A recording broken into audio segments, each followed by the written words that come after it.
A necromancer named Hector calls upon his monster to show the world their combined power. Another masked mage casts the poison tongue spell, preparing to act. In this world, necromancers are magicians who create knights from corpses for battle. The little boy looks at this with admiration, thinking that necromancy is pretty damn cool. 17 years later, we see a dark city of necromancers built around a giant skull. A grown boy named Naus tries to revive his knight, commanding him to overcome death. He speaks the words of the spell, Lacrote and Extenra, touching the body on the operating table. The ritual is interrupted by a bright flash of red energy that throws him back. He failed again, although the muscle density and nervous system reconstruction were perfect. Surrounded by clutter and books, he decides he needs to start over. He works hard, breathing heavily and sweating, completely focused on his work. The boss scolds him for poor cleaning and orders him to redo everything. Everyone is talking about the Battle of Necromancers, the popularity of which is breaking all records every year. At a school for young necromancers, a teacher in a skull mask demands that the students speak louder. Us performs heavy physical work and is constantly rushed and hurried. Even as he works, he thinks about materials, musing that the harpy's claws are as hard as steel. He studies the book as he goes, reading that materials need to be properly prepared before being connected to muscles. Suddenly, he is knocked down by another necromancer who rudely tells him to get out of the city. The necromancer girl contemptuously calls him a piece of trash, and her companion confirms that this is the same trash. He remembers his past, how he was born in a garbage dump and ate waste, being a vile piece of trash. The girl asks with disgust how one can eat garbage and adds that his father was the same. They call him not a man, but a walking piece of shit, and the shadow of a monstrous past appears behind him. The offenders leave, saying that he only spoils the mood, and the boy remains on his knees. He firmly declares that he is not trash, recalling the words that only you decide who you will become. He stands up, and the girl mockingly asks if he really thinks that everyone will accept him if he becomes a necromancer. She mocks him, saying that he doesn't even have a knight, and he wasted a decade. Her knight presses his face into the ground, ordering him not to stink up the place with his trash and to get lost. She finishes the threat by promising that next time they will simply dispose of him. The words that only you decide who you become echo in his memory again. This phrase was first said by the great necromancer Raphael. He was an orphan from the slums, but he won 6 consecutive victories in the Battle of Necromancers, setting an unparalleled record. So Raphael became the most famous man in the world, and the boy also wanted to be like him. He dreamed of being recognized at least once in his life, of being applauded by the whole world. But his inner demon taunts him, asking if he really thought he could do it. The action moves to the necromancy materials store. A customer wearing glasses complains that the materials available today are of very poor quality and there is nothing worthwhile. Us notices a body in the back room and asks what it is, and the seller replies that it is garbage for disposal. The buyer inquires about the humanoid material, and the seller explains that it has already been purchased 13 times. However, no one could get her to move, so she was returned back every time. The seller explains that spells don't work on it. It's a rare case of completely unsuitable material. The seller asks if the buyer is interested in it and says that they were already thinking of selling it for pennies, without the possibility of return. According to the rules, he can't tell everything, but according to rumors, in life she was a legendary mercenary whose fist could smash anything. But he adds that the knight does not need either memory or thoughts because they are just a tool, so it does not matter who she was in life. The young man refuses to buy, saying that the material, which has failed 13 times, is too big a risk. In the end, he bought it anyway, spending all his remaining money. Now he doesn't have a penny left for tomorrow's food or next month's rent. He understands that this may be his last chance, although the chances of success are almost zero. For some reason, he feels that he wants to try it with her. He says decisively that no matter what anyone says, they can do it and become the best. He is determined and declares that they will make this world applaud them. Suddenly, her body begins to glow, and her hair rises upward under the influence of magical energy. The shocked young man cannot believe his eyes and asks if he succeeded. The girl, who has come to her senses with red eyes, looks at him and asks who he is. The next moment, they both start screaming in horror. The young man screams in panic as if a corpse could speak. The girl responds by swinging a glowing red fist at him. Suddenly, the young man is overcome by a vision where a dark entity mocks him, asking if such a worthless person really thought of becoming a necromancer. Shadow screams at him to come to his senses, calling his mother a piece of trash who ruined her life. The demon continues that the scum's puppy will also become scum, and no matter how hard he fights, he is just vile trash. No one will ever recognize him because he is a nobody. He comes to his senses and realizes that it was that same dream again because the dead cannot speak. However, the girl sits in front of him and tells him to consider himself lucky. She explains that her fist missed because her right leg wouldn't move.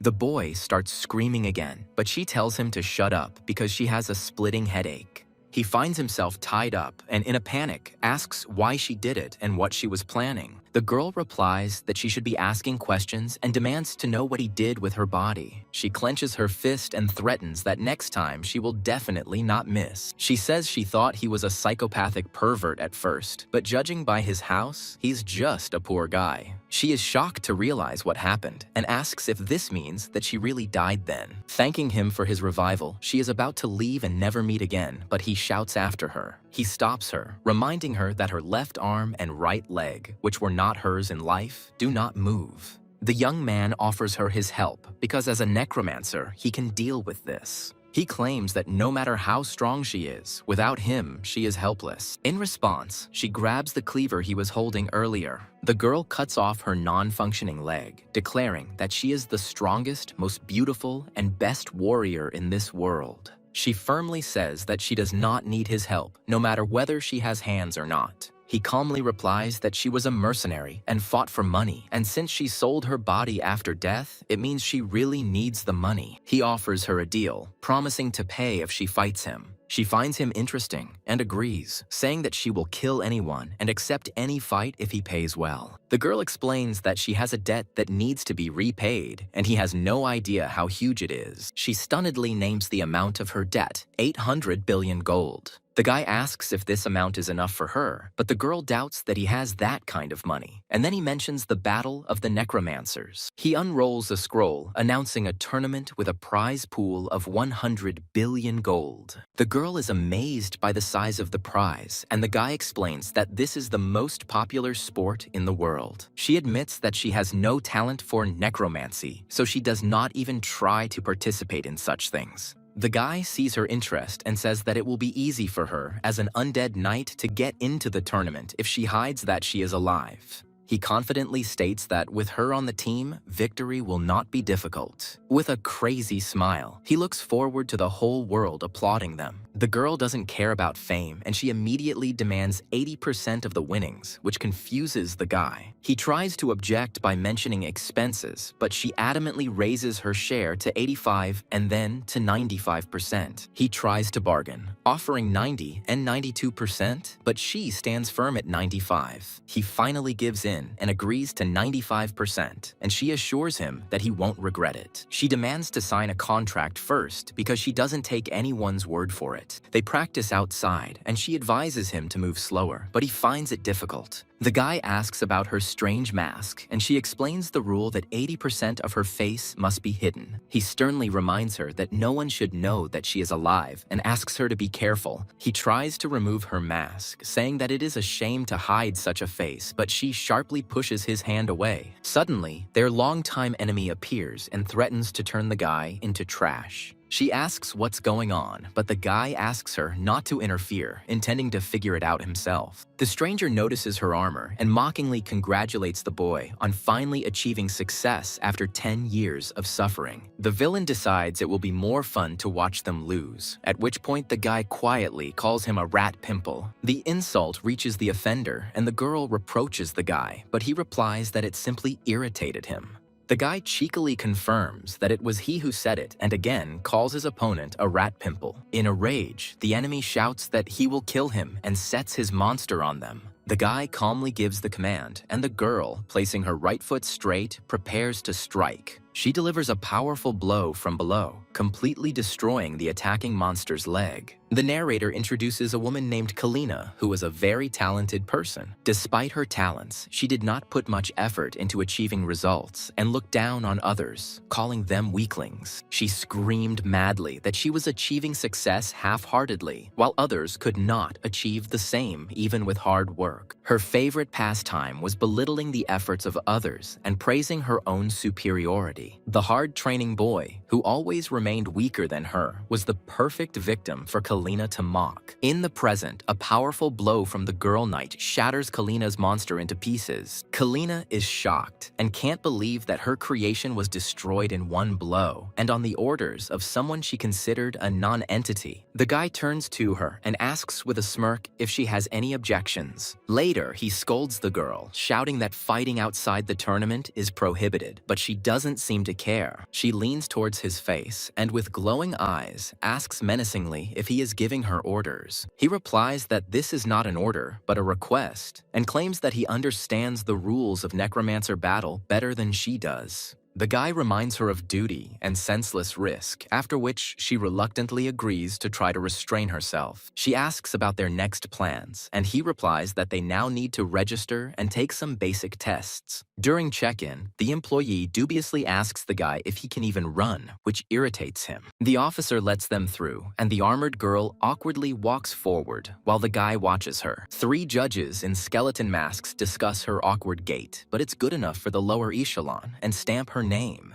A red stamp with the words approved appears on the document with the guy's photograph. The guy in the new uniform joyfully exclaims that he has been waiting for this moment for 17 years, and it brings him to tears. The girl sits, pointing her finger at him, and irritably asks when he will finally start matching his step to hers. She threatens that if he continues to move so awkwardly, she will have to cut off his leg and fight on one. The wide-eyed guy says she can't beat them on one leg. She screams furiously at him to finally get into rhythm because he keeps throwing off the rhythm. He yells back that it's not his body and asks if she even tried to move in time with him. The girl indignantly shouts that he should adapt to her and begins to say her name. Suddenly, the announcement of the opening ceremony is heard, calling all participants to enter the arena. She calms down, says they will talk later, and tells him to put on his armor, which should be closed, to which he quietly curses. Other hooded participants gather around them, including creepy creatures with multiple eyes and masks.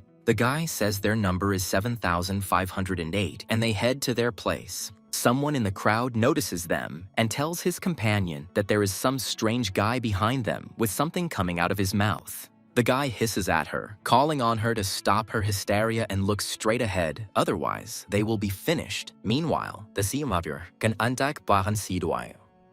The mysterious man in the hat reasons that the human flesh is weak, but his name can remain in memory for centuries. He says that someone lives forever, and he sincerely hopes that in this war of the dead, someone will appear who will be able to achieve this. The man in the skull mask and sinister grin clasps his hands, repeating that he hopes so. He addresses all 8,304 great necromancers now standing in the arena. He asks if they are ready to fight this merciless battle, and the crowd cheers in response. The host asks if they are ready to give their hearts and leave a mark on history so that the world will remember their victory forever. He calls upon them to do so, and the participants raise their fists, surrounded by a glow of magical energy. He then announces the first stage of the selection trials, in which they will eliminate approximately 20% of the fighters. With a creepy smile, he announces that the selection will be held in the format of random fights. A win in 2 fights means progression, while 4 losses lead to elimination.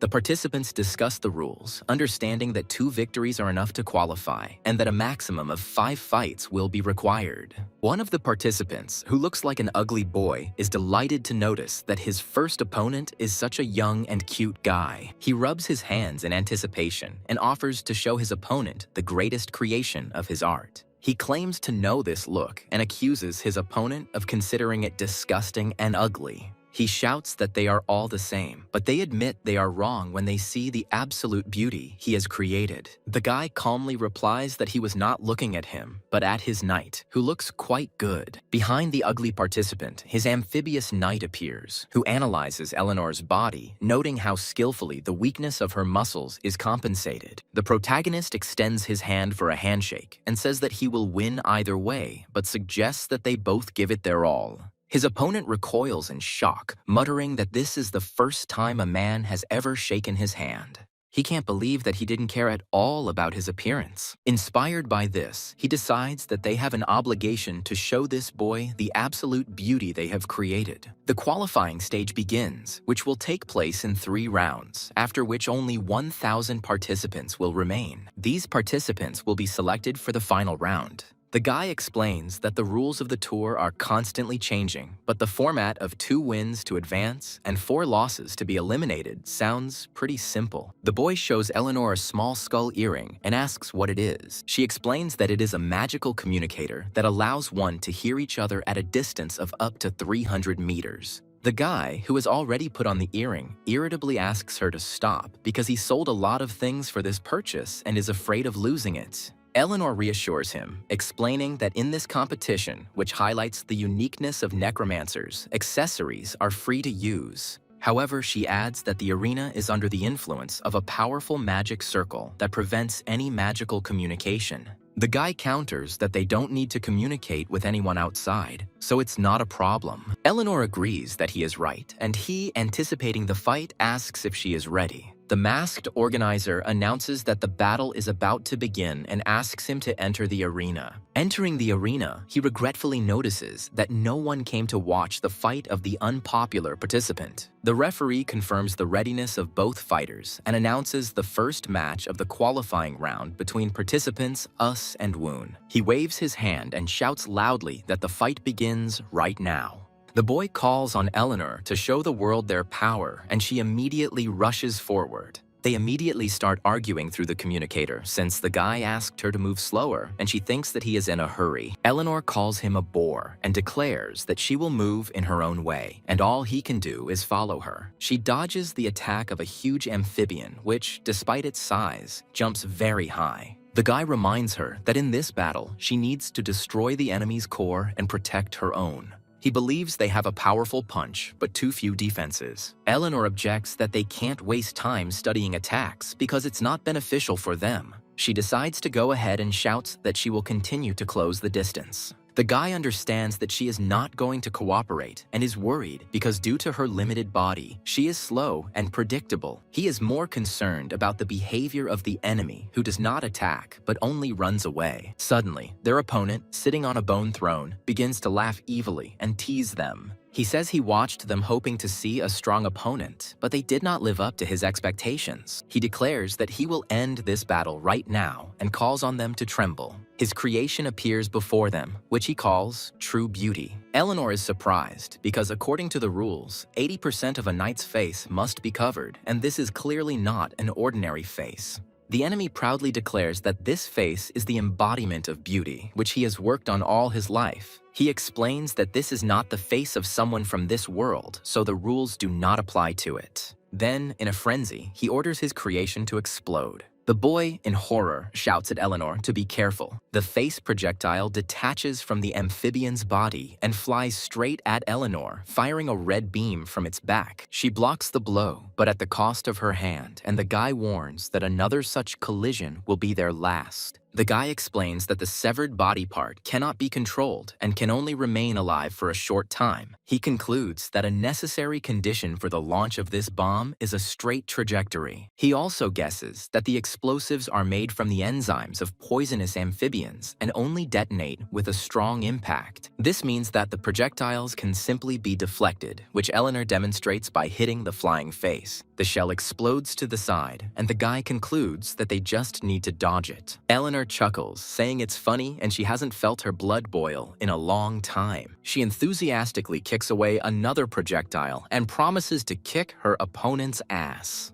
The enemy laughs maliciously again, confident that with a knight who cannot move properly, they will not be able to dodge for long. The enemy, smiling madly, orders everyone to bow to his creation and fall before him. Eleanor is struggling to stay on her feet, and her partner warns that they are almost at their limit and will not be able to win if she cannot move. Her partner says he analyzed the reason for their desynchronization and came to the conclusion that the main problem is a lack of trust. He explains that because she has a right leg, even if it's not her real one, she unconsciously puts her weight on it. The guy yells that she needs to trust him and ignore her leg, but Eleanor is hesitant. She asks why she should trust him, since the only thing he does in this battle is move his fingers while she fights. Eleanor sees no point in trusting someone who doesn't risk their life with her. She understands that this is her last chance too, and she resolutely rushes forward. Then the guy starts telling how he was born in a disgusting dump that everyone hated and suffered neglect from his father all his life. His father considered him a scumbag, unworthy of respect. He clasps his hands and says that no one will understand how humiliating it is to realize that every part of you is made up of useless trash. Therefore, he could not live if he had not forced the whole world and the man who despised him recognize him as the best, and he could not live if he had not achieved this. Meeting her is his last chance, and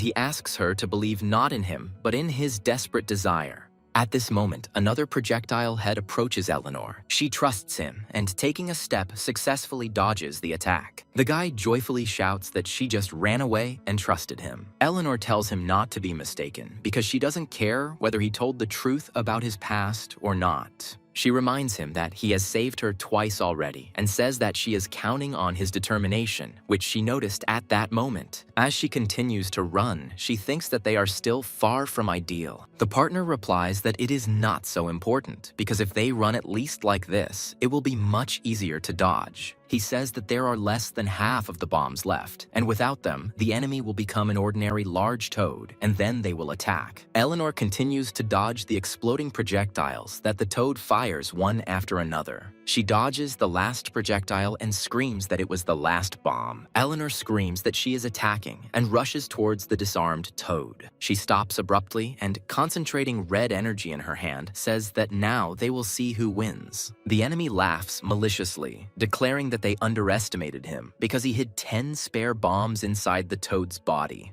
New bombs fly out of the toad, and their creator confidently proclaims that victory will be his. Suddenly, the guy yells at Eleanor to hit down instead of up. Their enemy asks in horror what this monstrous explosion is, because it does not look like his attack. Eleanor explains that she figured out how, with the destructive force of her fist, the earth fragments from the shockwave could fly into the bombs and destroy them. Her partner admits that it was a game of luck, as he was unaware of her high skill, but then asks if she remembers this technique. In a flashback, he asks her if she can only use this technique once. Eleanor confirms that the essence of the technique is to concentrate all of her strength into her fist, which is why after one use, her hand turns completely black. She adds that it will take her about 4 hours to recover her hand. The boy realizes that they can only use this technique once per battle and asks what will happen if she uses it again. She recalls that she once actually struck twice in a row, but her corpse was missing an arm and a leg, and instead of a heart, there was a huge hole in her chest. She concludes that her body cannot withstand repeated use. Her heart explodes and she dies. The man in the cloak states that reuse is out of the question, but they have no other options. His fighter, a girl with white hair, stands in front of a toad-like monster, and her opponent is in the same situation. The girl decides that the time has come to shed blood in close combat, like true warriors.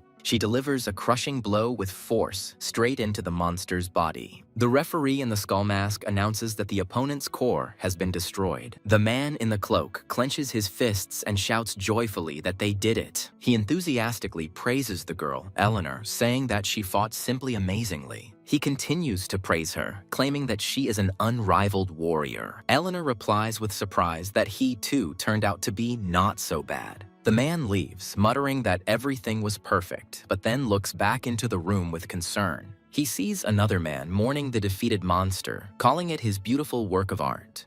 The monster's creator asks the man if he really thinks his knight is cool, and he confirms that he was a fine knight. However, he adds that his own knight turned out to be slightly more ideal than the ugly creation of his interlocutor. The monster's creator is touched because he is being told such words for the first time, but the man notices one flaw. He believes that the creator was too fixated on pleasing everyone when creating this face. The man invites him to show the world the beauty that corresponds to his own ideals, without regard for others. The creator is delighted with this wonderful idea and says that he never thought of such a thing. He confirms that his name is Us, and the man promises to become his first fan. Us enthusiastically swears that he will create even more perfect beauty and surprise this world. Returning to Eleanor, the man explains that he shortened her name because it was too long. Eleanor furiously shouts that since when have they been friends and that no one has ever called her that. He asks her to calm down and think, because in a situation where every second counts, something is better. He convinces her that winning is much more important than worrying about appeals.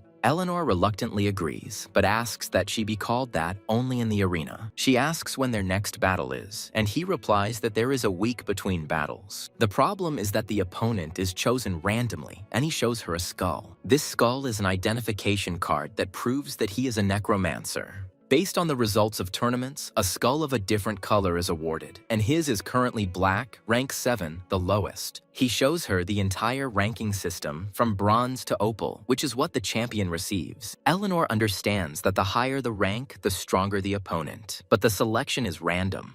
The man warns that if luck is not on their side, the enemy may turn out to be a second-rank fighter. Eleanor is worried because they have not yet learned to synchronize their movements properly. He opens the envelope to see who their next opponent is. Meanwhile, the assistant reports to the champion that she has not found any information about Yusei, and this is his first participation. A champion named Ral decides that the qualifying round will be very easy. In the huge arena, Ral, the indestructible wall, wins another victory. The spectators are delighted as he becomes champion for the second time in a row after a fierce fight. Numerous fans chant Ral's name, sharing this glorious moment with him. Later, Ral sits alone at a richly laid table and quietly says Sophie's name. Sophie appears, and Mr. Ral asks her how many fan letters she has received this month. Sophie reports that she has received 1,244 fan letters this month. Ral notes with disappointment that the number of letters has dropped by 15% compared to last year. He understands that the data on the loss of popularity turned out to be correct because numbers don't lie. Ral asks Sophie what his chances of winning are according to the estimates of 13 media outlets and 43 analysts. He slams the table in anger, realizing that they all think he is incapable of winning. Ral vows to show everyone that he is still not broken. He asks about his next opponent, named Us, but Sophie replies that there is no information about him, as he is a newbie. Ral confidently states that in 99.74% of cases, newcomers could not resist his technique. He intends to demonstrate such superiority that no one will be able to dispute it. Meanwhile, his opponent, Us, working on his knight, notes that Ral cannot be ignored since he took 10th place last year. Us recalls that before this, Ral had become a champion twice and was a true master among masters. He explains to his knight that in a necromancer battle, there are two ways to win, and the first is to destroy the enemy's scarlet bead. The second way, he says, is to force the opponent to surrender. He clarifies that capitulation does not simply mean an admission of defeat, but a complete refusal to further participate in the battle of the necromancers. In this case, only the results of previous matches are kept, but the participant is eliminated from the tournament and faces criticism. His knight realizes that this is an even crazier sport than it seems because it all comes down to a fight for survival. Us says that even though a knight is considered a tool, if her heart breaks, it will be the end for her. She understands that this will mean her final death. When Us asks what she wants to do, the knight is outraged by his suggestion to surrender due to the enemy's strength. She claims that he underestimates her because she has spent her entire life surviving in a world where she has to kill or be killed. She has no problem putting her life on the line twice to win. She defiantly orders Usu not to dare surrender without her permission.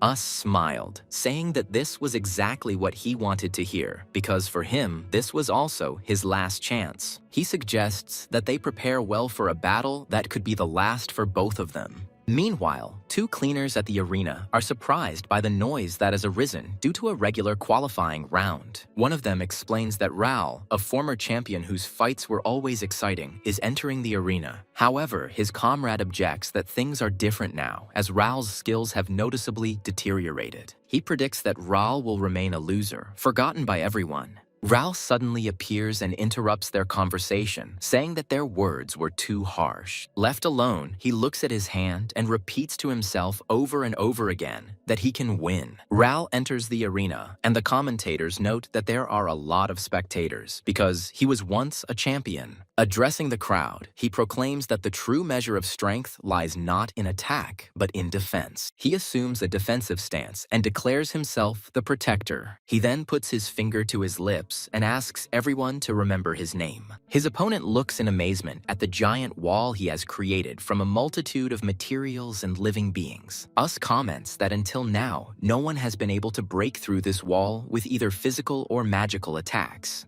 He tells his knight that they only have one chance, and they must find a way to attack what is inside the wall. The knight suggests that the wall is slow, but Us counters that that's not the scariest thing about it. He explains that the most terrifying thing about the wall is its overwhelming size, which does not prevent it from moving at tremendous speed. Barely dodging, the knight lands with the help of his new hook arm and admits that it has proven quite useful. Although this cable is made of cheap materials, it allows you to cover a distance of about 5 meters in an instant. When the opposing knight finally turned and showed his vulnerabilities, they had their chance. The girl wonders how long it will take for such a massive figure to turn back and prepares to deliver the finishing blow. She understands that it is impossible to attack head-on because no one has yet been able to break through this wall. Us watches what is happening in amazement, not understanding how this is possible.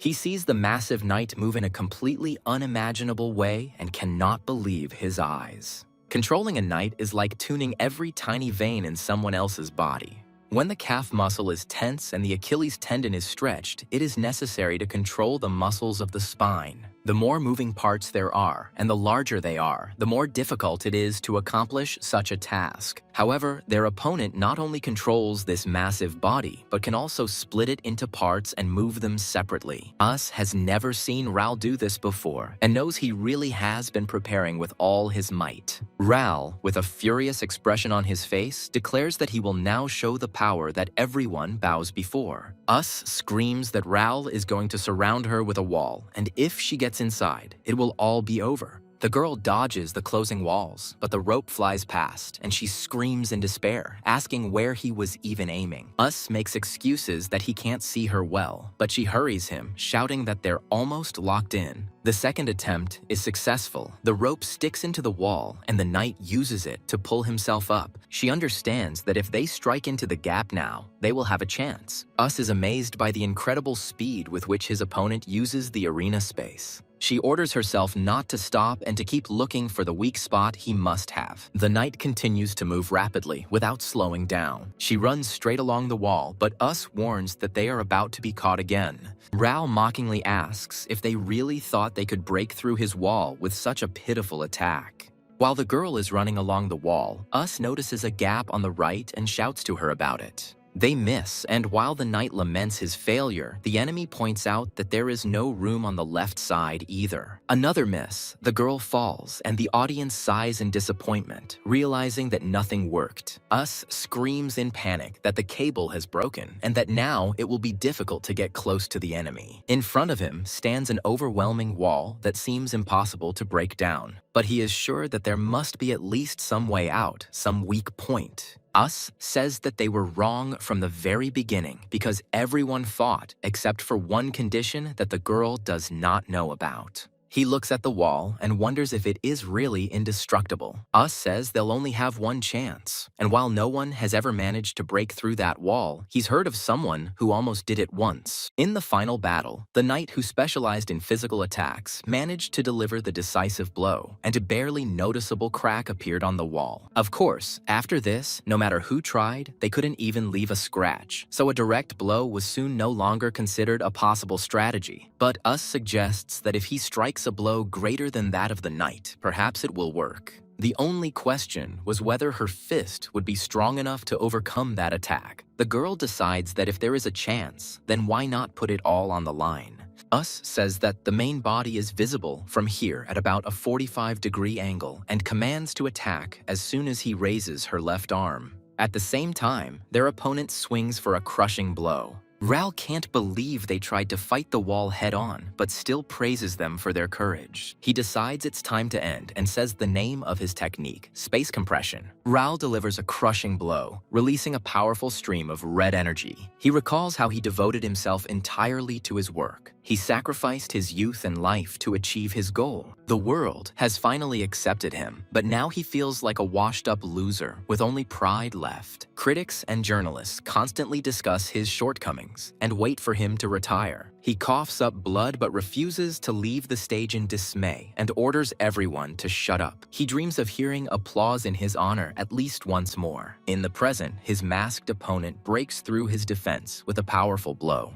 Observers are horrified to see that his impenetrable wall has been destroyed. The Necromancer cannot believe what has happened and asks if they have really defeated the legendary Ral. The crowd erupts in applause, shouting that it was incredible. The spectators are delighted with the amazing battle, but no one knows who the winner is. He turns excitedly to Eleanor, asking if she heard the applause and praise. Eleanor replies that she doesn't care about the opinions of others, because the main thing is that she was able to prove her point. She declares with shining eyes that her fists are the strongest in the world. The Necromancer enthusiastically agrees, because they have done what no one else could. He leaves dreaming of future glory, but Ral notices that he looks very pleased. Ral asks if he really thinks that he is now something and that everyone will remember his name.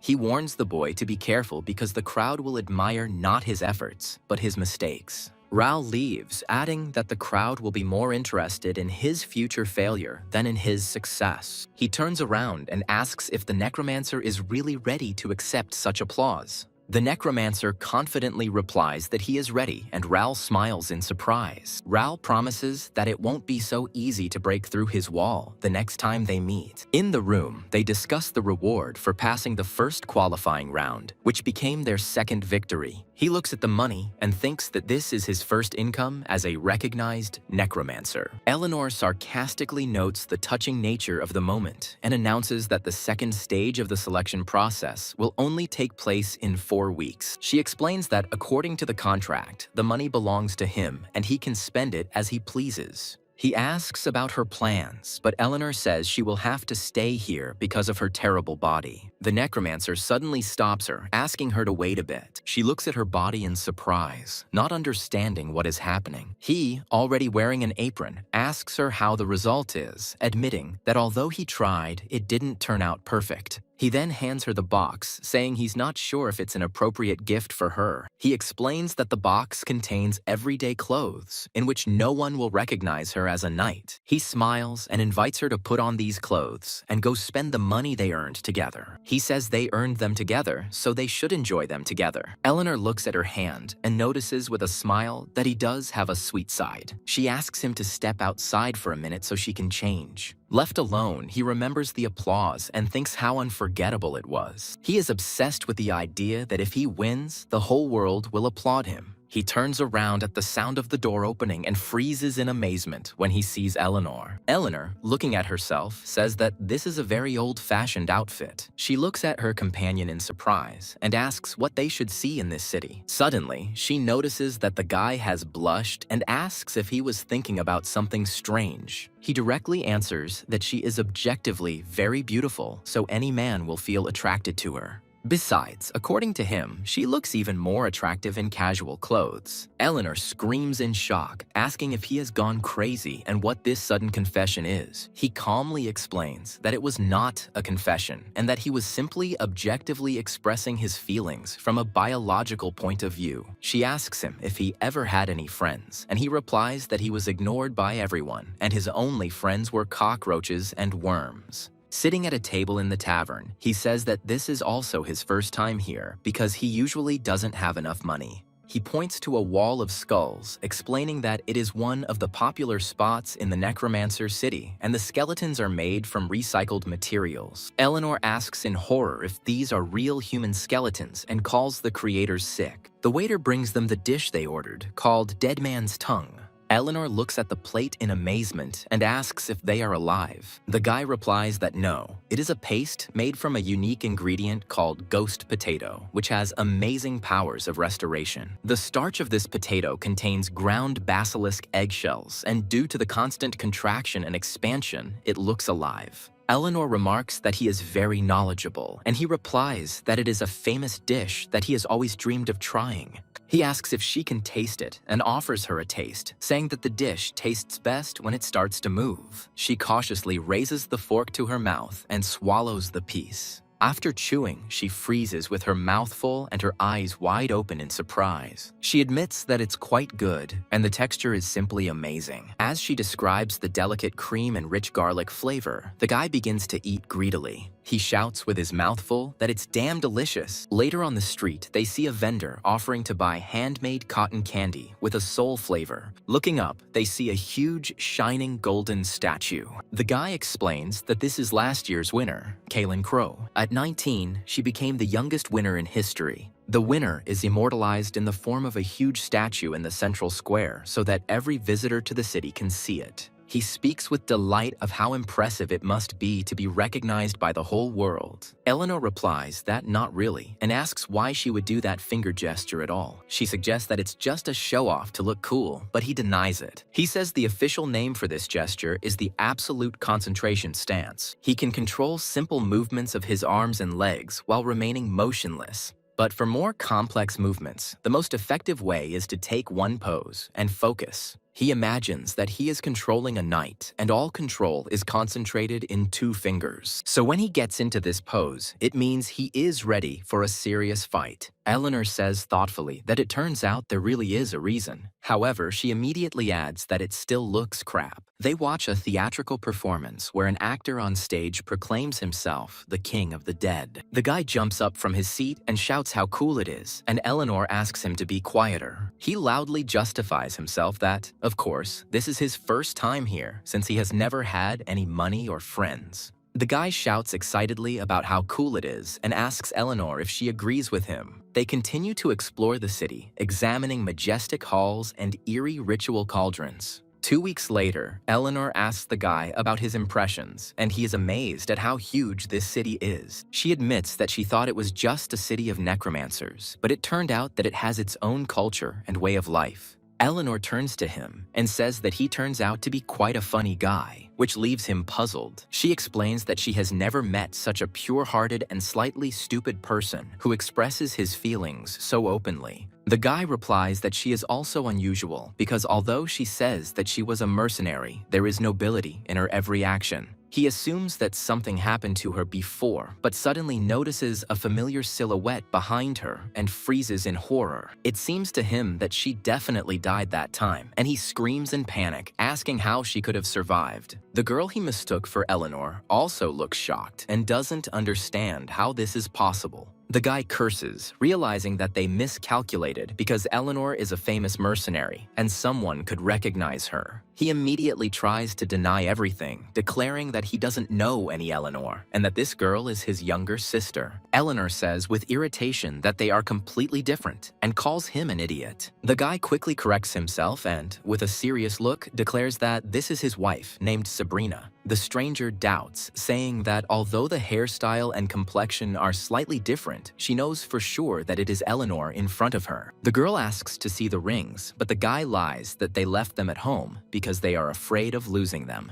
He begins to talk about statistics, claiming that there are at least 10,000 people in the world with a similar appearance. The guy accuses her of being presumptuous, saying that from a logical point of view, she attaches too much importance to a simple coincidence. Then he suggests asking Sabrina herself if she recognizes this girl. The guy tells the stranger that she is mistaken, but she does not give in and asks to show her her fist. She explains that the Eleanor she knows must have a lot of calluses on her fist. protests. Suddenly, the girl hits him in the face and then throws him back with a powerful kick. Eleanor yells at the guy for what he's doing, but he grabs her hand and drags her away, saying they had no choice. Once in a safe place, the boy asks who it was, and Eleanor replies that it was Nayran, one of the mercenaries they worked with. She sighs that she was always a lot of trouble, and the guy asks why they competed. Eleanor, clutching her head, says that everything was the other way around and she saved her life several times.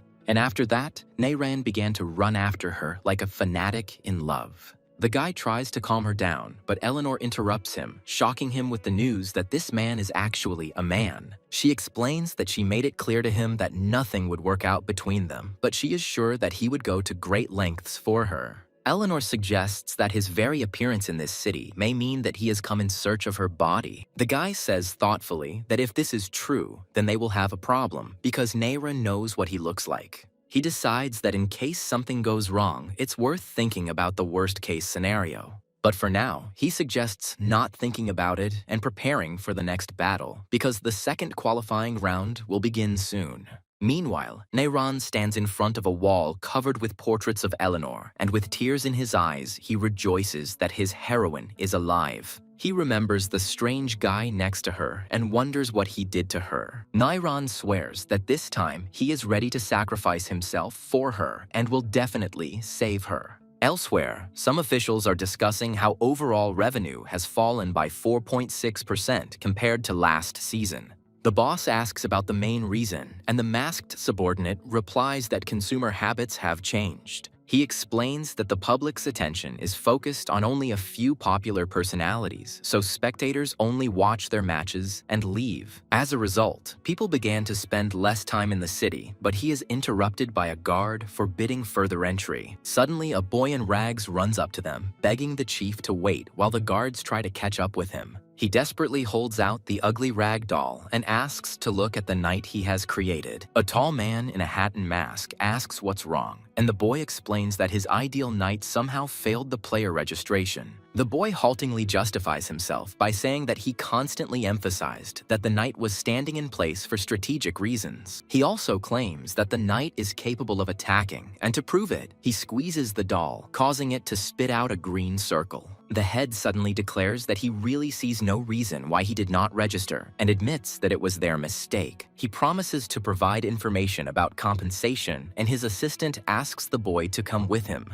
As they leave, the assistant starts laughing and says that with such a pathetic knight, the boy won't even pass the qualifying round. The leader turns around abruptly and asks, with a threatening voice, who he is to decide this. He explains that by creating industry and culture, they directly influence the destinies of people. Anyone who allows himself to judge human value frivolously is not worthy to walk with them, and this is worth remembering.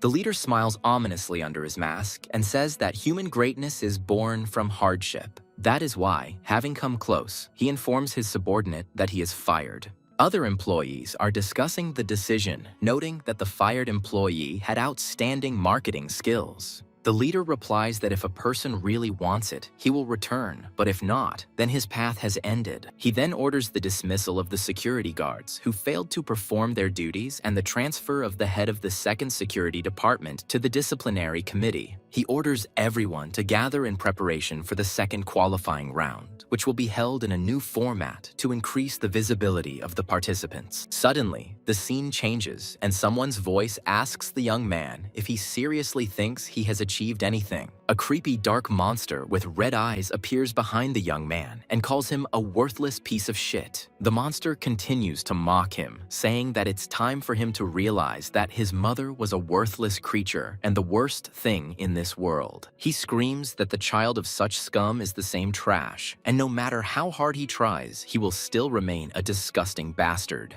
The young man furiously shouts back that he is not trash and vows to become the best. He declares with determination that everyone will recognize him as the best, and he will prove to the whole world that the monster is wrong. The monster bursts into mad laughter and mockingly asks if he really believes he can. The young man wakes up in his room, breathing heavily after a nightmare. Suddenly, a girl with white hair appears in front of him and says that he has finally shown his true face. In a flashback to last night, he is kneeling before her, begging her to make him the best so that everyone will recognize him. He cries and says in despair that otherwise he will simply. Returning to the present, the girl asks if everything is okay, since his condition could interfere with the battle, but he does not remember last night. She gets angry and screams that he clung to her and cried like crazy, and doesn't he remember that? He asks in surprise who it is and waves her off, saying that she must have dreamed it. The young man urges her to pull herself together because today, the rules of the second qualifying round will be announced and they must be ready for battle. Elsewhere, a black man looks at a map and asks incredulously if these are the rules for the second round of eliminations. The woman confirms that the announcement was official, and he notes that with this scenario, even the strongest players risk elimination. He squeezes the card, realizing that if he loses now, there will be no chance of a comeback. Another participant with white hair and yellow eyes smirks, finding the new rules amusing. The nightmare boy looks at the red card and curses, telling his companion that these rules are no good for them. He explains that there will be a 3-on-3 team battle, where the team that wins 2 out of 3 matches will win. The girl is worried because 3 people on one team puts them at a disadvantage, and there may be problems with communication. He agrees, but points out a strange condition. Only 1 player of gold rank or higher can be added to the team. The girl reasons that in this scenario, high-ranking participants will encounter each other more often. She is horrified to realize that the organizers are willing to sacrifice top participants for the sake of the team system. He confirms that it's strange and suggests that they want to increase the visibility of the newcomers, even if it means removing the strongest ones. She's interested in how teams are formed and assumes there will be a sea of people wanting to join a team with high-ranking members. He begins to explain the method, pointing to a crowd of people raising their hands and shouting proposals to unite. It turns out that everything is decided between the participants themselves, while they look at the huge crowd in front of a large building.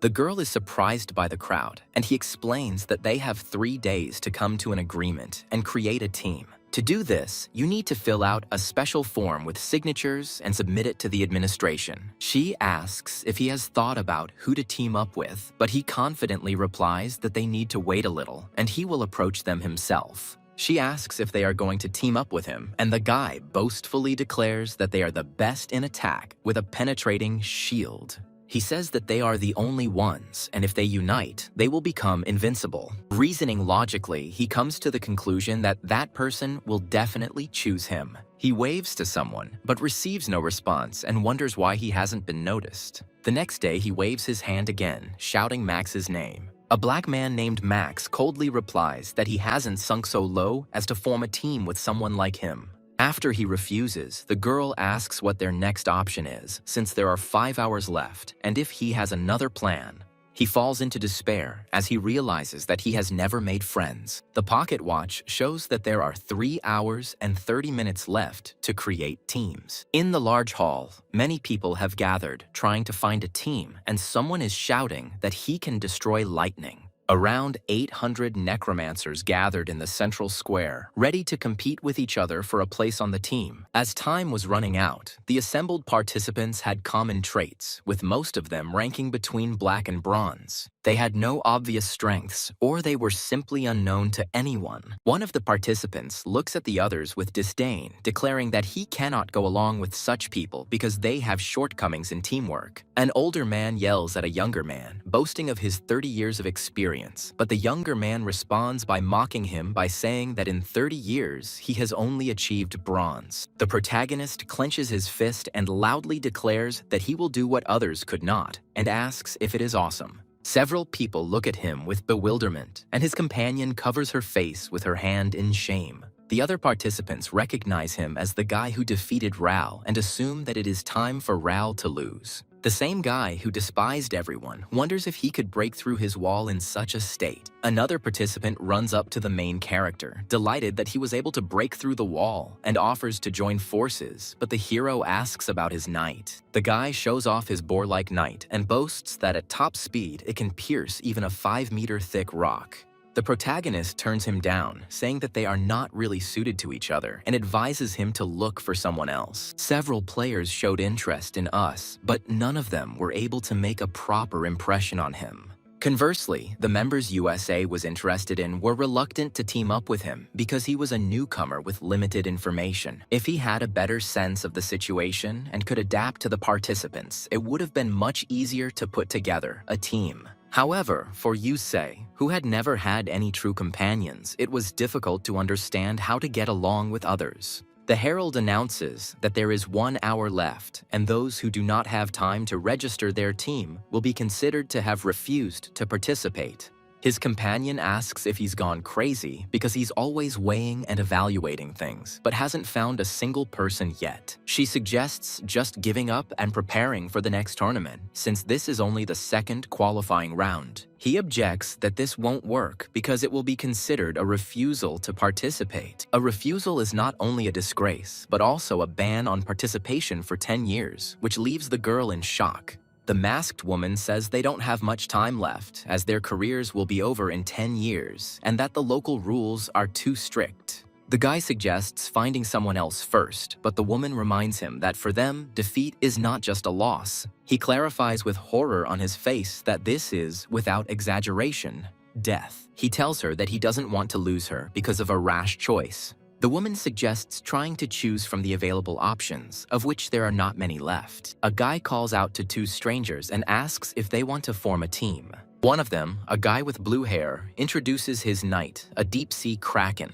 He explains that the kraken can blind enemies with ink, while the second knight creates interference and attacks with blood from a distance. The protagonist reflects that their knights specialize in defense and mass attacks, which is exactly what his team lacks. He also notes that their ranks are silver and bronze, and concludes that this is the best option. The blue-haired boy asks why they chose him, and he replies that it was because of his incredible attack power. The guy explains that they don't have a powerful single attack, so they need such a player, and extends his hand. The protagonist agrees and shakes his hand, and he, relieved, offers to discuss everything. An announcement is made that there are 20 minutes left until the end of registration. The host reminds that teams that do not register will be disqualified from participation. The protagonist corrects that the technique can be used once every 4 hours, but its power is definitely enough to destroy 1 knight. The blue-haired guy says worriedly that the risk is high, and if something goes wrong, they will have to cover for him. The protagonist assures that this technique is not their only advantage, since his knight also possesses outstanding physical abilities. His new ally agrees that such a powerful attack is attractive and asks how they will coordinate their actions. A voice announces that there are 8 minutes left, and the hands on the pocket watch show 8 to 12. The blue-haired guy says they don't have much time and offers to fill out the paperwork, but immediately makes the reservation that the agreement isn't very smooth. Suddenly, the red-haired participant jumps up and shouts that he needs to go to the toilet. His partner tries to stop him, but he promises to go quickly and runs away. With 4 minutes left, the protagonist begins to panic and asks why he doesn't come back, since there is no time to find a new team member. The blue-haired boy looks up thoughtfully and also wonders why their comrade doesn't return. The protagonist jumps up from the table, realizing the deception and thinking that these bastards have set him up. He sees a red-haired guy next to another girl, who mockingly asks who would want to be on a team with such trash. The guy furiously shouts the girl's name, Kalina, and asks if those freaks were from her team. He guesses that they were stalling for time to stop him, but Kalina replies that this is simply a consequence of his weakness and incompetence. Kalina declares that he has failed and, reminding his new ally of the agreement, leaves, congratulating him on his success. As she leaves, she tells him that he was being arrogant and that now she is pleased that he will be in the way. A masked woman contacts him through a transmitter and asks why he is running alone, since she can only hear his voice. He runs down the corridor shouting that there is no time to explain, and he needs any remaining one. The guy desperately calls out to anyone who couldn't assemble a team and asks them to hurry up. Another person answers him from the shadows that he too is without a command, and the timer shows that there are 40 seconds left. The protagonist grabs the stranger and screams in despair that they need another person. Announcements count down the last 20 and 10 seconds until the end of registration. The man he found runs up to the registration desk at the last second and hands over a list of participants. The registrar says it was close, but they made it, and starts reading out the names: Gus, Bolmak. He calls out the final member, Ira, and announces that their team is registered. Bolmak, an elderly man, is outraged that he is being treated this way because he has been in this business for so many years. Gus apologizes to Ira for being too confused and not asking about her knights, and asks her to tell him how she usually fights. Gus tries to talk to the silent Ira, while Bolmak laments how this could have happened to him. Of the 8,304 necromancers, only a few passed the first selection. In the end, there were 5,005 participants left, not counting the former champion, who is not participating in the selection. 1,668 teams were formed, and they began their battles. Among all the participants, they turned out to be the ones that no one wanted to take on, and they were nicknamed the worst team. Gus reflects that all this happened not because of him or his skills, but because of a woman named Kalina, who ruined everything. Bolmak cheerfully declares that the others are lucky because they are now on a team with the great Bolmak. Gus asks if Bolmak has really been a bronze for 30 years, to which he is indignant that he was called uncle since he is not even 50. Gus clarifies whether this means that in 30 years, Bolmak has never been able to qualify for the main tour. Bolmak shouts that he has much more experience in getting through the second qualifying round than they do. He confidently states that this time he will definitely make it to the finals and will provide them with valuable support as an experienced mentor. Gus interrupts him and coldly asks what about his knight, angering Bolmak. Bolmak introduces his secret weapon, the cockroach knight, which has absorbed his 30 years of experience. He says not to underestimate the cockroach because it is the true embodiment of a persistent life. He explains that a cockroach can live without a head, eat anything, and cannot be crushed right away because it has no bones. Bolmak says tenderly that although no one would want to be a disgusting cockroach, he still survives. He asks with delight if it's not cool that the cockroach has such a stubborn will and vitality. Gus reflects thoughtfully that 30 years in bronze and not giving up is similar to the story of Bolmak himself. He notes that the knight is not bad. He has good overall balance and basic skills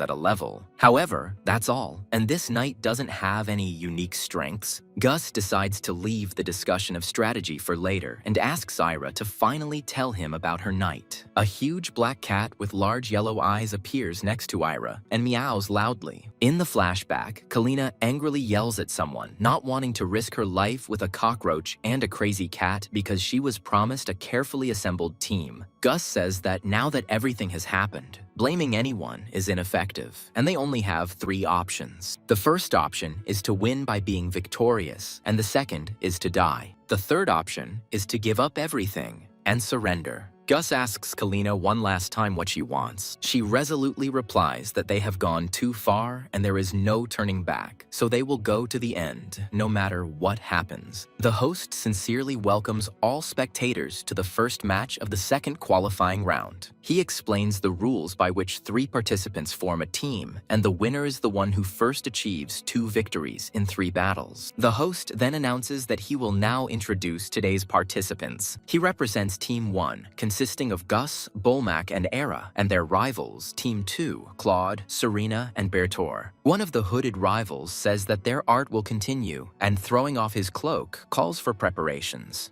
Under the cloak is a muscular man who begins to warm up, counting 1, 2, 3. He smiles and says, "Well, let's get started." Gus looks at the ballerina-like knight Claude and thinks he looks quite strong. The masked Gus speaks quietly to his knight, afraid that they might be heard. He confirms that he can hear well and that there are no problems with the device, after which he says that they have already discussed the initial strategy. Gus explains that his knight cockroach will go first because he is very fast. This will allow him to analyze the situation and understand how the enemy operates. The warrior in the horned helmet wonders what the crazy cat will be doing at this time.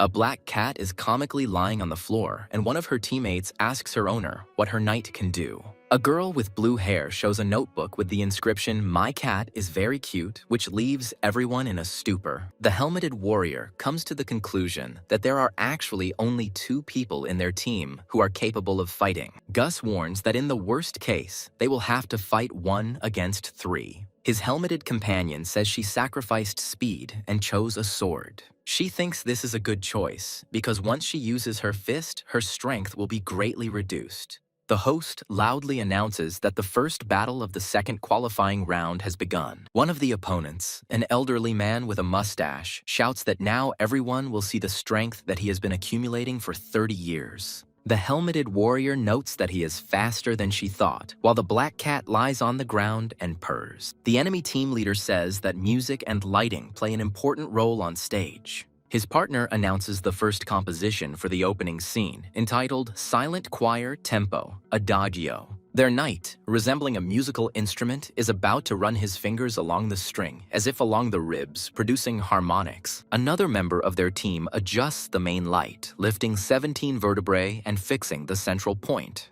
His knight, in the form of a spinal column with an eye on top, provides contrast, and the leader announces the title of the first act, Prelude. He smiles ominously and explains that this is the time when they spy on each other's rhythms. Gus's older partner thinks that even though he suggested starting with reconnaissance, he needs to somehow maintain his authority as the elder. He decides that those in charge of music and lighting look defenseless and orders his knight to turn around. The cockroach rushes to attack, but his blow is suddenly parried. The leader of the opponents reproachfully says that it was rude, and now they need to focus on the main character of the scene. The helmeted warrior decides that she should get rid of this guy first, and prepares for battle. She curses, realizing that his reflexes and reaction speed are significantly higher than hers. The bandaged opponent notes that she relies solely on her physical strength, while his ally has a much greater attack range. The warrior thinks that 1 blow will be enough for her to create at least 1 gap.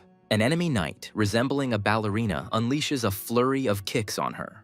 The older man is surprised that Cockroach is still moving, but Gus reminds him that he was talking about his vitality even without arms and legs. The old man explains that just before death, the cockroach secretes a maximum of octopalmine, which instantly gives him incredible strength. At this moment, his speed is 10 times faster than normal, and he pounces on the enemy knight. The elderly partner shouts that now he will show them the last efforts of a living being. Gus asks, doubtfully, whether the speed is really 10 times greater than normal and whether it can be noticed at all. His teammate confirms that with such speed, any physical attack can be avoided and decides to get closer to create an opening. He orders Gus to attack with his knight. The man proudly declares that this is the fruit of his many years of work, a technique that will shake the whole world. He pompously shouts out the name of his technique.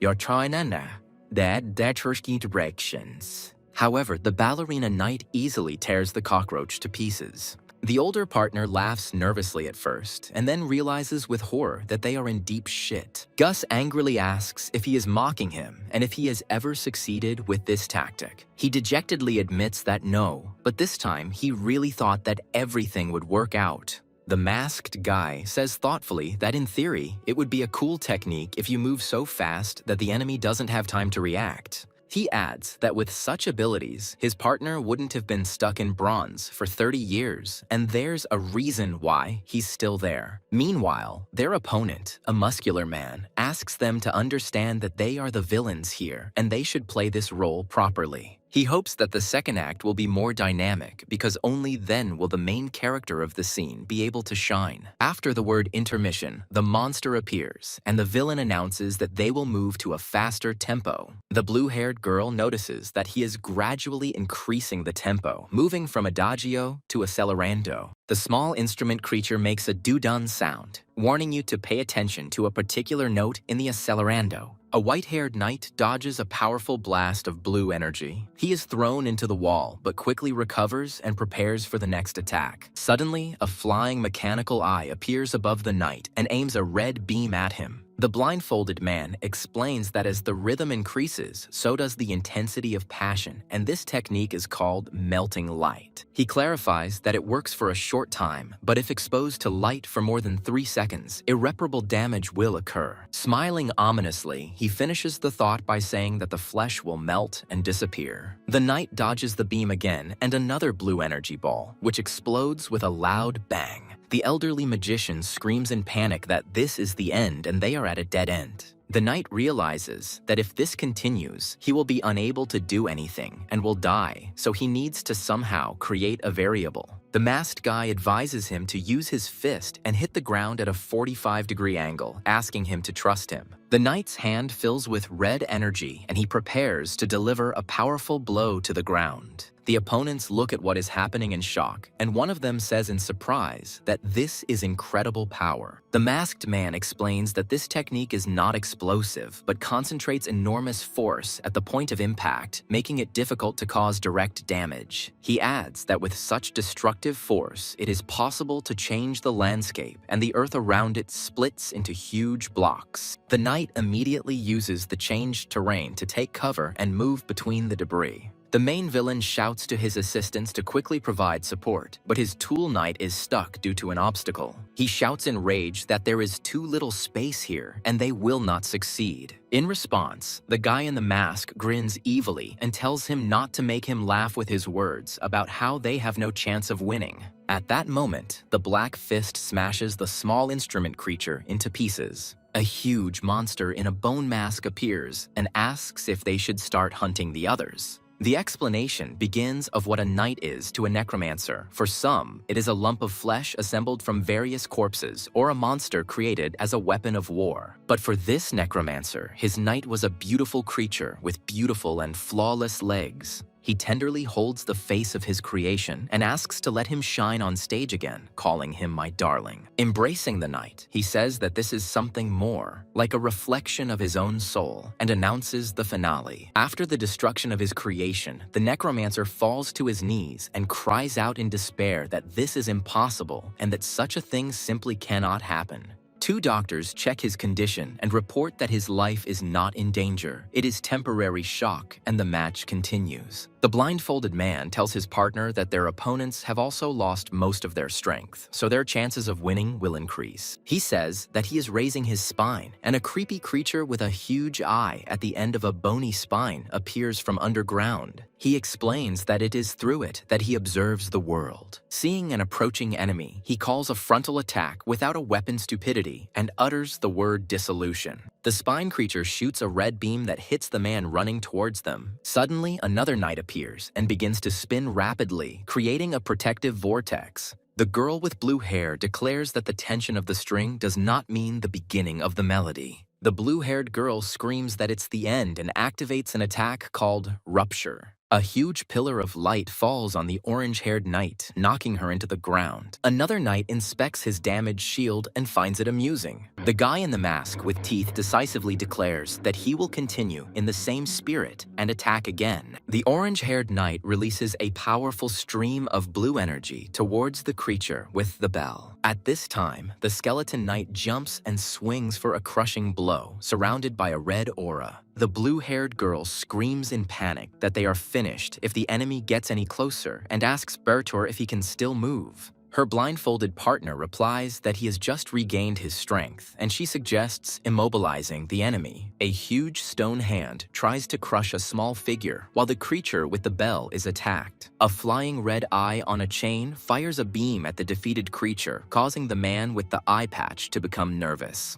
The red eye overloads, and the head of the person it was chained to explodes. The girl says that a rupture has occurred, and her limit has been raised, after which they wonder if the enemy is finished. From the rubble of the fallen creature emerges an unharmed female knight in a skull mask. She jumps off the destroyed stone hand and lands in the middle of the arena. The guy in the mask with teeth laughs quietly, watching what is happening. He stands before a cheering crowd, and their cries feel like holy water washing over his body. A guy named Us, with his fist raised, proclaims that everyone should remember his name because he will be the best. Later, Us angrily yells at the girl, accusing her of only getting in the way while others risk their lives. He tells the girl with light blue hair that if she had helped, everything would not have been so dangerous, and demands an explanation. Us, in anger, threatens to kill her if she does not explain herself. The girl silently writes on the sign that the cat doesn't listen to her. She explains that the cat's real owner is herself.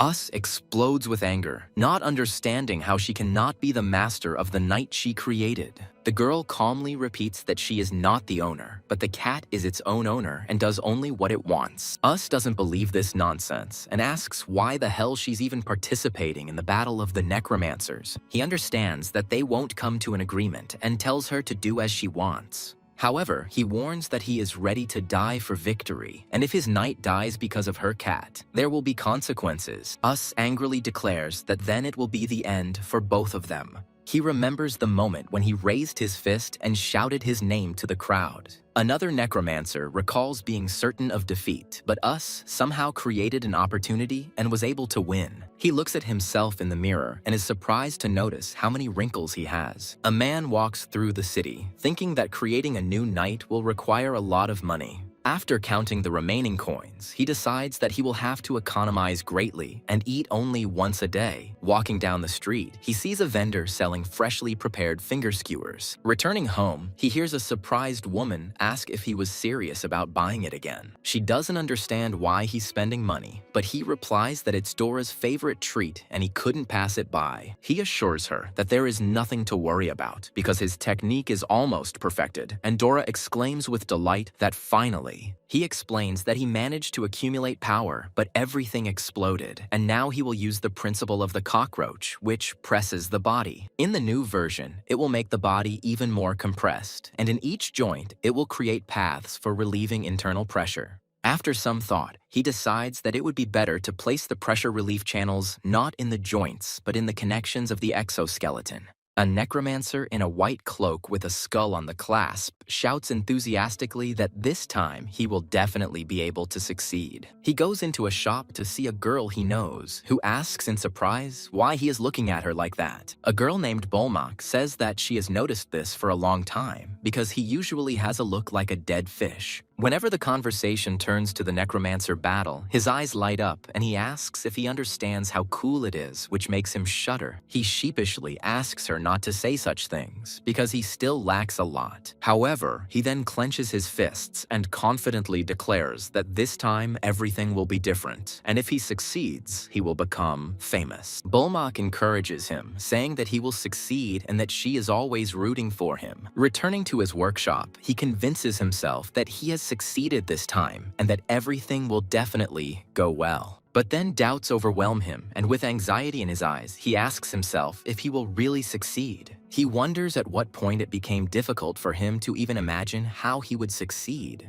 It seems to him that even in his dreams, it is not he who is standing on stage under the applause, but someone else. He wonders if this time is really any different from the previous ones, or if he should give up. In despair, he thinks about what will be left in his life if he gives up now. He decides that this is not possible, because if he gives up everything, he will turn into a worthless person who has wasted 30 years senselessly. He sets to work, arguing that he cannot let the years he has invested in this matter go to waste. Elsewhere, a girl with long white-pink hair complains that all her hair has burned because of her eyes. Her black-haired companion replies that there is nothing wrong with her hair, and perhaps it is because the original is beautiful to begin with. He offers to trim her hair, since he always cuts his own, to which she silently notes that his hair doesn't come out very nicely. He says that going to the hairdresser will be difficult, and offers to just trim the ends a little, asking you to trust him, as you did during a fight. She closes her eyes with apprehension, but then opens them in panic, asking what is going on, and he reassures her that everything is under control. He shows her a mirror and asks if she likes it, but Eleanor silently looks at her reflection in horror. She bursts out screaming, asking what the hell that is, and claims he cut her like she'd been chewed by a rat.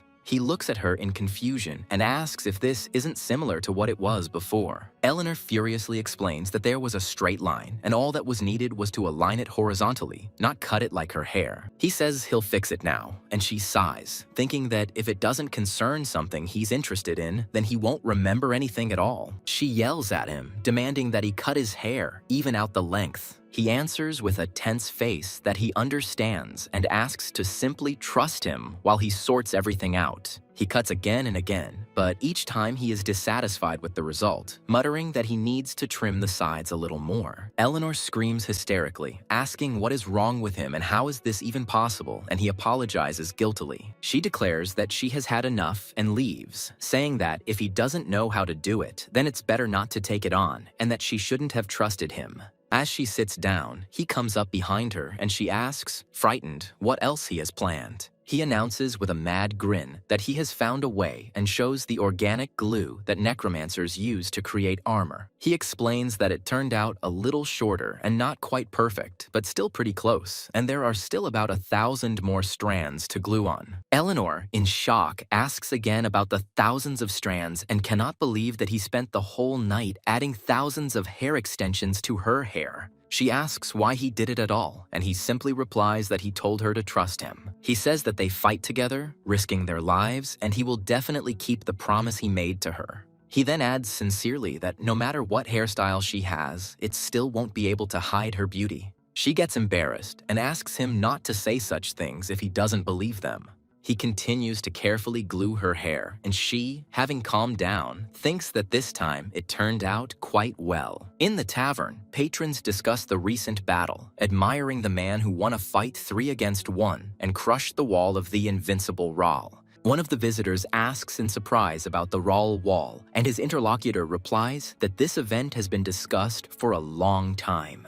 Another man says thoughtfully that Rahl is getting old and almost lost this time, so he wouldn't bet on him. His curly-haired friend enthusiastically counters that the fight was still cool because that knight had an incredibly powerful blow.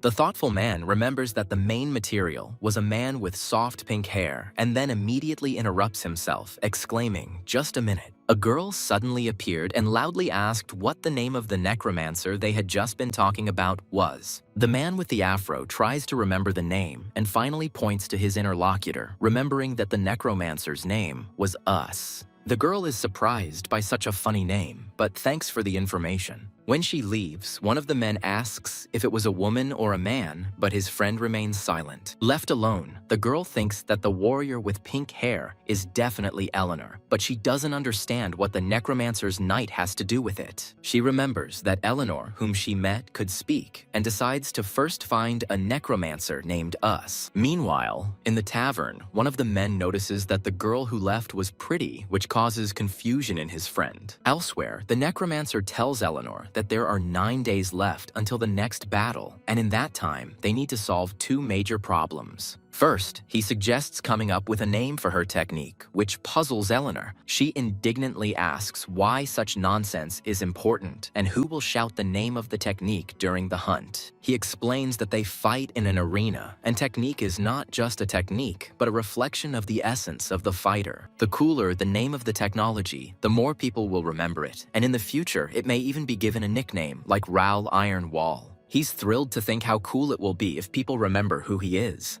He says he's already come up with a cool name, but Eleanor indifferently tells him to do as he pleases. Eleanor asks about the second problem, and the necromancer replies that even Rahl couldn't stop her fist. Therefore, if they can get close and hit them well once, they will definitely win. However, he admits that knights are superior to human capabilities, and it will not be easy to strike an enemy with the advantage of speed. He says that so far, they have managed to win by using the terrain, but relying on luck is too risky any longer. Therefore, what they most need is equipment that will allow them to quickly approach the enemy. Eleanor clarifies whether by technique he means pumping up the body, as was the case with her left arm. He confirms, but explains that the modification itself is incredibly complex, as what they did with the left hand was only basic actions. Real technology requires biological engineering using materials from a specific creature. Eleanor is surprised by the time frame of several years, and he gives the example of a material like unicorn horn, which has telekinetic abilities. It took at least 5 years to complete the development of this material, and only 2 people were able to achieve success. He explains that once development is complete, recreation is no longer difficult, so necromancer knights rarely differ in form. However, they don't have the money, so they have to use cheap but powerful materials with high risk and high return. With these words, he takes the material he has chosen out of the drawer and shows it to Eleanor. Eleanor looks at the contents with disgust and asks what this abomination is. He replies that it is the leg of a creature called Deathgast, which she has never heard of. It is a species of insect that lives in a place called Black Mountain, in deep crevices filled with methane and hydrogen sulfide. As hatchlings, they grow quietly in pits, feeding on slimy mosses on bacterial colonies. But when they become adults, their organs begin to need oxygen, and they have to leave the pit to survive. Therefore, during adolescence, all accumulated nutrition goes towards the formation of legs, which they use, risking their lives. They need these legs to jump out of a hole that is several kilometers deep. Eleanor says thoughtfully that this is necessary for them to go on a journey and become adults. The Necromancer confirms this and adds that the Deathgast can jump hundreds of meters, but its muscles are too stiff and unpredictable. The Necromancer says that because of this, they are more often used not for the legs, but for strengthening or supporting the body. Moreover, due to the high difficulty of handling, this material is not particularly popular, but since the supply is stable, its price is relatively low. She doubts it and asks if, since it is so difficult to use, he can design and learn to operate it in 9 days. In response to her question about why he didn't start the project from the start, Us replies that he spent money on its creation and, due to its high complexity, considered it unnecessary. He recalls that at first it was difficult for them to even walk together, but now this ability is the key to their victory. Us, with shining eyes, asks to trust him, promising to show everything he has learned and accumulated over these 10 years. 5 days later, the exhausted Necromancer despairingly admits that he is failing and his work is just crap. Ira asks in surprise what it means that everything is covered because he asked her to trust him. He realizes that the structure of the muscle fibers is not at all what he expected and tries to collect his thoughts. Ira notices that lately he has been able to move her arm and leg naturally, as if they were his own. She notes that he does this without even looking, to which Us replies that he studied her every day. He begins to list that he knows every little thing about her, for example, when and how she smiles and all her habits. Us continues, saying that her left eyelid twitches when she's angry, and she taps her left heel 3 times when she remembers something. When he adds that before going to bed, she turns her back and picks her nose, Ira furiously screams at him to stop. The Necromancer calmly says that this is not all because he studied natural movements every day, relying only on weak electrical impulses. Without that level of effort, he says, he wouldn't have been able to become her perfect hands and feet. After a short pause, she asks if all this is just to win the battle of the Necromancers. Us confirms this and adds that, if necessary, he will become her hands and feet and will be there until death. Ira looks at him silently and then tells him to do as he pleases. 4 days later, another participant, Bolmak, meets him and addresses him and his knight. Bolmak notices that something has changed and is shocked to recognize the knight's leg as a Deathgast. Us confirms this, and Bolmak, looking at the knight in surprise, says that it turned out awkwardly but very plausible. He replies that he finished only 30 minutes ago and only managed to conduct 1 successful test. Bolmak is inspired, declaring that he too cannot lose and will show what the veteran is capable of. The start of the second match of the second qualifying round is announced in the arena, and Us mentally asks Era if she is ready. She replies that, of course, but immediately doubts whether he can handle it since their previous collaboration had been unstable. The masked mustache replies that there was too little time, but they only need to hold out a few more times. Era hopes that their next opponent will be Kalina, but Us considers the likelihood of this too small. The host announces the members of the first team, Us, Era, and Bolmak, and then moves on to the second team. Bolmak notices with surprise that those guys have a black rank. He speculates that the black rank means either necromancers without skills who didn't pass the first round or truly strong beginners. Looking at the formless creature, Us doubts whether it can be called a knight at all, but comes to the conclusion that it looks like it. Their opponent turns out to be a spherical knight, whose shape makes it impossible to predict his methods of attack and defense. Us asks Bolmak to fight first, and he confidently agrees, promising to show him something really cool.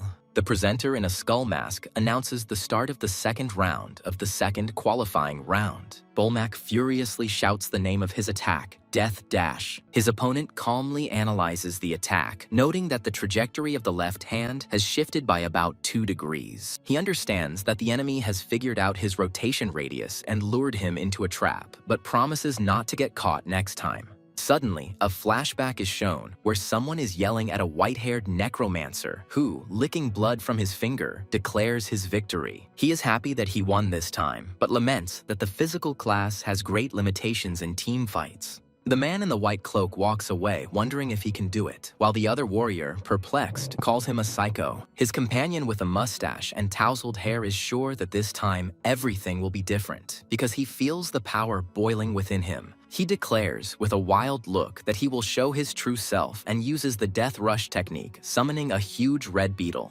However, the summoned beetle is immediately cut into pieces by the swift attack. Meanwhile, their opponent, a hooded man, announces that the highest rank is the first to go and calls out the next one. In the arena, the masked warrior announces that she is reloading and will be using her legs, and her partner orders her to get ready. A man in a tooth-patterned mask points forward and yells at his partner to attack. The warrior misses, and her comrade encourages her, saying that she almost got it, and tells her to tighten her fist for the next try. He reflects on the progress towards the goal, which was like moving towards a dimly flickering point of light in deep darkness. The memory shows an exhausted man who carries endless worries on his back and struggles to keep his legs from falling. But he did not give up, and what was striving towards that point in the darkness was his will. Returning to the present, he decides to name this technique Point Break. He tells his partner not to relax because there are still 2 opponents left. He thinks about his next opponent, but his vision suddenly becomes distorted and he starts sweating nervously. His partner screams in horror at what he is doing because he attacked her and decides that he must be killed. He comes to his senses and says that he knows what to do because if they kill that guy, then the victory will be theirs. His face contorts into a mad grin again, and he obsessively repeats that if he kills just this guy, he will win. With strange symbols in his eyes, he whispers that he must win, and then shouts with delight, yes. The mustachioed comrade grabs him and shouts at him to come to his senses, because he is not trying to kill an enemy. At this time, a giant black cat is holding their partner, and the mustachioed one is screaming for Whiskers to wake up, because he is their comrade. The mustachioed man understands that this is useless, since contact between participants is prohibited during the battle. He remembers that everything happened in an instant, and as soon as the battle began, the round night opened up like wings. From inside this night, a creepy creature jumped out, resembling a moth with many eyes. Soon after, Us lost his mind and began attacking his teammates. He guesses that this is a knight from the mental absorption category, who controls the mind by penetrating it without any conditions. The warrior held by the cat thinks that although she doesn't like the cat, she doesn't like it enough to kill it, and asks the idiot to wake up. She realizes that the cat's movements are stronger than she thought, and considers whether she should break his left arm to stop him. However, she decides that this cannot be done. Otherwise, the subsequent battle will become unprofitable and does not know what to do. Usadai suggests that the mind-controlling knights are unable to perform complex manipulations. He decides that, be that as it may, it is enough to destroy only the performer of this ability. He sees that it will be difficult for the remaining 2 comrades to even escape, and he doubts whether to use Death Rush, fearing failure. He shouts to a girl named Ira that they have no other choice and asks her to run away before it is too late. At that moment, the black cat strikes their masked partner. The warrior falls dead, and the cat's body begins to change and dissolve. The cat transforms, growing multiple yellow eyes on its back, and rushes straight towards the creepy moth knight. The mind-controlling knight sees the cat approaching and asks his comrades to cover him as he cannot do anything while being absorbed. His partner replies that she will figure it out and tells Belladir to finish off the cockroach. The transformed cat pounces on the second enemy knight and tears him to pieces. The woman complains that the cat has a bad reaction and she can't grab it, but her leader says it doesn't matter. Meanwhile, Whiskers comes to his senses, and his mustachioed comrade asks what happened, shouting that he attacked his teammate. The mustachioed comrade shouts that their opponent, the knight, is mind-controlling and urges them to be careful. Us is horrified to realize that everything he had seen before was an illusion that he had failed to recognize. The enemy leader recognizes Yusa as a serious opponent, but he confidently declares that the enemy will not have such an opportunity again. A knight named Eli finally comes to his senses, and his mistress says she is glad to hear his voice for the first time. The hooded enemy calmly states that all he needs to do is simply change the target of his attack. He directs his power at another knight, who looks like a huge plant with yellow eyes. A man in a plague doctor mask volunteers to deal with the situation, and when asked about the cockroach, he replies that it suddenly exploded and died. The mustachioed comrade falls to his knees, lamenting that he failed again, even though he gave it his all. The plague doctor threatens to tear the enemy to pieces, and his pet, a black cat, prepares to attack. A cat with many yellow eyes pounces on its opponent and pierces him. The enemy explains his mental absorption technique, which causes madness and makes everyone around him attack each other. He adds that this technique is only effective at close range and is useless in the current situation. The villain, with a grin, decides that it is time to change form. His insect knight transforms into a massive, moth-like creature. The enemy leader orders a show of strength, and his new knight attacks Eli. Us wastes no time in using his attack called Point Break. Eli delivers a crushing blow to the moth creature, piercing it right through.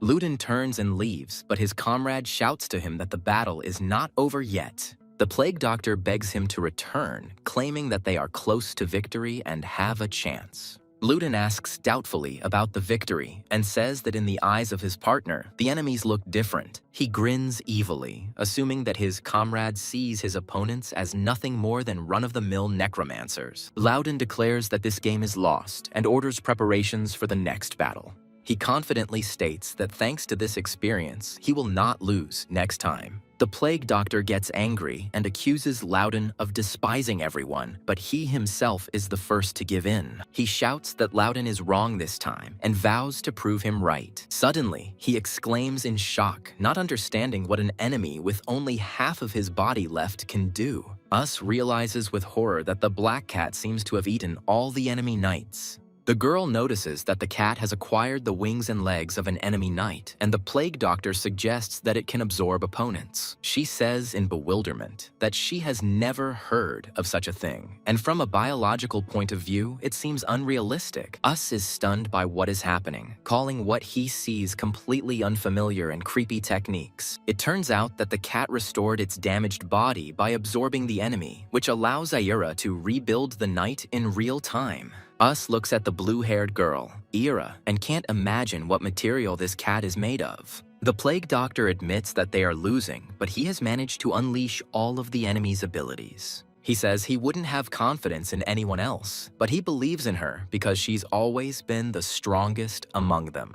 Sabrin responds that power cannot be hidden, and she will have to use the secret technique she was saving for the finale. She commands her enemies to tremble in fear of the death she has created and creates a monster from many hands. After the battle, Us is greeted by a cheering crowd who shout that he was awesome.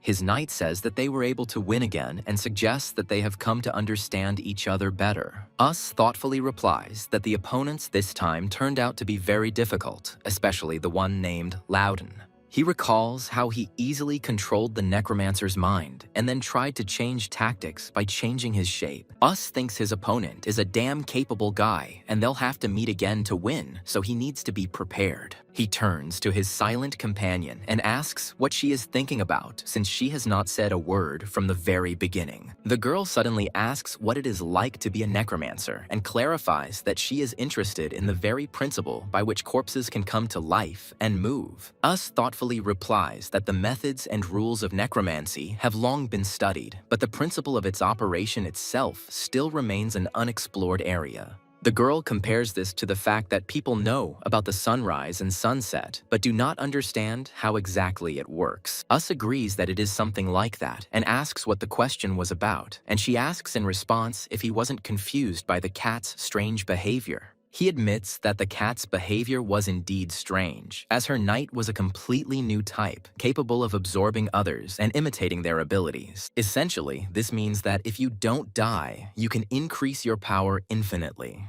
The girl reminds him of his own words about a knight being just a mindlessly moving corpse. But she not only remembers the past, but can also speak. She asks in horror how this is possible and what the chances are that someone else will face a similar situation. Us replies that he doesn't know and has never heard of such a case, after which he asks why she is suddenly so interested in it. She says that when that knight absorbed her, strange sensations ran through her entire body, as if something was squeezing her very tightly. She felt like she was being taken apart piece by piece, and at that moment she clearly heard the voice of a cat in the darkness. She remembers with horror how it seemed as if someone was whispering it incessantly. Us believes that this can't be true and suggests that her mind is also being controlled, but immediately rejects this thought.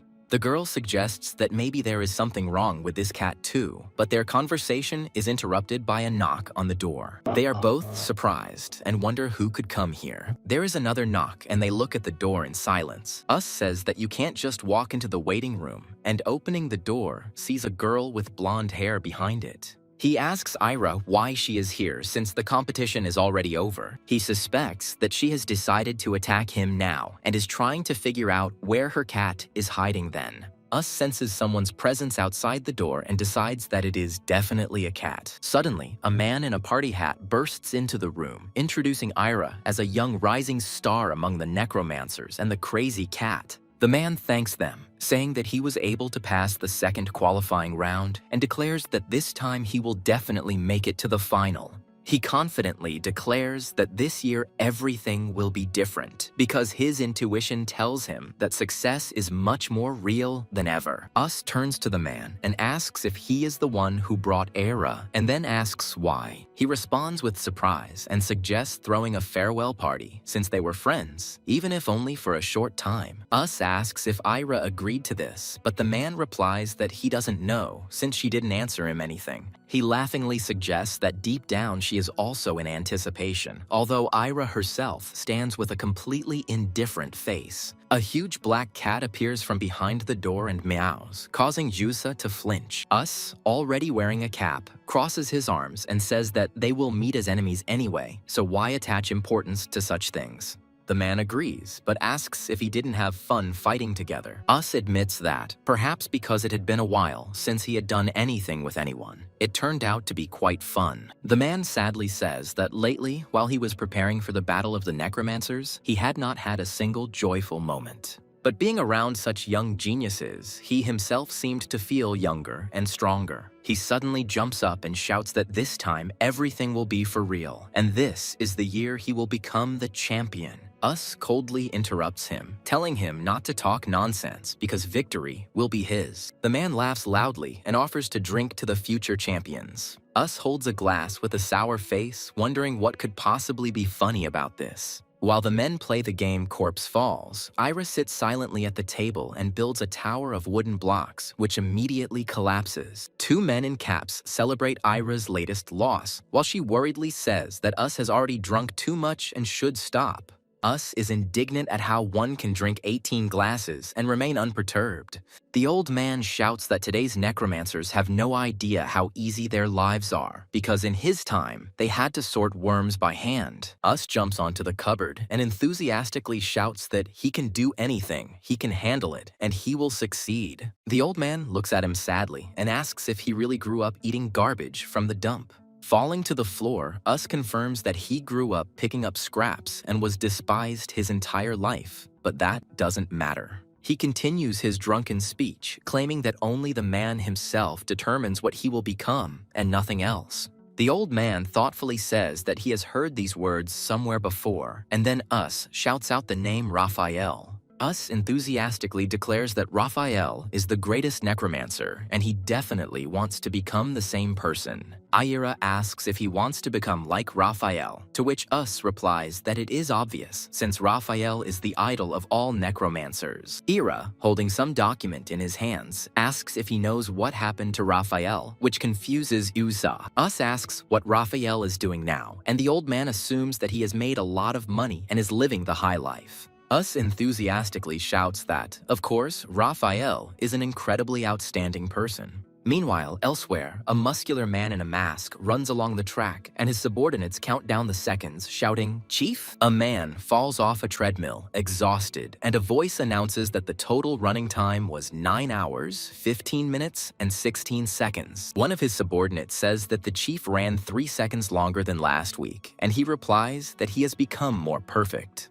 The subordinate warns that if the chief continues to exceed his limits, he may die. The voiceover explains that the chief is a capable and cool-headed man who has turned the battle of the necromancers into the best entertainment in the world. Neither the age, nor the origin, nor even the name of the head are known to anyone. There is no information about him. He is like a shadow man, under a wide-brimmed hat, impossible to sense. The chief's motives also remain unclear, and he asks his subordinate whether the information he brought is reliable. The leader grins maliciously and says that this is amazing, the most interesting competition of all that have taken place so far. He asks his assistant how preparations for the final qualifying round are progressing, and his assistant reports that they are in the final stages. The leader gives a speech, calling on them to fight with the readiness to die, and then the world will remember their victory forever. The final third qualifying round is announced, against the backdrop of 3 skulls, 2 of which are crossed out. The total number of players who have reached this stage is 2,502 people.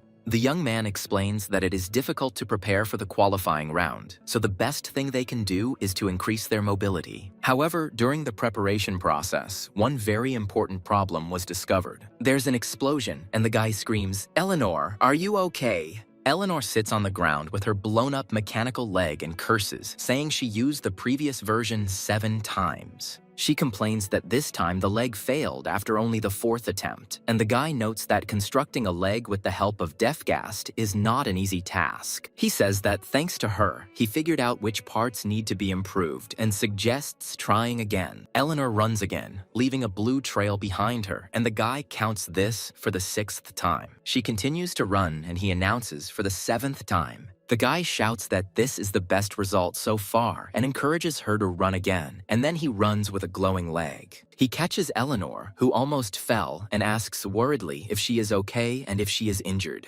Eleanor responds by asking if he is okay and says that he seems to have hurt his shoulder. He reassures her that it is just a dislocation that can be fixed, as this has happened many times before. The guy looks at her seriously and says that she is the most important thing to him now, and if she is safe, the rest is nothing. He notices that her body is overheated and she is flushed, but Eleanor yells at him to shut up because he is being too noisy. The guy explains that the creature Deathgast, having climbed out of the pit, immediately gets rid of its ineffective hind legs, which waste a lot of energy. The girl asks if these legs are only used once, and the guy confirms that this is why their durability is initially very low. He holds up 3 fingers and says that, based on experiments, it is safe to use them up to 3 times. However, after that, regardless of the number of attempts, they exploded at a random moment. The girl understands that there is a possibility of accidental breakage, but the guy advises to finish the battle within 3 uses, since the item is too good. She asks about the rules of the final qualifying round, but he doesn't know them, mentioning only one new restriction. The new restriction is that the knight's field size must be reduced to 5 meters or less. The girl is surprised because there were no restrictions for knights before and assumes that they will have to fight in a confined space. Gathering with the rest of the participants, the masked guy assumes that the final stage will be a team battle. His attention is drawn to a huge red door, behind which, in his opinion, lies the key to this round. The leader asks the participants to leave their knights and follow the guide outside. The guy says he'll be back soon and asks to wait for him, after which he leaves with the crowd. Left alone in the crowd, he feels like a pathetic bastard and can't breathe. Insults ringing in his head, calling him a nasty guy and a real piece of shit. The voices continue to humiliate him, calling him a piece of trash and the scum of society that reeks of rot. Hearing himself called trash, he panics and tries to contact Eleanor. He realizes in horror that the connection has been broken and, clutching his throat, says that he cannot breathe. Suddenly, his friend Balak appears and joyfully greets him, saying that they will experience this moment together. Bolak wonders what will happen in the final round and suggests that this entire crowd will fight at the same time in a team fight. After filling out the data and agreeing to the terms and conditions, they are told to put on the items given to them. On his left hand is a magical artifact that shows the remaining distance and current rating. He doesn't understand what the distance and rating are for, but the guide explains that the device on his right hand is for safety. The presenter in the hat announces that this is a one-time magical device for instant travel. It is activated in an emergency upon refusal to participate or immediately after the end of a round. The device will instantly move them to a safe place prepared outside. The reason for issuing the devices is that the location of this round is extremely confined and dangerous. The presenter introduces the fierce battlefield where the final qualifying round will take place. Behind the door is a gigantic living creature, 9,999 meters long, personifying the underworld itself. The door opens to reveal a massive maw called the Guts of Hell, and the participants ask in horror what the hell it is. The protagonist, with wide eyes, realizes that this is not a mouth, but a corridor. There is only one condition for completing the tour. You need to lead your knight to the finish line. The finish line is located in the depths of this hell, and the selection of participants will be in the order of arrival. There are 1,000 spots in total, and once they are full, the Guts of Hell will collapse, destroying all the knights inside. The presenter wishes that their determination and patience will help them in this hellish race. With a sinister smile, he announces that the race is about to begin. According to the rules of the final qualifying round, only the first 1,000 people will advance further. Participants must guide the knight to the finish line, which is located in the depths of this hellish creation. However, causing harm to another participant with the help of a knight or leaving the arena is considered an unwillingness to continue the competition, and it will be counted as a refusal to participate. Inside the Guts of Hell, numerous magical eye-shaped devices are installed that will monitor the condition of the participants. A mysterious host in a skull hat announces that the qualifying round, a death race in hell, will begin in exactly 1 minute. 2 hooded participants are surprised. One of them says that he has never heard of such a qualifying round in the form of a race. The guy in the mask with teeth understands that if they don't make it into the top 1,000, then only a Necromancer will be able to return, and they will be disposed of. His skeletal companion thinks that if they don't succeed, he's finished. Another participant in a horned mask notes with interest that there are 40 seconds left, and it will be a race for life. The mustachioed man thanks his companions for their help on the last tour and promises to help them in any way he can. A guy in a mask with teeth warns him not to change his mind, as a voice announces that there are 30 seconds left. The skeletal host announces the start of the final qualifying round of the Battle of Necromancers. Participants race on giant insects, dodging dark monsters. The mustachioed man carried by the protagonist admires the speed, saying that it is much faster than if he ran himself. The protagonist, holding him, asks him with a threatening look when he is going to demonstrate his experience. They fly inside the giant monster and check their ranking, which shows 873rd place. The mustachioed man shouts that they need to run as fast as they can to get into the top 1,000. Inside the monster, they see that the walls are made of living flesh with huge red eyes. The protagonist reflects that the walls really do seem alive and is amazed by their colossal scale. His companion notices something strange ahead, resembling tongues. Suddenly, they fall down into a slippery tunnel. The protagonist realizes that they have entered the monster's esophagus, an endless vertical passage. The mustachioed man tries to grab onto it, but everything is terribly slippery due to the special obstacles installed. These obstacles, he explains, will at times hinder movement. If you get caught in a trap, you won't be able to move for 10 minutes, and during that time, the race will be over. Eli tells his companion that they need to stick together or else the tentacles will grab him and that will be the end of him. He hugs his comrade in the horned mask tightly. He complains that Eli is too close, but Eli replies that nothing can be done. Someone shouts to dodge to the left, and a huge red tentacle flies out of the wall. Eli, his eyes wide, barely manages to dodge the blow. He screams that there is another tentacle right in front of them, and they will not have time to separate. The next blow scatters them in different directions. The other two participants climb out of the slippery section, which they estimate was about 800 meters. One of them looks at his watch and sees that their current rating is 911, and they are already on the verge of elimination. Eli sees that they are falling behind and shouts at them to run faster. He asks the mustachioed man why their cockroach doesn't fly, since it has wings. The mustachioed man replies that Eli himself cannot run at such a speed, so there is no need to be indignant. Suddenly, their friend Woon appears, who is glad to meet them and says that he has been rooting for them all this time.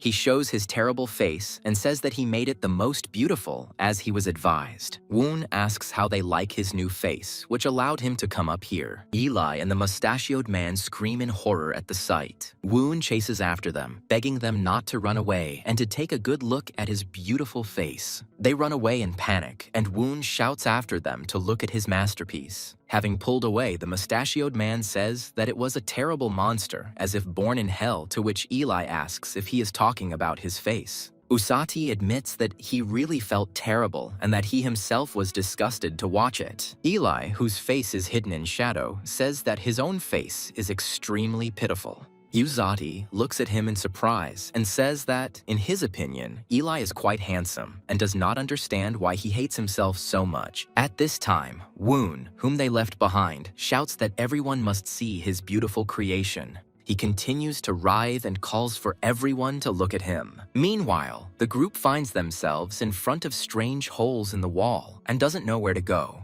Eli looks at the clock showing their ratings are falling and says there is no time to choose. Usatai suggests choosing the most harmless-looking option. Elsewhere, a crowd of spectators watches the race on a big screen, which announces that Tarakan is in the lead, having covered 5 kilometers. The host, wearing a skull cap, declares that there is a real necromancer worthy of attention in this tournament, and not some bastard. In the control center, someone demands a close-up shot from camera 1488 as the leadership group dwindles. A staff member in a skull mask searches a list of parentless necromancers to find a participant with a touching story. He reports that the reaction to the round is positive, with newcomer coverage and audience engagement rates reaching target levels. However, he is concerned that there is too much luck involved in this race, and he is afraid of criticism from the media.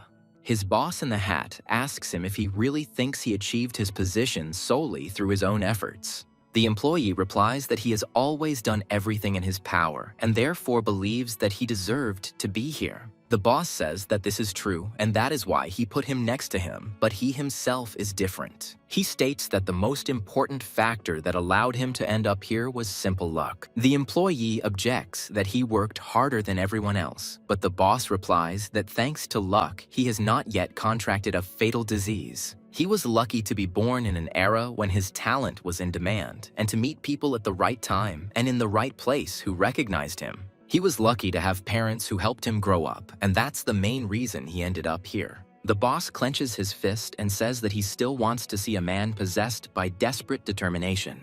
According to him, such a lofty human aspiration is capable of overcoming it. He believes that this battle will be a stage for great men who are capable of bringing down those who have risen to the top only by luck. He is confident that the audience will be delighted by this madness. The group runs through the tunnel, and the mustachioed man shouts that the passage seems to be getting narrower. Eli asks if they will have to turn back, but the mustachioed man replies that they have gone too far and everything will be lost. Ahead of them, a girl with her huge knight blocks their path and asks them to go back. She insistently repeats that they should go back and look for another passage. Usati shouts that they can't go back because they've already walked 700 meters through this tunnel. Eli adds that they will lose twice as much time and then they will definitely be thrown out of the competition. The girl gets angry and screams that it is impossible to go further. She explains that this is her last chance, which she has invested a lot of money and time into, and begs them to come back.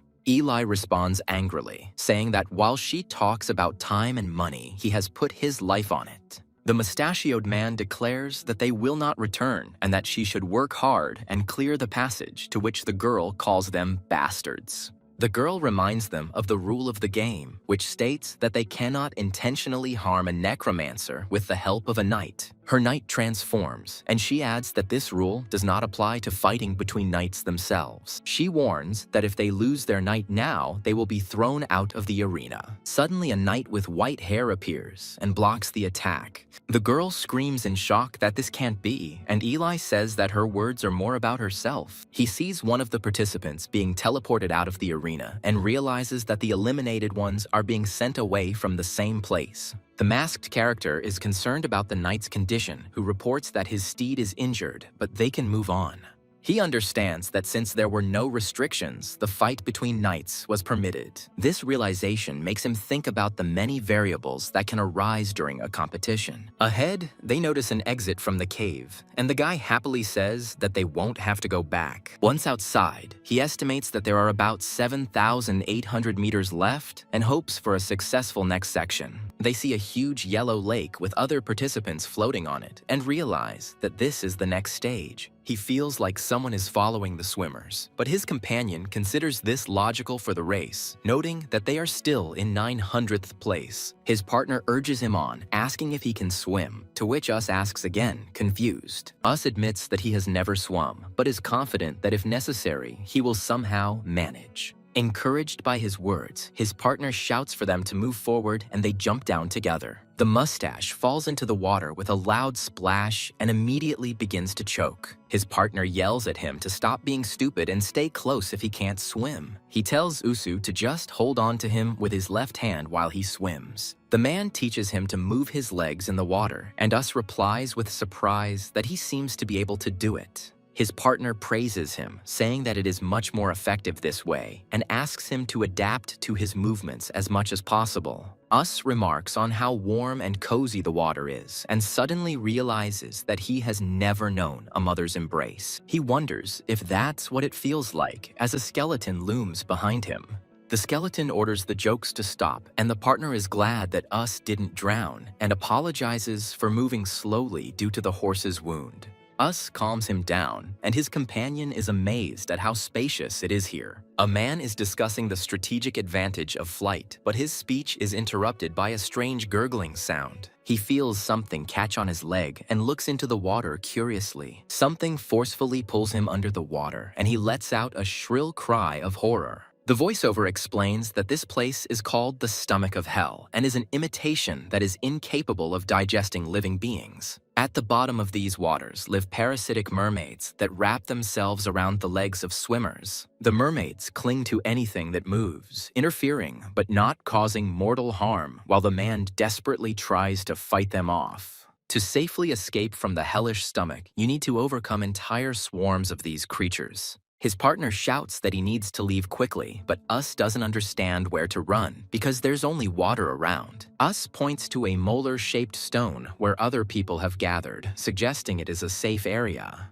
They swim with all their might towards the stone, escaping from the mermaids pursuing them. Having reached land, the man tries to shake off the last mermaid clinging to his leg. A guy from their team forcefully knocks the creature off his leg, indignantly asking if they have gone crazy. Us sarcastically asks how this can be called safe, since the slightest slowdown threatens death. He estimates that the exit is more than a kilometer away, and it will take hours to swim that distance, fighting with the fish. His partner looks at his watch in panic and sees that their ranking has dropped below 1,000th place as other groups move forward. Us is desperate to see that they are falling behind and is frantically trying to figure out what they can do.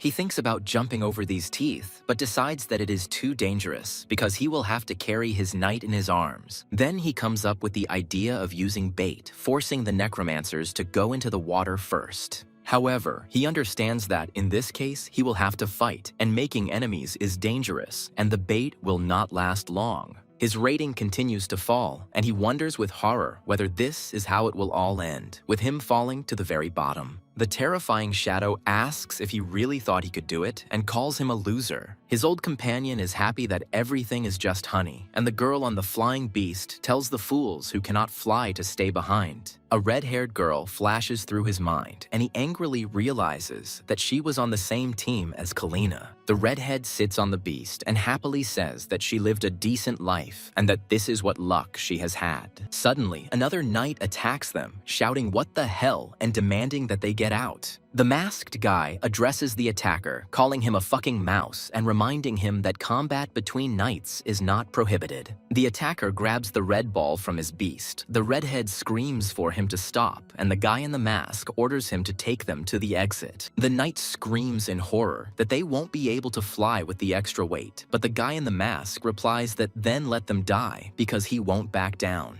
The red-haired girl fearfully agrees, but says that she has a condition. He asks about the condition, reminding her that she is in no position to bargain. She states that in order to get out of here, he must follow her. The girl points to his companions and says that this won't work anymore, so he must go alone. The old man panics and shouts that he will definitely fail if he has to fight these fish. He pleads with the masked guy, saying that he is an old man, he does not have enough strength, and besides, he cannot even fly. The old man desperately asks to be taken with him, reminding him that he helped them get here and that this time he simply must succeed. Redhead screams that nothing will work and rushes him because they keep falling in the rankings. The old man offers to take at least his body with him because to win, the knight must cross the finish line. Crying, he begs not to let the 30 years he has wasted go to waste. The masked guy kicks the old man away and yells at the girl to come closer because he's about to jump. Having jumped on the beast, he hears from the girl a question whether he is worried about that old man, since she is helping him at a loss. She tells him not to worry because there is no such thing as comrades here, and in the end, everyone will meet as enemies. He orders her to shut up and fly straight ahead, adding that he is grateful to her only because he himself does not know when she will stab him in the back. The girl calls his words creepy, and he asks where Kalina is, since they were in cahoots. She replies, surprised, that she herself doesn't know, since although they have known each other for a long time, they are not really that close. She explains that they are only dating for profit, and in general, Kalina is a little annoying. He says contemptuously that she simply associates with those who are beneficial to her and runs from one to another just like a bat. She assumes he's still angry about last time, but reminds him that she's helping him now. The girl hugs him and says that now he is with such a sweet girl like her, so there is no need to be too offended. He rudely orders her to stop talking nonsense and look ahead, and she obediently agrees. He looks at his watch and notes that he was able to climb back up the rankings, as flying is the fastest way. The guy notices that there seem to be a lot of necromancers stuck in this area. Suddenly, their beast is grabbed by a purple hand with a tentacle, and the girl screams in horror. The necromancers and their monster are standing below and demanding that they be taken with them because they won't be able to swim and need to fly. The girl notes that this conversation is already familiar to her, and the guy in the mask shouts that the beast can only lift 200 kilograms. One of the necromancers suggests that the guy get off and then everything will be fine, to which he calls them bastards. At this moment, a knight with white hair appears and attacks the necromancer monster with blue flame. The white-haired knight continues to furiously attack the huge creature, dealing it blow after blow. The necromancer is surprised at first, but then grins evilly and prepares to show his power, shouting the name of the lightning palms technique. The necromancer's monster is suddenly grabbed by giant purple hands which tear it apart. The white-haired knight is entangled in tentacles, but he releases blue energy and strikes back. The man with the mohawk begs for another chance, admitting his guilt before the stone monster. He finds himself trapped in blue energy and screams for a chance, while the masked man advises him to watch who he's messing with first. The masked man extends his hand to the red-haired girl, asking if she is hurt and urging her to hurry because they don't have much time. The three of them, along with their knight, arrive at a strange place that looks like a cave made of flesh, where someone is already waiting for them. The girl thanks the masked man for significantly increasing her rating and asks if he really is that strong. She happily introduces herself as Nia and invites him to be her friend. He calmly tells her to do as she pleases, but Nia insistently invites him to grab a bite to eat after the qualifying round at her expense.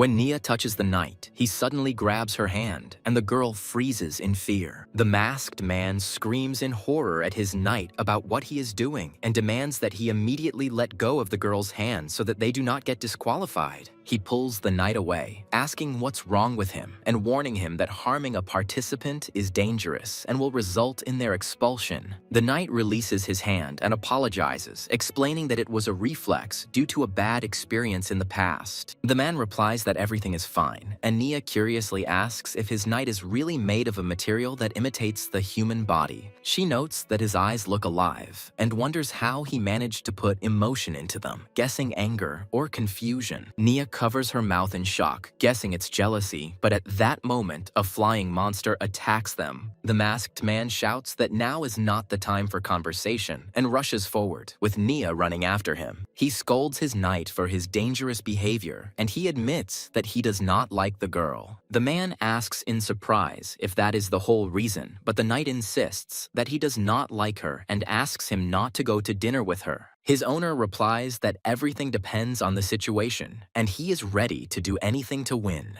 The next challenge is announced, called the Lungs of Hell, where hellish bacteria live among the raging wind. These bacteria will hinder movement, and one of them will immediately crash into the face of one of the participants. The voiceover expresses hope that the participants will safely overcome the stormy wind that is blowing people away. Nia screams that the wind is too strong and she can't hold on any longer. The masked man picks her up and she screams in surprise, not understanding what he is doing. He explains that he will shield her from the wind and she should concentrate on the knight's movements to make it easier to move. Nia agrees that it is much easier this way, but she is worried about him, but he reassures her, saying that she is light and he is used to the stress. He muses that the ability to fly is highly prized here, and they will need help if they encounter similarly challenging terrain. So he decides it would be more profitable to take her with him while there is a need, and Nia blushes in embarrassment. The knight easily fights off the spherical, spiky bacteria flying at them. They reach the end of the tunnel, and the man breathes a sigh of relief, assuming they've made it. Nia thanks him for his help, promising not to forget his kindness, but at the same time hopes that he will not stab her in the back. They look ahead and see a huge structure that looks like many vertical spines. The voice announces the final obstacle, which is called the Spine of Hell. Participants must climb a continuously running vertical spine to reach the exit. In case of a fall, soft Hellcat paw pads are installed below. As long as the participants have the strength to climb, they can try as many times as they want, so they are advised to be persistent. Nia excitedly says that it would be just super if they could fly over this section.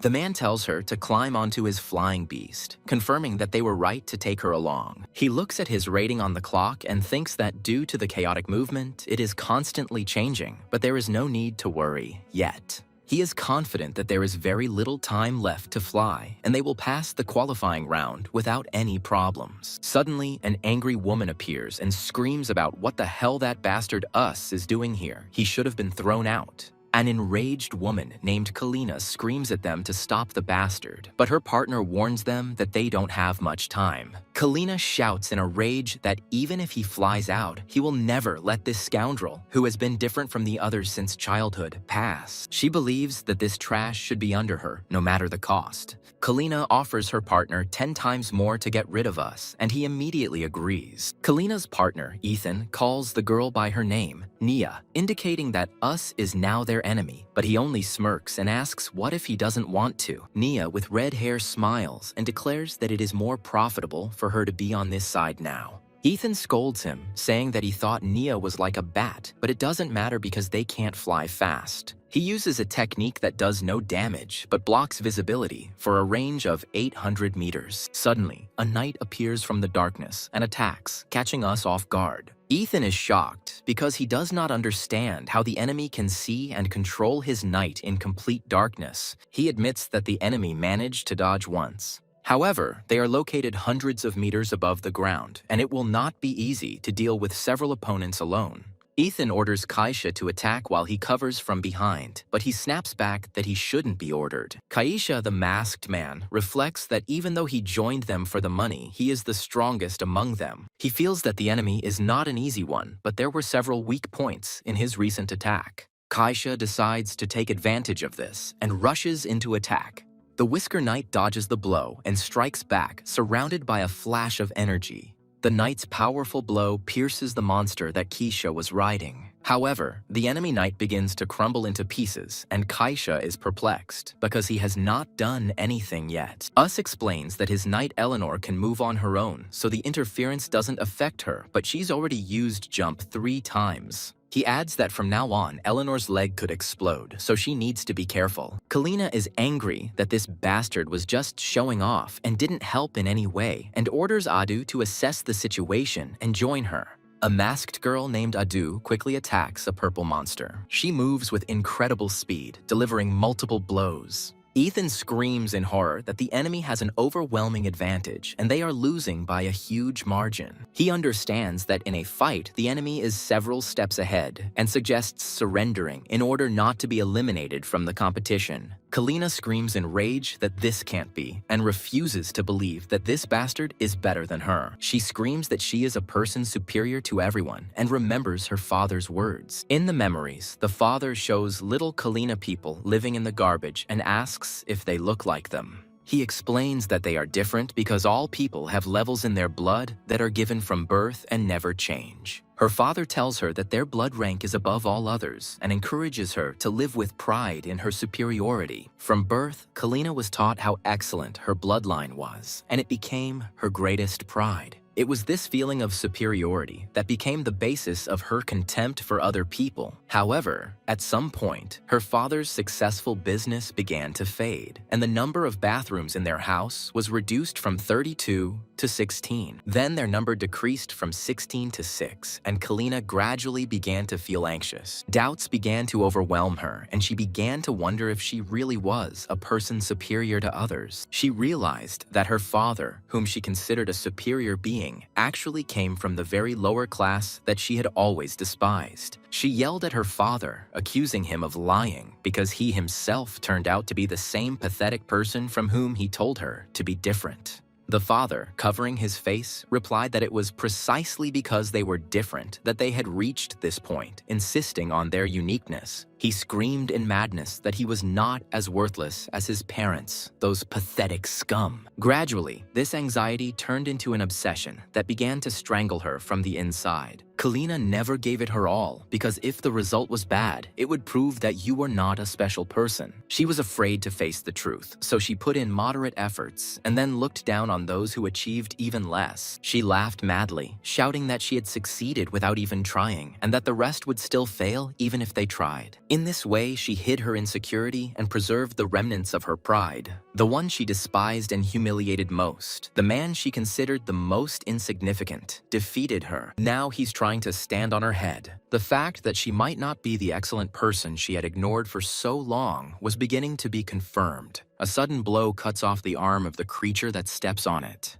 Kalina, shocked, asks why her savior didn't finish off the enemy because if he flies away now, he'll become just a bystander. But he wants her to look at him as an opponent fighting on the same field and to be clearly aware of everything. She should have seen him rise above her and overtake her. He challenges her to a fight, asking if she wants to become an outstanding person. She asks if he wants to become so excellent and great that no one dares to ignore him because his pathetic nature is unbearable. She says that in order to achieve superiority, someone must end up on the bottom. At the root of any feeling of superiority is always contempt for others, and she asks if he really thinks he is different. He firmly replies that he is different from people like her. She screams that one of the reasons she doesn't like him is because of his ugly eyes. The girl says that he has the same eyes as her father. Hearing this, the guy silently jumps aside. She asks again, with a crazy grin, if he really thinks he's different. He shouts that he is different and the world will soon recognize him as the most outstanding man of them all. The guy frantically declares that the world will definitely recognize this. The final part of the test, called Hell's Guts, begins. It's a 2-kilometer straight section that you have to run to reach the exit. The girl with red hair is surprised that 667 people have already passed. At this point, the number of those who have passed increases to 679, and she shouts that it has grown again. The masked guy realizes that he has wasted too much time fighting and is barely making it into the 1,000, so he needs to hurry. Participants panic and run towards the exit, pushing each other and shouting insults. Everyone rushes forward with shouts using their maximum speed.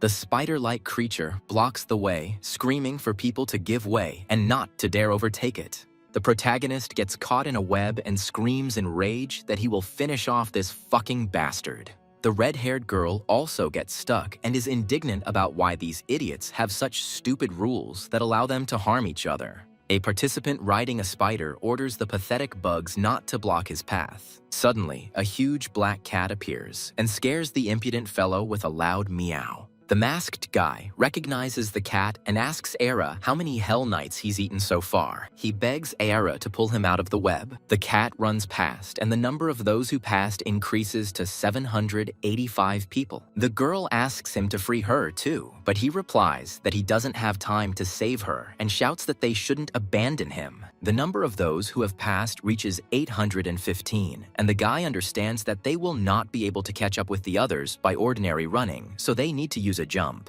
The masked man says he's already used the jump 3 times, and now they'll have to rely on luck to get them across the remaining distance. An elderly man with disheveled hair hears from another participant that it's all over and he will no longer catch up with the others. The old man clenches his fist and, not wanting to give up, begins to climb the huge bone staircase to prove his superiority. When the number of those who passed reached 840, the guy warns his companion that if he goes too far, their connection will be broken. He encourages his comrade, saying that as long as he has arms and legs, they will be tied up, and asks him to just trust him and run forward. The number of those who have passed increases to 850, and the creature in the bone mask tenses, preparing for a powerful leap. Enveloped in blue energy, he dashes forward, flying a great distance through the air. The guy asks Eli how he is, and he replies that everything is fine. It worked once, but he needs 2 more of the same jumps. When 874 people had already passed the test, the guy realized that he could no longer see his partner. He asks if they can handle it, relying only on their feelings, and then remembers that they trained together for a long time. The guy confidently says that it's time to move on to the next push and orders Eli to get ready. Eli pushes off the ground again, and a powerful stream of blue energy propels him forward. The number of people who have passed reaches 900, and the girl with red hair sighs in disappointment that it is a failure after so much money was invested. Her companion consoles her, saying that getting to this stage on the first try is already amazing, and next time she will do even better.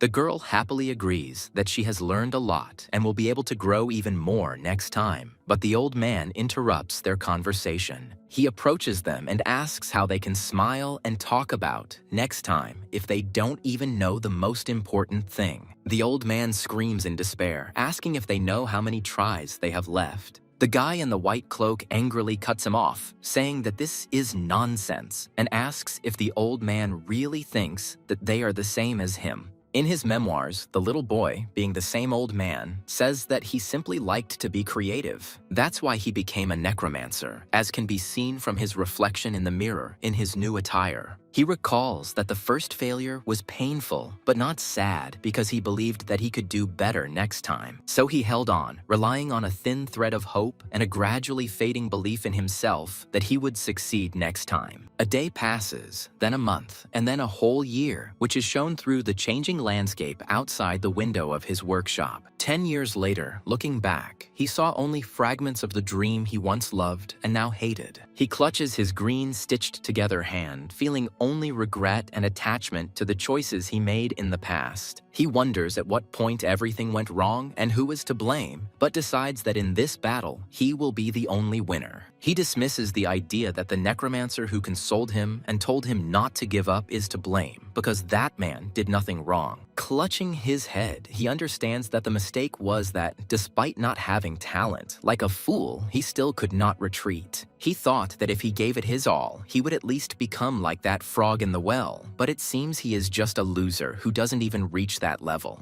Falling to his knees, he cries out in despair, asking why God gave him such a strong passion, but did not grant him talent. With tears in his eyes, he whispers that he wants to shine at least once. Just once.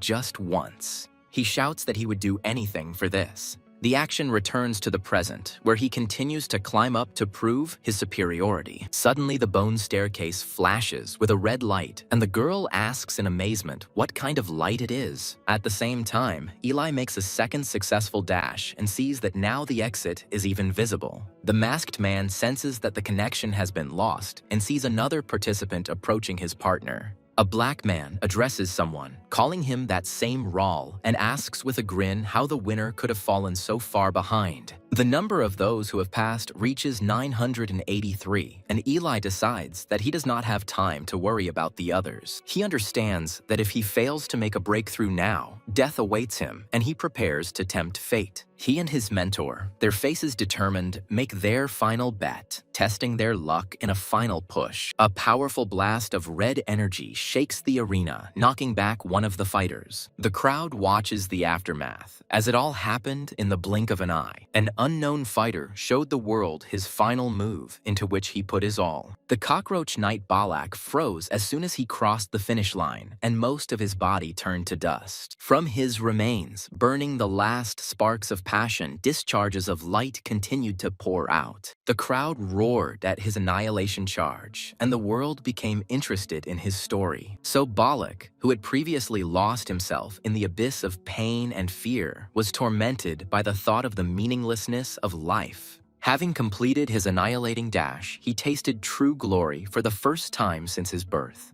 He achieved greatness for a moment, proving his worth, but it did not bring him satisfaction. The path laid by the cockroach knight turned into hell due to the shockwaves from the unimaginable speed. Almost all the participants lost consciousness, but the judges decided that there was no malicious intent, and Balak moved on. When only 16 contenders remained out of 384, their battle was still going on. In such circumstances, fortitude was decisive, and the first to come to his senses was a fighter named Us. An ear-splitting ringing echoed in his head, but this pain was weaker than what he had known before. He remembered how, as a child, he was beaten by the neighboring children, who called him a disgusting bastard. That's why he could run even when everything was swimming before his eyes, and the picture was shaking. This physical pain was more bearable than the disgusted looks people gave him, so he could run. His legs were unsteady, and he seemed about to fall, but he continued to move. He remembered his father, who blamed others for all his troubles and cursed his life. The father constantly cursed, hating everyone around him, including his own family. The shadow of his father, who always humiliated and insulted him, haunted Us all his life. Because of these memories and the fear of his father, he simply did not dare stop. Meanwhile, Eleanor, left with only one leg, was also preparing to dash. While others were unconscious, she was able to pull ahead despite her injury. However, soon several fighters came to their senses and easily overtook the one-legged Eleanor. When 995 people had passed and there were still 5 left in front of us, the situation became critical. One of the opponents attacked the other, but suddenly a fighter named Yoon intervened in the fight. Thanks to Yoon's help, Woo gets through the qualifying round at number 997. Us didn't understand why Yoon, who was also his rival, decided to help him. Yoon explained that he had fought to create the most beautiful face, and now the battle was over for him. Now he wants to become Usa's very first fan and root for him. He decided this because Us was the first one who, without any prejudice, simply shook his hand. Yoon sincerely told Woo-soo that he was a much more wonderful person than he thought he was. Us couldn't comprehend how the defeated Eun could smile and call him wonderful. He turned away and said that he was not at all the person Eun thought he was, but he would soon see everything. Us vowed to become the best that everyone would be forced to acknowledge and rise to the top where they would not dare despise him. He confidently declared that he would prove to the whole world who he really is. Yoon supported him, asking him to remember that there was always someone nearby who believed in him, and Us promised not to forget. As he left, Us asked Yoon to watch his path to the top carefully. Behind closed doors, a voice congratulated Balak on reaching the main tournament, praising his magnificent annihilation dash. Bolek stammers an apology to Us for leaving him in trouble, but Us replies that everything is fine. Balak says with understanding that Yusa had no other choice, and in his place he would have done the same. Us assumes that if they both reach the end, they will have to fight, and he hopes for a worthy fight. He confidently states that in any case, he will be the final winner. Based on the results of the qualifying competition, someone became the winner in this battle, and someone turned out to be the loser. The qualifying competition, which included the joys and sorrows of many people, has come to an end, and now a new stage begins. The curtain opens completely, revealing a giant skull and heralding a more grand and spectacular event. A bloody battle begins for those who have been recognized as true necromancers. The spectators look with delight at the champion standing on the dais and shout out his name, Kalen Crow. The masked host announces that the final tournament of the War of the Dead has begun. The second presenter, wearing a hat, welcomes the 1,000 great necromancers who have advanced to the main tournament. He says that each of those present has proven their worth, and from now on, the world will watch them even more closely. Wealth, fame, and popularity, which they never knew before, will come their way depending on their skills and efforts. The presenter calls on everyone to fight, burning their souls with the readiness to die. He then introduces the greatest man of our time and the finest of necromancers, Kalen Crow, who awaits them at the top. The host asks Kalen Crow to address the candidates with a message. Kalen Crow, who turns out to be the masked host, contemptuously calls all the fighters scum. Fighters who advance to the main tournament receive a completely different status and minimal benefits until the very end of the War of the Dead. Starting with the current tournament, they can enter into sponsorship contracts with various corporations, receiving support and funding from them. Corporations that sign a contract place their logo on the fighters' capes, and each participant can sign up to 4 contracts. The corporations held a talent fair before the start of the main tournament, where a fierce competition for the best players unfolded. Dozens of corporations took part in the event, but there were also some participants who failed to sign a single contract. The host calls the next participant, Fighter USA, onto the stage. When Us introduces himself, information about him appears on the screens, including his place of birth and a significant drop in his popularity index. One sponsor notes that Us doesn't fit into their brand concept despite praising his craft. Us stops the presenter who is trying to send him away and says that he is not finished yet. He claims that he came only because attendance was mandatory and he is not interested in such nonsense. Turning his back, Us says that only his own name will be emblazoned on it. A voice from one of the screens asks if he is angry that someone is trying to take the fruits of his labor. An unseen interlocutor offers Us a look at the guard next to him, calling him the best of the best they hired. To stand here, this man had to go through the most brutal training and back it up with boundless diligence. Although his efforts are in no way inferior to those of Yusei, the world will appreciate the fighter's efforts much more and remember him as a greater man. The reason is that USA has an unstoppable industry behind him. This industry was built through the sweat and sacrifices of countless people over many years, not just his efforts. The sponsor advises the puppy to learn humility, otherwise he will end up like his father. Us shouts in rage that he, damn it, doesn't know anything about his father at all. The interviewee describes his father as a man stuck in the past who dumped the burden of his own self-hatred on his wife and son. In the end, he renounced himself, became the king of the dump, and a dirty, disgusting piece of human trash. Us screams in horror that he is different when he is told that this is the blood that flows in his veins. He rushes at the guard, screaming that he will prove that he is not like his father. With a wild look, Us screams that he will sacrifice everything just to prove that he is different.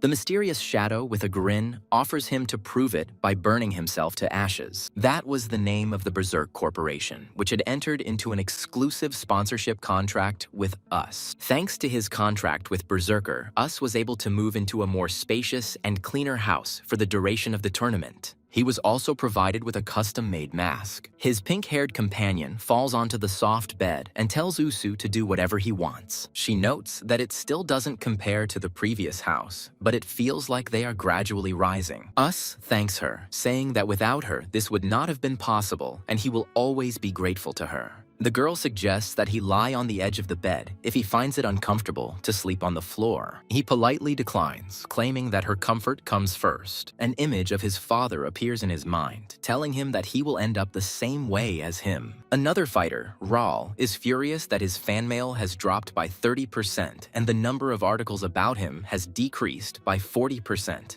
He laments that passing the third qualifying round in the 900th ranks has damaged his reputation, and now everyone is talking only about his fall. His assistant tries to console him, saying that many people are rooting for him, and these letters will give him strength. Raul asks with disdain what they mean by root for pain, recalling how he received 10,000 letters for a victory and 2,000 or 3,000 for second place. He claims that regardless of the decline in popularity, these figures have always been the same and doubts that there is any soul put into them. For him, all of this is nothing more than numbers that change depending on how his battle is presented. In despair, he cries out that these numbers constantly tell him how pathetic he is. He decides that defeat is unacceptable this time and asks who his first opponent is in the main tournament. The assistant begins to name his opponent, Mr. Raul. The final begins, which consists of one-on-one fights where the winner is determined by the outcome of one battle.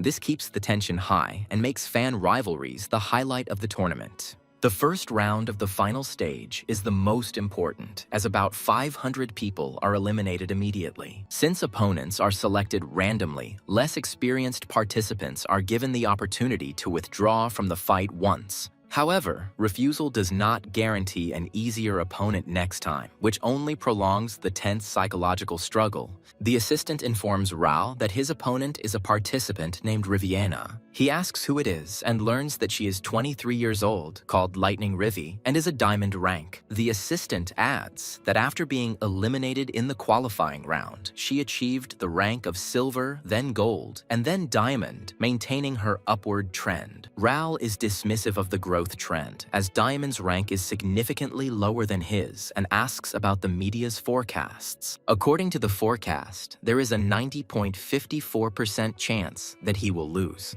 At the same time, Riviana is shocked to learn that her opponent will be the same impenetrable Raul. Her assistant confirms this, and Riviana says in surprise that he is super famous and has already won. The assistant explains that he has weakened greatly lately and suggests that Riviana refuse the fight since her rank is lower. Riviana hesitates, as there is no need to fight a strong opponent from the very beginning. But she still decides to try to fight, thinking that the fans will be interested. The assistant says she knew about her decision and reports that she received letters from fans. She hands her about 30 letters and talks about gifts at the door, which makes Riviana very happy. Sitting at the table, she happily reads a letter from Mrs. Emma, who recently gave birth but will still come to watch her fight. Meanwhile, Raul orders his people to redo everything, demanding that they create the most effective combination based on the data he has accumulated. His assistant asks him worriedly if he is okay, as he has become overly obsessed with numbers when creating his knights. The assistant asks Raul if the impenetrable wall was not the very ideal he sought to prove. Raul turns away and coldly replies that such nonsense doesn't matter because only numbers are important.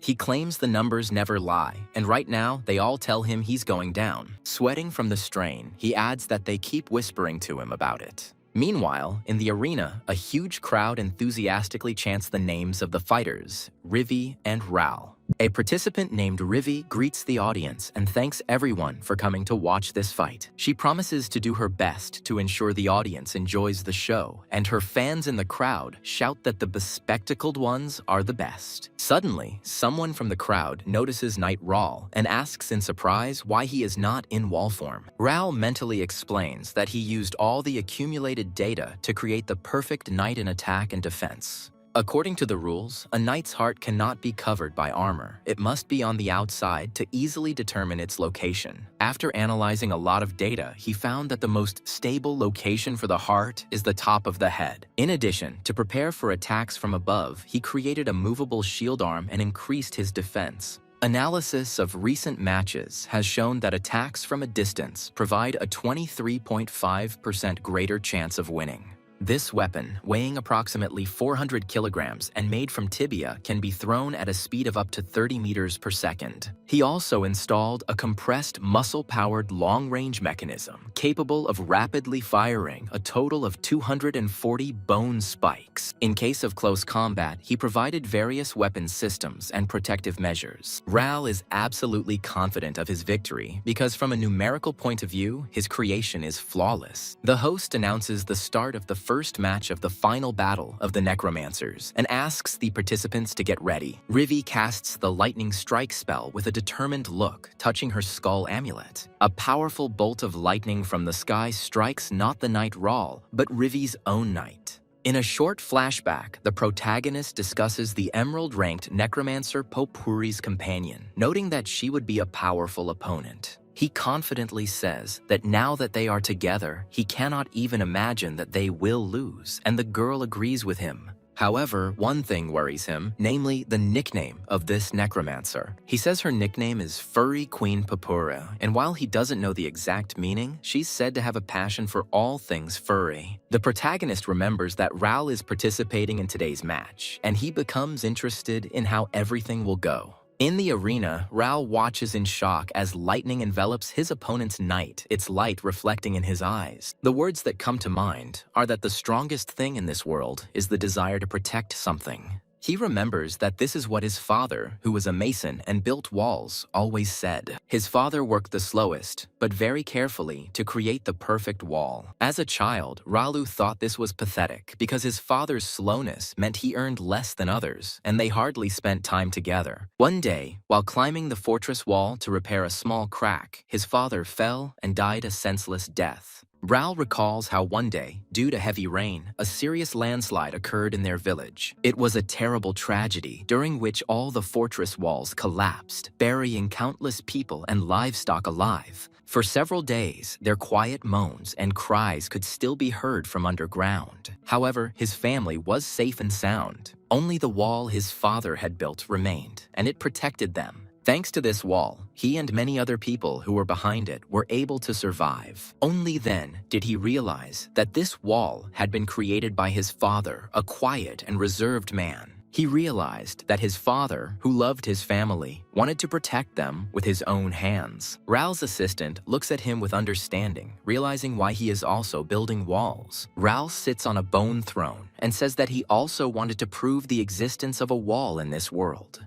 He continues that this wall will be able to protect someone and will never collapse. His assistant genuinely thinks this is amazing and says that it is because of these beliefs that his fans support him. However, she warns that stubbornly sticking to one strategy could become a weakness over time. She asks what he will do if his beliefs ever become a problem for him. Rahl confidently replies that he knows what he is fighting for and what he should focus on in battle. The action shifts to the arena, where Rahl, in combat, puts his finger to his lips and then slams his fist into the ground, causing a burst of energy. He points at the enemy robot and shouts the name of his attack, Abyssal Dive. The robot attacks him with a hail of black spikes, but they crash into a red barrier. Rahl shouts that he's got him, while his red-haired partner creates a barrier and the robot prepares another attack. A golden energy field on the ground reflects enemy spikes. He decides that he must deliver his Abyssal Dive strike with maximum precision to prevent his opponent from having a chance to respond. Rahl folds his fingers to attack, and the robot with severed legs tries to move forward. He is perplexed as to why the robot's movements appear unnatural, since according to the calculations, everything was perfect. Spectators notice that the atmosphere around Rahl is unusual, and he is constantly retreating, unlike in his previous fights. The enemy robot loses its balance and begins to stagger. He understands that his rival decided to cut off the robot's legs in order to knock him down, but he assures himself that this was part of his calculations. In a rage, he shouts that no one should dare to underestimate him. His opponent, Riviania, understands that his attacks and strategy are very varied and should not be underestimated. She looks at the energy indicator on the robot's head and realizes that the supply is almost depleted and soon she will be defenseless. Riviana decides to first knock over the robot's main body and then strike with lightning. A powerful blast of energy and a kick hit the robot's leg. She joyfully shouts that the robot's heart is open and prepares the final blow.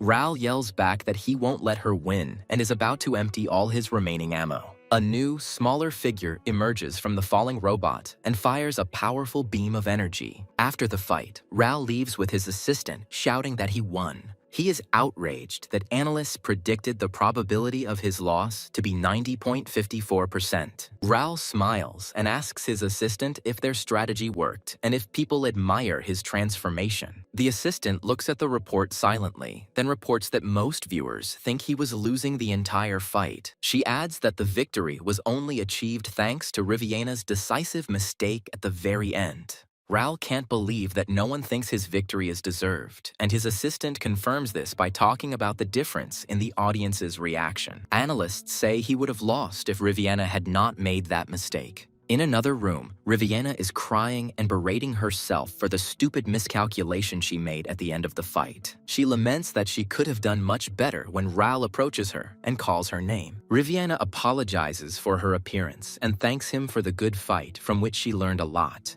He tells her that mistakes are part of mastery, and the world only remembers victory or defeat. Riviera agrees with him, but says that she is not making excuses, but is simply angry with herself. She is angry because Mr. Frank supported her in every match, even when she lost several years ago. Pregnant Mrs. Nyla and Uncle Kalen, who closed his shop, also came to cheer for her today. She feels bad that she couldn't show all these people her best side. The girl with red hair clenches her fists and cries, saying that this makes her very angry. Mr. Ral, standing nearby, asks why she is so worried about these people, since they are just numbers. She replies that his words mean that the sincerity of those who support her is false. The girl turns to him and asks what he, Mr. Ral, is fighting for. Watching Riviera leave, Ral felt something unusual. He thought that one day she would appear again, becoming a being of such immense power that he could not even imagine. Ral stands next to another woman and firmly decides that sooner or later this will definitely happen. In another location, a blonde woman bursts into a cluttered room and yells at Balak, asking why his house has become even more of a dump. She doesn't understand his condition because he reached the finals for the first time and successfully completed the survival run, attracting attention to himself. Balak admits that since then he has never been able to properly complete the survival run.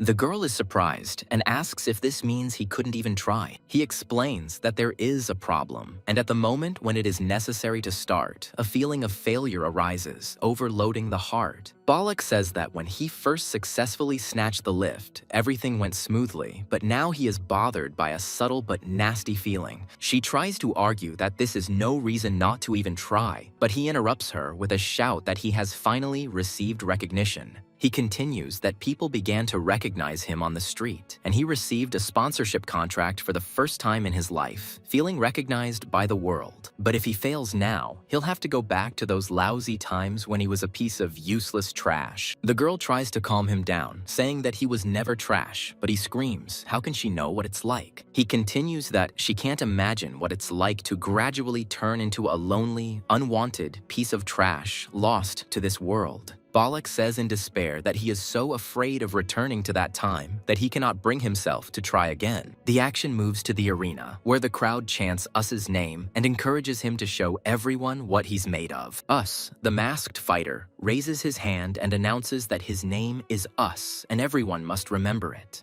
His companion in the bone mask asks him not to get too excited and to concentrate because their opponent is strong. Us agrees, noting that Popuri is known as a melee beast class necromancer, and she comes to the finals with a new strategy every time.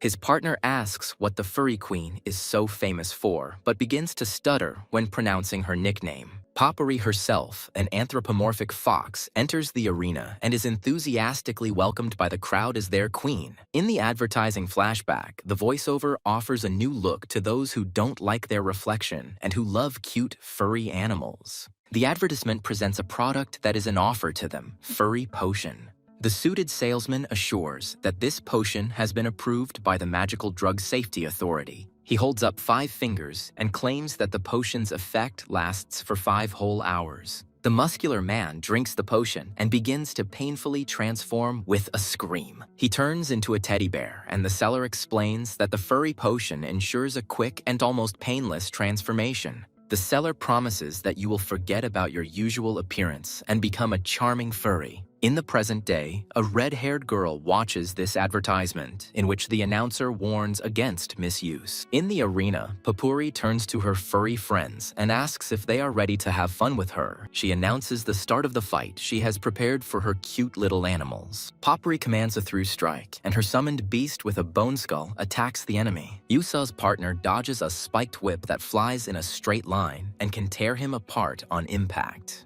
Popuri announces her next attack, Spiral Strike, and several whips rush towards her enemy. The enemy blocks the attack with a large shield, which shatters into pieces from the powerful blow. He uses this moment to lunge forward and dodge the next whip strike. No matter how fast and dangerous the whip is, it still moves in one line, so its trajectory can be grasped from the very beginning. Such an attack will inevitably create a breach. Eli drops to one knee but says he's fine, surprised by the whip's strange movement. His skull-helmeted companion is puzzled as to why Popuri, a melee fighter, is using a whip at all. Popuri, the fox woman, addresses the audience, saying that they are amazed by her amazing and beautiful whip. She boasts that this is the result of the perfect fusion of the whip with her muscles and skill honed by years of training. Popuri declares that it is forbidden to approach the queen without permission and orders the opponents to fall without a trace. Eli dodges another blow and asks what their plan is. His partner discourages him from using the dash again, as there are only 2 safe uses left. He also rejects the idea of a one-point strike, as the enemy's attack range is unknown and a mistake would result in isolation without an ace up his sleeve. When the whip hits Eli's shield, his partner realizes there is only one option left. This option turns out to be retreat. Eli steps back, thinking that even though they are losing ground, for some reason, the thought of a possible loss does not occur to him. A flashback shows Eli being taught how to use his shield by his mentor. Finally, the shield catches the whip, and the mentor explains that the shield's mouth is made from the muscles of a saltwater crocodile, and its bite force is 180 times greater than a human's. He is slow and difficult to get to bite, but once he bites, he will never let go. Eli holds the captured whip, announcing that the real fight will now begin. Popuri mockingly asks again about the real fight, calling him overconfident. Eli reports that the whip is 100 meters long, made of high-density muscle tissue, and weighs over 2 tons. Popuri doubts that such a small knight can withstand this monster. Eli struggles to maintain the tension, and his mentor mentally asks him to hold on because as long as the whip is taut, the enemies will not be able to attack. He is confident that the moment the balance of power is upset, the winner will become obvious. Popuri didn't expect them to last this long. Now both sides are holding force in opposite directions, creating a strong tension. The mentor explains that if in such a situation, one of them suddenly rushes inside, changing the direction of the force, then the enemy will instantly lose his support and be left without protection. One of the warriors shouts and runs forward to perform this maneuver. Eli loses his balance and is pulled forward along the ground. Popuri watches in amazement as he leans forward for a moment, regains his balance, and then jumps back again. Now Eli is flying through the air holding the whip, and his mentor asks if he can maintain this position. The instructor explains that while the whip is taut, the opponent cannot swing it, but the real goal lies elsewhere. The goal is to wait for the moment when the opponent's center of gravity shifts forward and one leg is completely off the ground. Eli uses the tension of the whip as a catapult and rushes straight towards his enemy. He flies towards his target, surrounded by a powerful blue and red aura. Eli delivers a devastating blow called a pinpoint breakthrough. Popuri stands in shock, while Eli's mentor calmly watches the proceedings against the backdrop of a cheering crowd. He raises his arm in victory, and the crowd chants "us," celebrating Us' crushing blow. After the fight, the winner extends his hand and says that it was an excellent duel and his knight turned out to be very good. He adds that he simply turned out to be stronger this time. Popuri bats his hand away and introduces herself as Popuri, Queen of the Beasts. Popuri declares that the queen does not need such cheap pity. She turns sharply and walks away from the man in the white cloak. Weakened by the fight, she slides down the stone wall to the ground. The girl breathes heavily, trying to catch her breath. Already in her human form, she sits on the floor and laments that she has lost. She thinks her opponent was very strong and regrets refusing to shake his hand. The girl justifies herself by saying that he only did this because in front of him was the furry Pompuri, whose image is perfect. She also complains that these clothes are too uncomfortable. At this time, a crowd of people on the street say that Popuri's room is somewhere nearby. The girl walks through the city looking for Popuri and does not understand why people are looking at her. She recalls that due to shyness, she stuttered badly and was shy in front of strangers. One day, she accidentally stumbled upon a furry potion. She decided that by putting on this mask, she could behave differently, become more confident, and so she became a furry. The effect was astonishing, as Popuri, wearing the mask, spoke with unrivaled confidence, and the audience was delighted. Every day, Popuri became more and more perfect, while the ordinary one remained worthless. She walks down the street and hopefully wonders if they will ever be able to love an ordinary Popuri too. But he immediately pushes this thought away, believing that without fur, no one will recognize such a simpleton. Suddenly, she notices the same guy from the arena and realizes that he lives in the same area. He calls her name, asking if it's Popuri, and she freezes in surprise. The girl panics and denies that she is Popuri. The guy explains that when looking at a person, he always looks into the eyes first to predict their actions and emotions. He says it helps him avoid violence and other filth. He confidently states that her eyes definitely belong to Popuri and asks why she is lying. Popuri asks him to go to a quiet place so that no one can hear their conversation. In the alley, he says that he now understands everything, and she asks if it's strange that she was often teased because of her character. She believes that even if she gets scolded, keeping this secret for the sake of those who love the fluffy Popuri is cool. The guy replies that she is trying to become better, and everyone who tries deserves respect. He adds that in his personal opinion, she looks cute both with and without fur. She is shocked by his words, and he says that this is his subjective opinion, but he supports her efforts. Popuri asks sheepishly if she really seems cute even in human form. Later, she comes to his house and admires what a beautiful house he has, which is also close to her own. Inside, she is surprised at how neatly everything is folded, and the knight standing next to the guy asks what is going on here. The boy explains to his knight that it is Popuri, that crazy fox, but he doesn't believe her because of her different appearance. Popuri recognizes his knight in the armor and admires how precisely and qualitatively it is made. She looks at the knight's fist with interest, but the guy interrupts her, saying that this is enough. He explains that these are the Necromancer's personal secrets and asks her to leave, as he has already allowed her to look around the house. The girl apologizes and thanks for allowing her to look around the house. She says she caught a glimpse of the weapon's blueprints and has a few ideas. Popuri asks if she can come next time and help with the design, but he refuses. After she leaves, another person reproaches the guy for inviting someone, knowing about their situation. Eleanor kicks the rock in rage, screaming about how everything is driving her crazy. The next day, Popuri comes to them and offers to try the famous skull-shaped buns. The guy is surprised, but takes the treat and starts eating, saying that it wasn't worth buying anything. He admits that it tastes good, and Popuri hopefully asks if it's true, while the skeleton watches them. Later, the boy and Popuri work on the designs together, discussing that the main problem with the exoskeleton is its weight.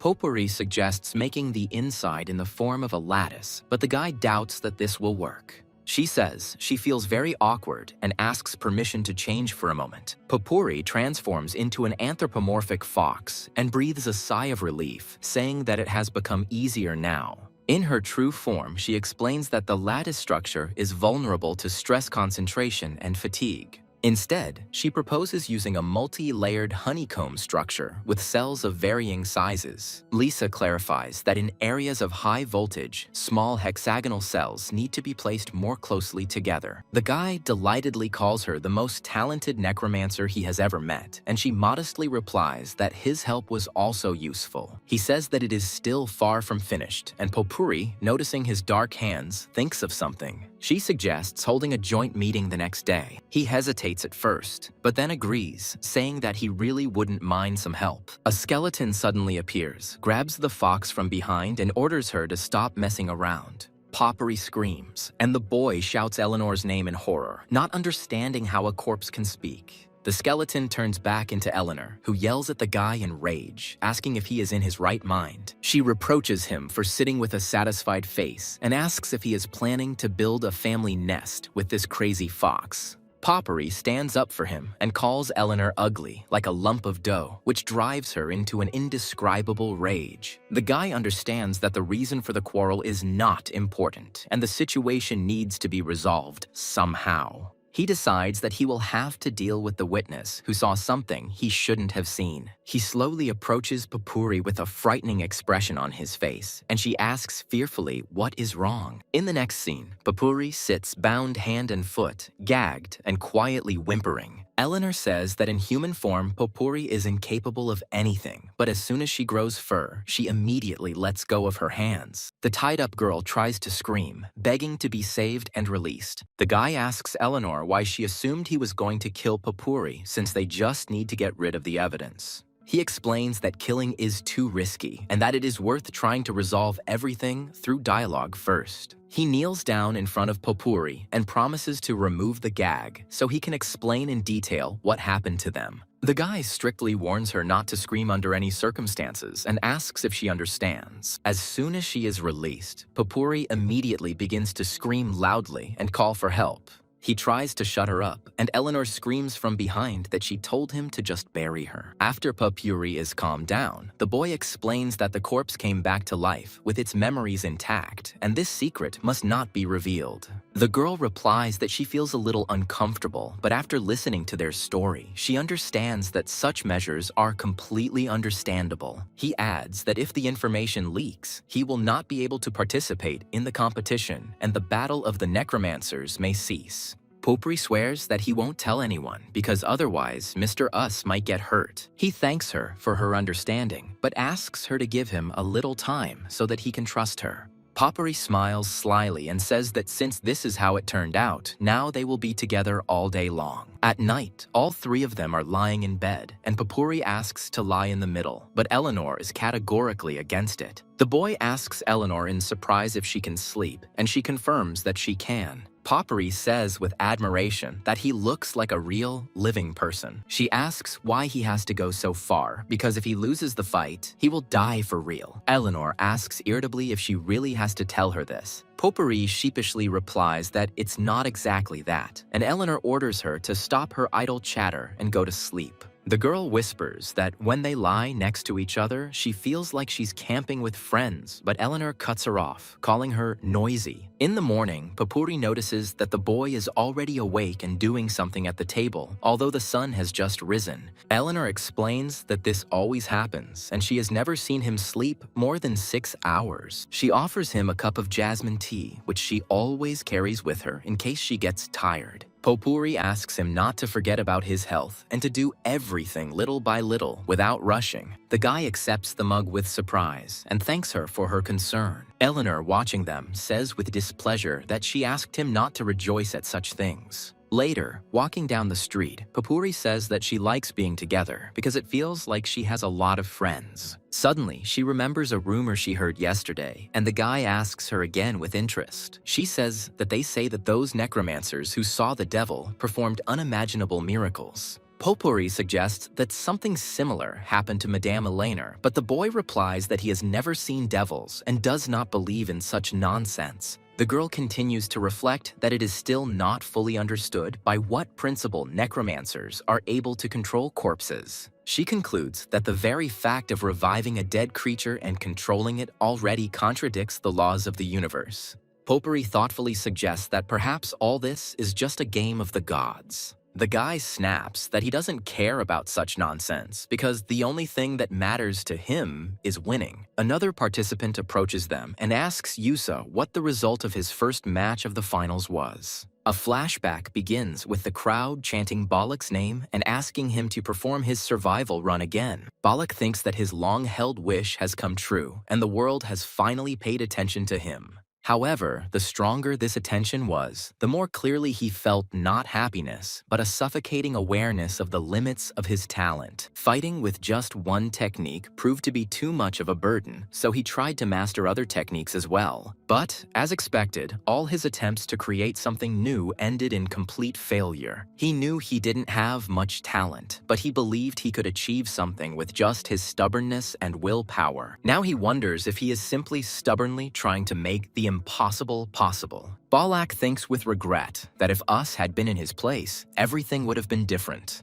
The more he realized that only the survival run made him special, the more he lost the ability to use it. In the present day, the crowd in the stands is once again chanting "Run for survival." He understands that he must demonstrate his run to them, but he is overcome by the fear of failure. Balak despairs as he wonders if he will have to go back to the beginning again if he fails. With a look of horror on his face, he shouts out the name of the move, Survival Run. The narrator says that Reith was a special person. At the age of 6, he first created and subjugated a knight, and after passing his exams, he entered a school for gifted necromancers. At 15, the earliest age allowed, he took part in the Battle of the Necromancers and immediately passed the qualifying round. Thus, he became the youngest participant in the main tournament, receiving the title of Gifted. But in his very first match of the main tournament, he suffered defeat due to one stupid mistake. He, who had never known a single failure before, then heard something unpleasant for the first time. He heard words about how he was so-so and that more was expected of him. These words, heard for the first time in his life, became a curse for him for the rest of his life. In an effort to break free from this curse, he reached the main tournament time after time. But as soon as he stepped onto the main arena, a whisper began to ring in his ears that he was worse than expected. Under the gaze of the crowd, fear gripped him, his pulse quickened, his vision swam, and his hands trembled uncontrollably. All this again and again led to a breakdown of techniques and another failure. He understood that it was enough to overcome this just once. Knowing that he only needed to win once and the curse would be lifted, he challenged again and again. He continued his attempts for 18 years straight, but each time his stage fright only got worse. He convinced himself that this time he had prepared 4 techniques and everything would definitely work out. Hearing whispers that he was worse than expected, he shouted in anger at everyone to shut up. He kept shouting for everyone to shut their mouths. The first match of the final between Reith and Balak was about to begin, and he thought that a victory would help him overcome everything. He desperately hoped to win this time because the match was about to start. His opponent, a creature with a skull for a head, rushed to attack. He began to feel sick from intense excitement right there in the arena. His opponent, Balak, was also nervous and struggled to pronounce the spell that summoned the giant beetle. It turned out that his opponent was also sick with fear. The summoned beetle immediately attacked the skull creature. Reith tried to force himself to move, telling himself to come to his senses. Meanwhile, the creatures they had summoned simply froze, clinging to each other. Balak, too, could not move from the tension, but he understood that he could not lose. He couldn't afford to fall down again. The spectators looked at what was happening in bewilderment, calling it a pathetic fight. The match was so ridiculous that the spectators could only grin wryly. Those who came to watch the fight were disappointed, and whistles and jeers could be heard from all sides. 2 spectators decided it was a waste of money, but one of them said nothing. He said that this was the first time in his life he had seen such a desperate fight. Reith begged his opponent on his knees to just lose to him once. In response to the pleas for rescue, Balak shouted that he also needed rescue. He asked for mercy, an old man who simply had nowhere else to run. Both fighters tearfully begged each other for mercy. After some time, the interlocutor asked Balak how it all ended. He assumed Balak had lost, judging by the look on his face, but he said no. Balak announced with a heavy sigh that he had won. He explained that he was shaking with fear due to the intense tension, but his opponent was in even worse condition. He still couldn't forget the expression on his face right after the fight ended. His interlocutors did not understand why he was not happy, since he had reached the final for the first time and even won. Balak replied that he was simply lucky and won not because of his skills, but because his opponent's risk was higher. Balak doubts such a stroke of luck will happen again. He understands that if he cannot repeat that breakthrough, then defeat will be inevitable. Us calmly suggests that he act. He asks Balak why he is trembling with fear since he has already achieved success once. Balak looks at him and admits that he envies such confidence. The girl asks who the man is, and Us replies that his name is Balak and he has made it to the finals for the first time in 30 years. Us adds that people learned about him through the survival run, and it would be great to see his impressive technique again. The red-haired girl notices that Us is always so honest and doesn't seem to envy others at all. Us explains that envy does him more harm than good. He firmly declares that he will definitely win this battle, become the best, and will do everything for this. The girl in the helmet asks Yusa about his ideal type, but the redhead tells her not to talk nonsense. A messenger in a skull mask knocks on the door to deliver to Whiskers a notice about the second round of the final tournament. Us is surprised at how quickly time has passed and is shocked to read the name of his next opponent, Belladere. The girl with white hair tries to remember where she could have heard this name. Us screams, realizing that this is the raven they met in the qualifying round. The white-haired girl contemptuously calls him a weakling and thinks that this fight will be easy. Us says they don't have any new weapons yet and will probably have to use the old shield again. The red-haired girl believes that the chance of meeting the same opponent again is minimal. It is almost impossible. However, she continues to ponder because the name Belladere seems familiar to her. Meanwhile, Belladere is in his room thinking about Yusa, the guy he already fought. He admits that the enemy was indeed strong and would probably be difficult to defeat. He's afraid that if he loses now, he'll end up at rock bottom again. In the arena, the crowd enthusiastically chants Usa's name. Two girls in the stands are discussing Yusei, calling him a painfully fragile, handsome man with a dangerous aura. The red-haired girl shyly protests that he is gentle and caring, but is interrupted by a shout pointing towards the arena. The champion, Callan Crow, appears in the stands. The spectators are puzzled as to what the champion is doing there and assume that she has come to see USA. Us also notices her and wonders why she is here. He argues that participants often watch matches for analysis or psychological pressure. Although his fame has grown, he does not consider himself so important that the champion himself is afraid of him. Us sees that champion Colin Crow is not paying any attention to him at all. He is surprised to realize that she came to look not at him, but at Belladere. Us can't understand the reason, because in the last battle, Belladere didn't stand out in any way. The red-haired girl in the stands thoughtfully says the names Champion Colin Crow and Belladere. Suddenly it dawns on her and she asks in horror if those rumors are true. The judge confirms the readiness of both participants for the fight. He announces the start of the second match of the final stage. Suddenly, another masked participant jumps into the arena. Us tells his partner that it is not yet known why the champion is here, but there may be something they don't know.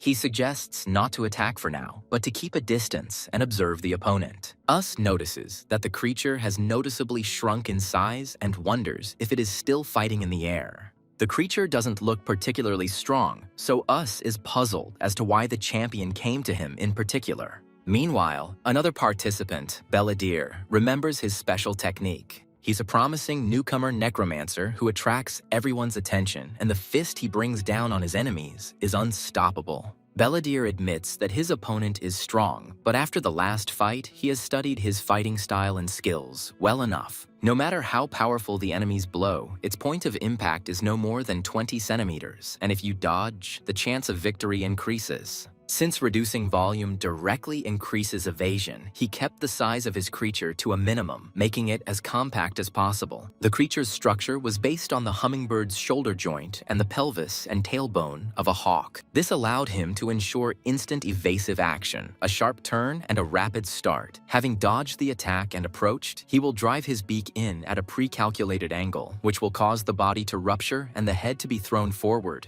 The head, constructed from the complex muscles of a woodpecker, vibrates at a frequency of 20 Hz, destroying all internal organs and muscle tissue. It's a technique he's put everything he's got into, and it's called the bone marrow warhead. Belladere is determined to prove his strength, and he must do so.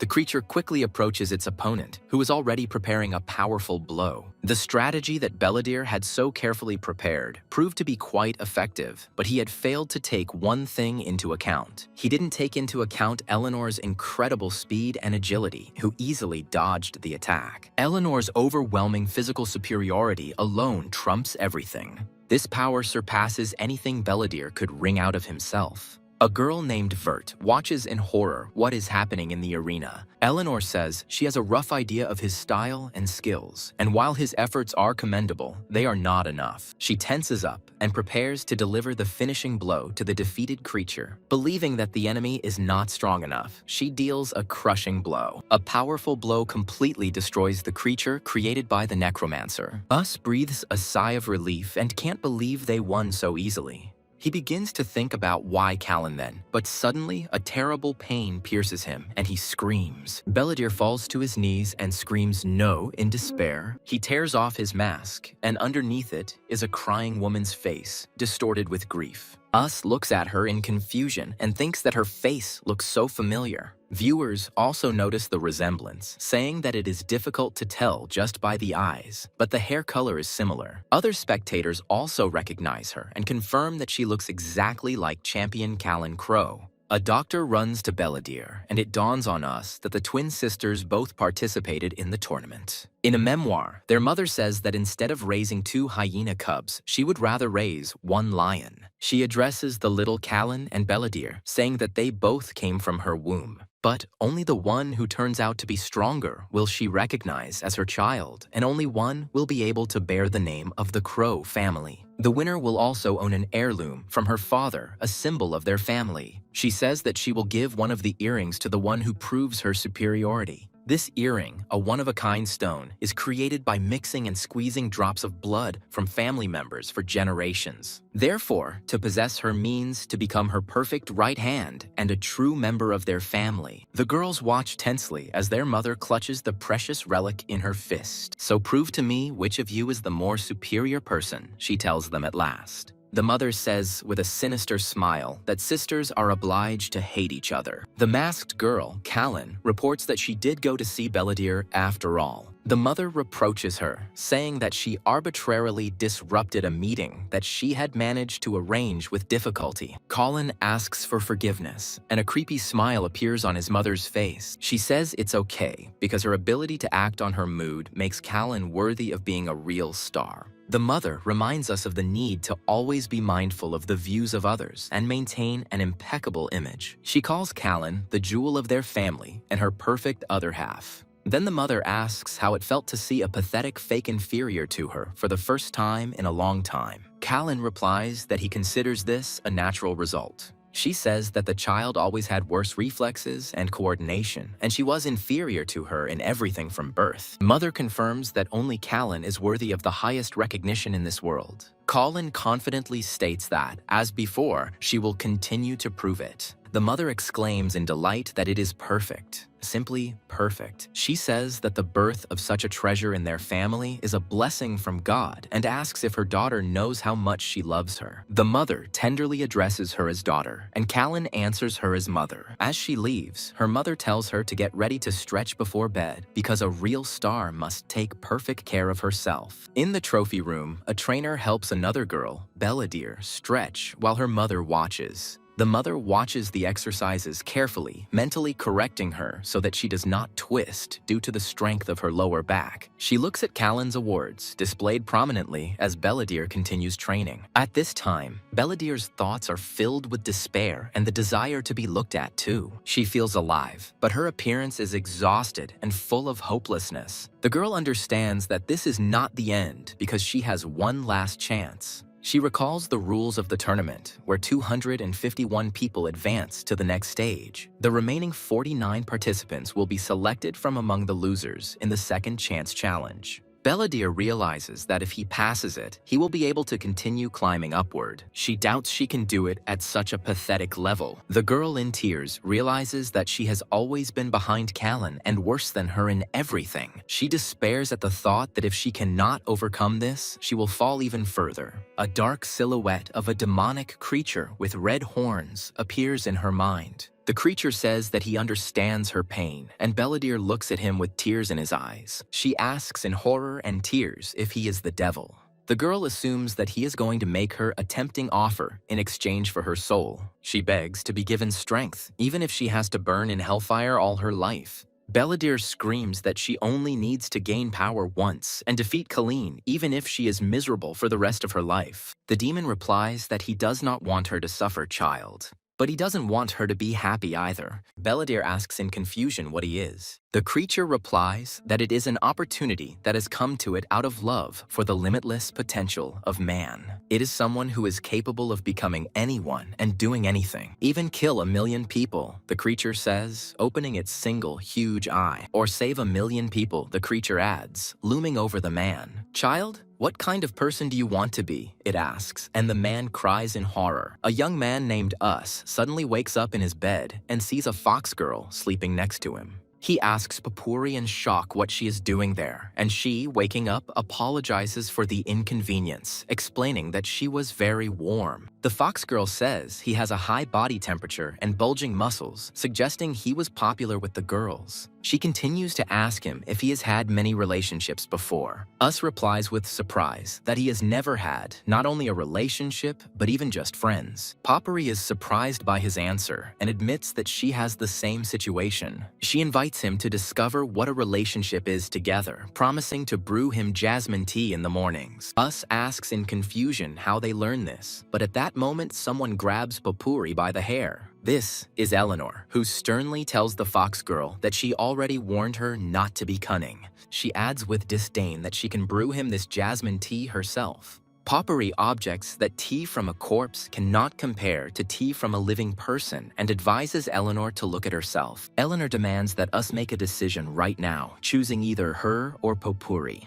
When Us doesn't understand what she means, Eleanor asks who he will save if they both fall into the water. Us decisively grabs Eleanor's hand and says that he will save her. He explains his choice by the fact that at the moment she is the most important thing to him. Eleanor is surprised at first, then blushes and shyly agrees. She then turns to Papuri and says with a smirk that she would have drowned. Eleanor hugs Us, explaining that there is a special bond between them, comrades in arms. She declares that there is no place for Papuri next to them. Papuri objects that Usa's words apply to the criteria for comrades. And she, in turn, spoke about her future marriage partner. Papuri explains to a stunned Eleanor that a comrade in arms and a husband are two completely different things. She asks Us if he is going to marry Eleanor, but he replies that he has never thought about marriage. Eleanor yells at Papuri, sarcastically asking if she is planning to marry Us herself. To her surprise, Papuri decisively shouts that yes, she will marry Usa.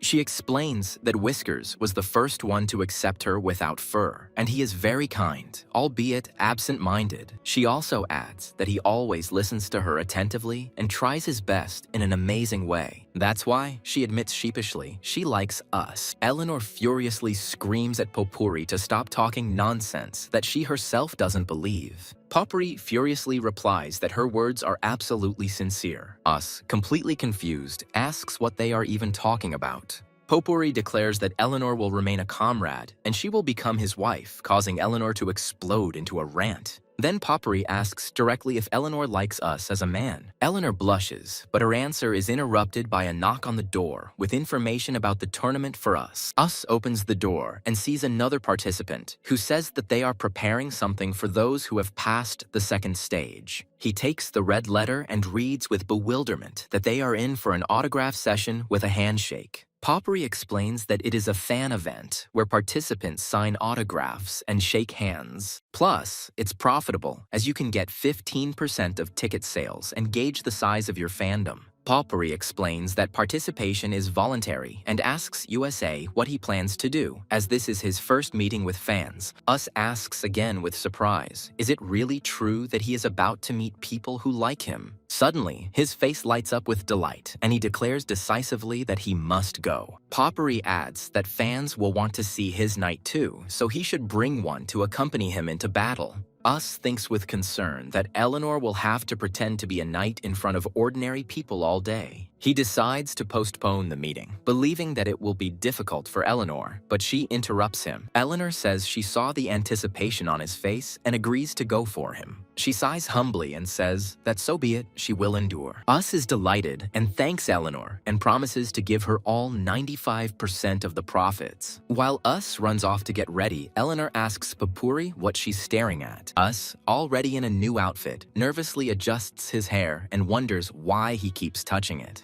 His companions honestly answer that it looks so-so. Us swears quietly and then asks where they are going, since the meeting place is in the other direction. He explains that he wants to go with Balak since it's his first time, but he's told that the event is only for those who have passed the second stage. Eleanor asks if Balak has passed, but Us doesn't know the answer. They approach a house, from behind the door of which a man with a mustache looks out in fear. Balak laments that he lost, and that he did so in a terribly shameful and completely powerless manner. He cries, remembering how he first got a diamond-ranked participant, and after his refusal, a silver-ranked one to whom he still lost. Us encourages him, saying that he has one last chance in the Second Chance Challenge, where 49 people will be returned. Balak thinks that this time is really the last one, and that with such thoughts he has wasted his previous chances. He realizes with despair that he has wasted 30 years of his life on this. The action moves to a stone building with a sign that says waiting room.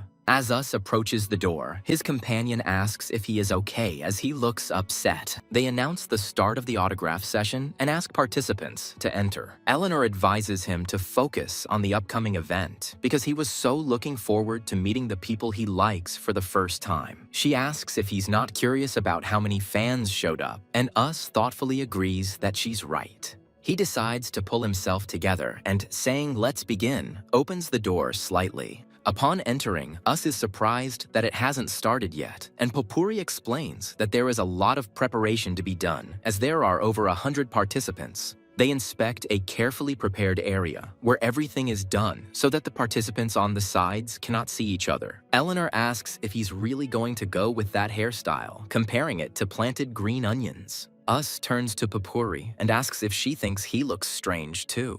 The host announces that the event will begin in 1 minute, and Us, sitting down at the table, sighs deeply. He sits with his back to the door and thinks that behind it are the fans who love him. Us doubts that people who like someone like him even exist. A frightening image of a terrible monster from the past flashes through his mind. There's a nervous commotion among the crowd of fans, some looking for number 45, others worrying about whether Us will accept the gift. Eleanor asks Us if he is okay because everything has already started. The first admirer approaches the table and timidly asks if he is Us, to which he nods uncertainly. Popuri helps a girl with a ticket, and she enthusiastically tells him that she has been watching him since the qualifying match, where he fought 3 against 1. The girl admits that she also wanted to become a necromancer, but gave up and asks him for advice on how to become better. Us thoughtfully replies that you just have to try damn hard, and that's all. The girl is delighted with his answer, considering it the reaction of a true genius, while Us signs her autograph. She promises to continue to support him and wishes him a sure victory.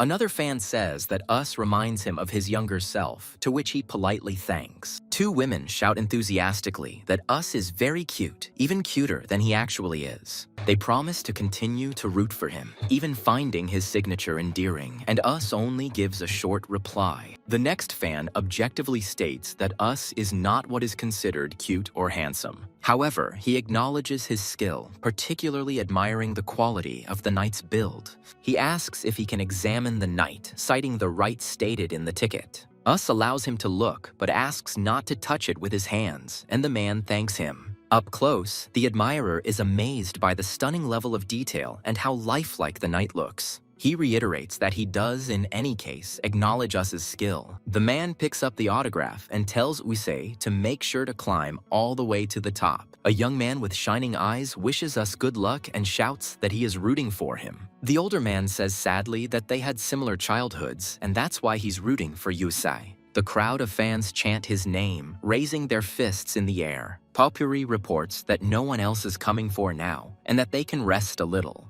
Us looks at the queues at the neighboring booths and wonders why he has already run out of everything. Popuri explains that other participants had celebrities come to see him, but emphasizes that for a newcomer, Yusa had a lot of visitors. Us sits silently at the table, and fragments of supportive phrases from fans sound in his head. Suddenly, a dark thought comes over him, asking if he really thought he had achieved anything with such a trifle. The ominous shadow calls him a piece of trash that doesn't know its place. The voice continues to mock, saying that he was not the best, which is why he got the short turn. Shadow claims that he is just a cover against which others will shine brighter. His knight interrupts his thoughts, reminding him that it is dangerous to become distracted in a fight. She says that he should clearly understand who he is fighting, but Us admits that he still doesn't know how to act correctly in a fight. Neyron says she would like him to first notice those who appreciate him. She places her hand on his shoulder, assuring him that he is doing great and that he shouldn't worry. Us covers her hand with his own ingratitude, which a surprised Popuri notices. A man in a hooded cloak approaches them, and Popuri asks him to show his ticket. Us tells the stranger that he sees him for the first time, but he asks if he has forgotten him. The cloaked figure explains that he has been waiting for this moment for a long time, as it is difficult for an ordinary person to enter the place where necromancers live. Taking off her hood, the girl with bright eyes announces that she has come for him. Us tries to remember her name, and his corpse knight suggests that it is Neyron. Neyron arrives and calls the talking corpse Knight absurd and accuses Us of playing dirty. She takes out something that looks like a slingshot, declaring her intention to eliminate Yusa, the culprit of everything. Neyron shouts that this is her first priority and prepares to fire. A sudden blow knocks her off her feet, and Popuri stands over her body, breathing heavily. Popuri angrily asks how she dared to say such a thing to Usu, holding a bloody book in her hand. Later, a tied-up Neyron, sitting on a chair, screams that although her attempt failed, the world will not turn a blind eye to his atrocities forever. The bound Neyron screams that even if this is her end, someone will surely come and expose his vile nature. Popuri, holding a shovel in his hands, asks if she can bury him in that case. Eleanor says that Popuri has also gone crazy, but Us asks her to stop exaggerating, assuring her that no one will die here. Us turns to Neyron, saying that he understands her worries about Eleanor, but everything is not as she thinks, and he will now explain everything, to which she shouts that this is complete nonsense. Neyron furiously declares that no matter what he says, he will never be able to break her care for Eleanor and her determination. Eleanor quietly asks if this is true, then invites Neyron to see for herself. She detaches her arm and reattaches it, asking Neyron where she has seen someone whose arm falls off and grows back. Neyron, shocked, asks if this means the red thing in her chest is really her heart, and Eleanor suggests she take a closer look. Neyron cries out in embarrassment, saying that they are not at that stage yet, and Eleanor sighs tiredly. Having realized everything, Neyron says that it turns out that Eleanor is now fighting, risking her life. Eleanor explains that during her time as a mercenary, she killed and risked her life for money. Us asks Neyron if she now understands their situation and says that if she truly cares about Eleanor, she should do everything she can. He adds that she must help them win, and he will also fight, even if he has to die, as long as Eleanor is not harmed. Later that night, all four of them are lying in two beds. Popuri is happy that there is one more of them. Us calmly confirms that yes, they were just sleeping. Neyron can't believe that a man, being in the same room with such a beauty, simply slept, but Us doesn't understand what else they were supposed to do. Neyron sighs with relief and thinks that it was only after they came here that she first saw Mrs. Eleanor smile so often. In someone's dream, a crowd is screaming with delight, but a dark monster looms over the sleeper and says that now it is his turn. The dark silhouette of a man says that there is not much time left, and as soon as he wins, everyone will come to look at him. The silhouette with glowing eyes smiles ominously and says that when this happens, he will no longer be able to be ignored. The silhouette's face contorts in rage and he screams, "How dare you, you wretch, seriously think you can do this?" The action moves to the arena, where the start of the second chance qualifying round is announced. It is reported that 250 participants came to this round, but only 49 will advance, and Us, Eleonora, and Popuri are sitting in the spectators. Eleanor asks Us if he came to see Bollock, to which he replies that he did that too. Us reflects that from now on the probability of meeting a serious opponent is high, so it is worth preparing in advance. Someone notices Bollock and doubts whether he will be able to fight for real this time, because if he loses here, there will be no further way. Eleanor asks if the rules of the fight are still unknown, and Us suggests that since there are 250 participants, it is unlikely to be a regular battle. Popuri grabs Yusa's hand and points excitedly at one of the participants, but Eleanor immediately asks her not to grab his hand. Us looks in the indicated direction and is shocked to see a strange creature that looks like a bird and does not understand what it is.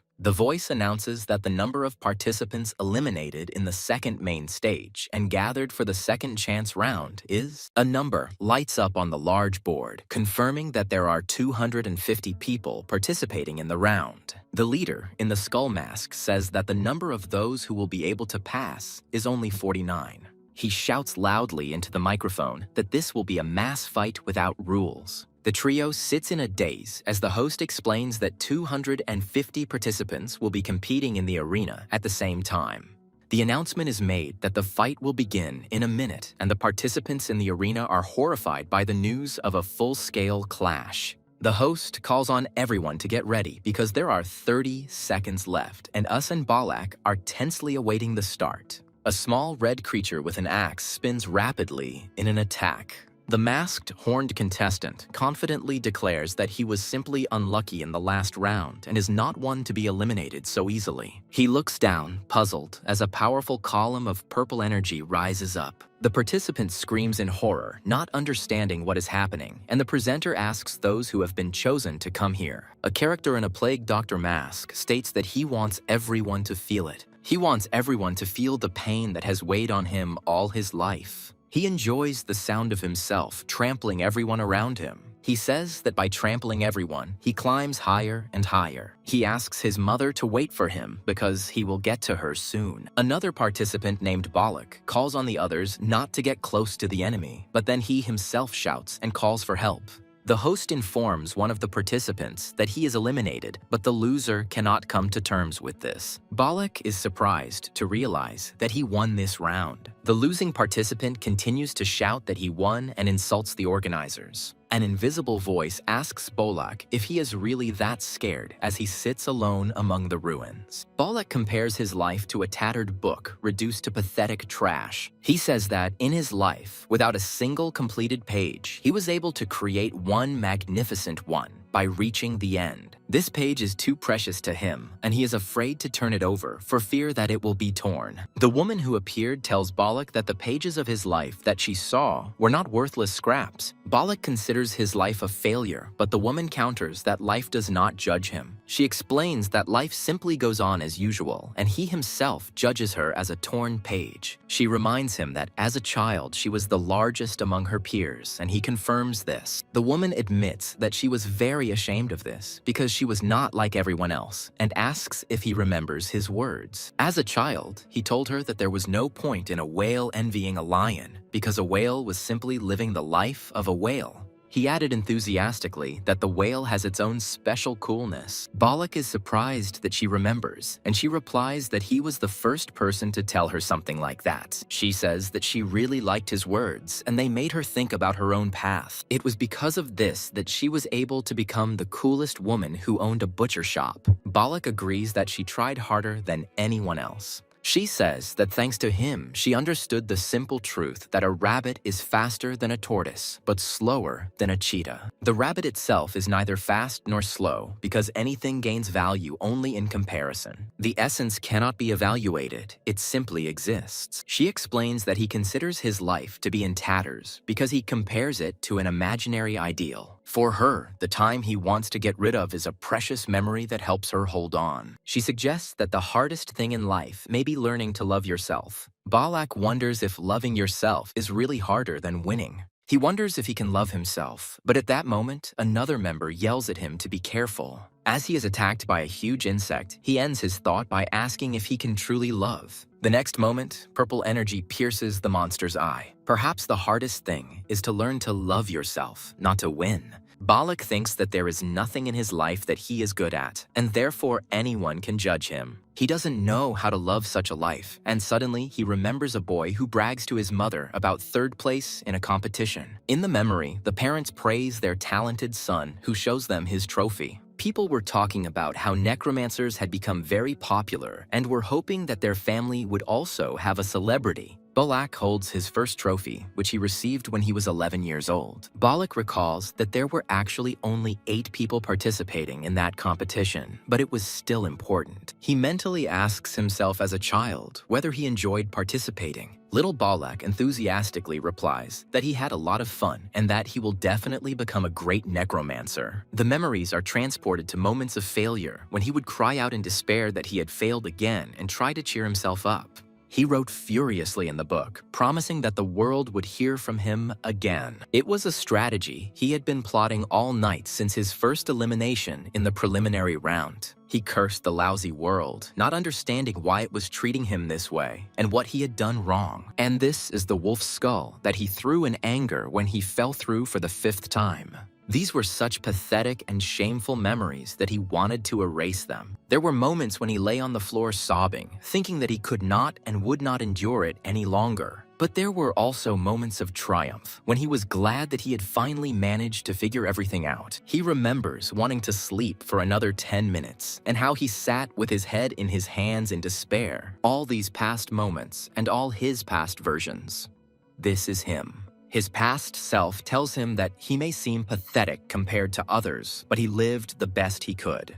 He realized that his path was not a torn page, but a story entirely filled with himself. Now he wonders if he can turn the page and if he can live without regrets. Then, as has been the case up until now, his past selves support him and he decides that everything will be okay. The flashback ends, and in the present time, a red attack flies across the arena. The spectators watch the scene in amazement, and a bright flash is reflected in the eyes of one of them. Belladere screams in rage at how dare he attract more attention and orders his undead to die. Balak's attack easily destroys Belladere's summon, leaving her in silent shock. At that moment, his gaze was directed not to the side, not up, and not even down. At that moment, what filled his gaze was only his own powerful technique, shining with red light. The host announces that the battle is over, the round is completed, and all remaining participants move on. Balak leaves the arena thinking it was cool and hears someone shouting his name. His friends enthusiastically shout that he is doing well and applaud him.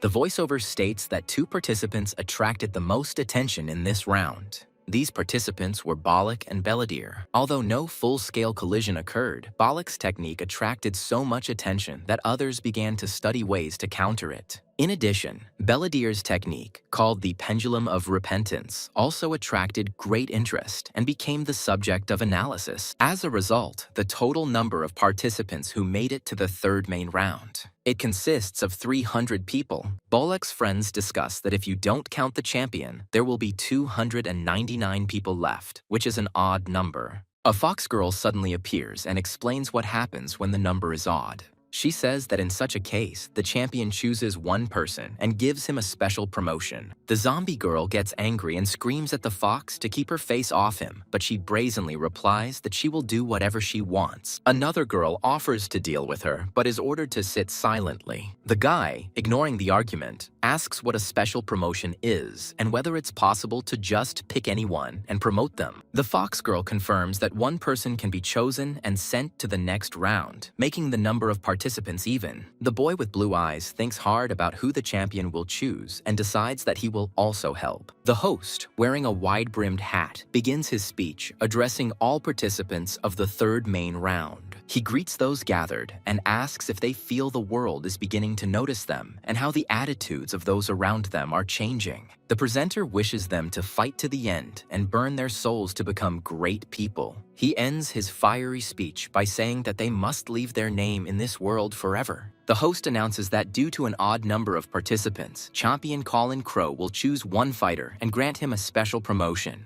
He explains that this signifies the champion's interest in the chosen fighter and asks Callan which necromancer he wishes to choose. The champion reproaches someone for rushing forward without knowing his place and trying to get out of his shadow. Belladere, wearing a Plague Doctor mask, receives a special promotion and advances to the next round. The host explains the rules for the 3rd round, where pairs for one-on-one battles will be determined by random draw. Lord Bredrick begins his speech by expressing his excitement at the sight of so many distinguished necromancers and reflecting on their difficult path. He goes on to talk about his lonely struggle in the administration and the tragedies he had to endure as a lord. The lord declares that the participants, as the hosts of the tournament, must know the history of these lands, and he intends to tell it to them. After the draw, the heroes discuss what the lord has been saying for a full 30 minutes and come to the conclusion that even the toughest necromancers are nothing compared to the authorities. The red-haired girl timidly asks who their next opponent is, and the guy grimly replies that it's Bebe. The girl with white hair asks who it is, and the redhead fearfully explains that Bebe from the Cradle is a very famous and creepy eccentric. The guy asks if she fought Bebe, and the girl replies that it was after the fight with her that she began to study long-range combat instead of close combat. She warns that Bebe is ruby-ranked and strong against melee fighters, so she advises them to use their right of refusal. The guy thoughtfully replies that refusal could be considered if their goal was simply a high rank. He makes it clear that they are aiming for first place and want to be the best. He says that they will still have to defeat her, and the fact that their friend has already fought her could be an advantage. Their masked comrade says that everything is ready on her side, and since the enemy is a terrible weirdo, she is ready too. The main character, dressed in battle gear, stands in the arena and thinks about his opponent, Bebe. Bebe sits in her cradle and reflects that the outside world is frightening, and being an adult, making choices and taking responsibility is too difficult. She jumps up and down with joy and proclaims that this is why they will be babies all their lives. Her opponent in a mask with horns is completely perplexed and wonders who this crazy woman is. The protagonist explains that this is Bebe from the Cradle, who is supposedly about 30 years old, but she wants to be a baby. He adds that she is a famous necromancer with a crazy fan club called the Baby Club. The red-haired girl, with horror on her face, says that such an incomprehensible fan base must be destroyed for the sake of humanity. He warns his comrade to be careful, as Baby's rank is comparable to Rao, to which she replies that she knows and feels it. She senses a strange and sinister aura emanating from one of Bebe's creations. Bebe continues her thoughts about how a baby does not need to bear responsibility and receives unconditional love. She self-confidently wonders if anyone can defeat her, so free and immensely loved. In her thoughts, she sees herself as a baby who exists only to be loved and who does not care about the outside world. She continues that she needs no responsibility, no choice, no regrets. This place is her cradle, which protects her, endlessly warm, soft, and full of love. Meanwhile, in her room, the real baby is sleeping and muttering something in her sleep. Someone calls insistently for Mrs. Beebe, and she suddenly wakes up screaming, asking what the hell she wants. She screams that she asked not to wake her when she is a baby, but the servant informs that the participant Us did not use the right of refusal and will fight with her. Baby asks who Us is, and the servant replies that he is a rookie necromancer who defeated Ral and has not been defeated yet. The servant reports to Bebe that, according to forecasts from leading agencies, she is leading by a small margin. Baby is surprised that he is a newbie, but his performance is already at such a high level. She falls capriciously onto the bed, screaming that she doesn't care because now she's a baby and doesn't know anything. Meanwhile, the red-haired girl explains to Usu that Baby is a counter-class for close combat fighters. She adds that Bebe's defensive tactics negate almost all close-range attacks. In her opinion, the only opportunity to attack is the moment immediately after the start of the fight, before Bebe goes on the defensive. He will have only a few seconds to strike. The battle begins, and his summoned creature immediately attacks. Us signals to his creature, counting down the seconds until the strike.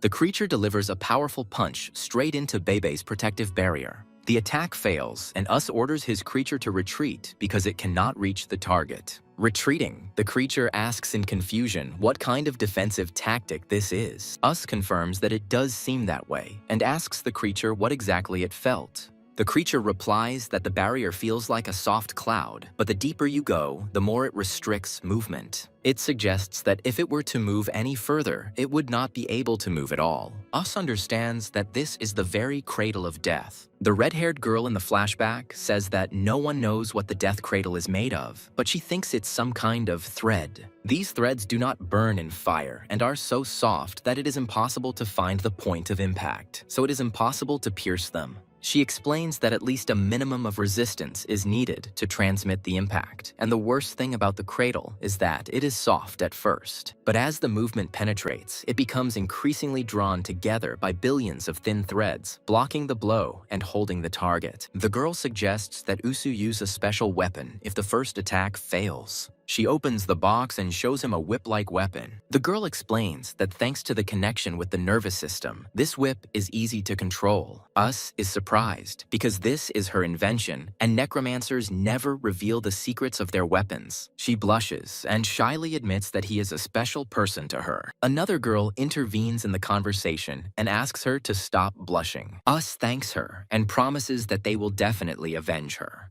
Returning to the present, the creature with a whip in his hand decides that the fox's skill can be relied upon. It rushes into the attack again, shouting that it will try again. After the strike, the creature feels incredible destructive force and decides that it was a good blow. Us orders to continue the attack and gradually break through, and the creature agrees. The whip strikes the cradle, and the creature dodges the counterattack. It continues to dodge the numerous attacks coming from the protective barrier. Us mockingly asks how long she intends to remain a baby in her cozy cradle. He screams for her to disappear along with it, and the creature deals a crushing blow. Inside the cradle, there is another creature that makes baby sounds. The combat creature notices that the enemy is not at all harmed, but then sees something.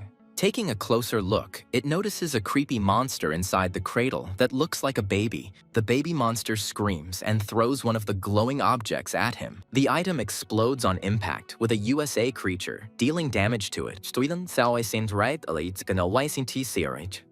Us rushes towards the monster's main body that has appeared, realizing that it is not a real baby. He calls on the monster to stop being capricious. An unexpectedly powerful stream of water throws him back, preventing him from getting any closer. He struggles to resist the current, wondering if this cradle can be controlled at all. The necromancer warns that Us has gone too deep and his body is barely moving. The necromancer notices that there is a bit of space behind him and decides to try to pull out Us. At this time, the baby monster screams again and throws another explosive object at him. Us is thrown aside by the blow and his weapon is embedded in the ground. Upon landing, he thanks the necromancer for his timely assistance and warns him of the danger zone around the cradle. The necromancer ponders a plan, unable to approach or use a weapon, but asks Us to trust him. Us expresses trust, but immediately asks about the monster's uncovered face. The necromancer explains that such a creepy design was created intentionally and is not the result of using ready-made material. The monster makes baby sounds while looking at the baby in the cradle. Us comes to the conclusion that the monster really does think of itself as a baby. Instead of fighting, it continues to play, throwing explosive objects at him. A powerful explosion knocks USA off his feet. The necromancer calmly notes that such biological weapons always have a limited supply. Us confirms his words, remembering that he saw bombs in the area of the monster's stomach. He guesses there were about 20 or 30 of them. The necromancer develops a strategy based on depleting the enemy's ammunition, but doubts they can hold out. Us is confident in his abilities, as they have become much stronger since the last similar battle. The baby's attacks were not continuous. He actually attacked intermittently, as if playing and having fun. Because Us also couldn't attack properly, the fight dragged on much longer than expected. 2 hours have passed since they entered into confrontation. The necromancer notices that Us's hand is shaking, but he assures him that everything is fine.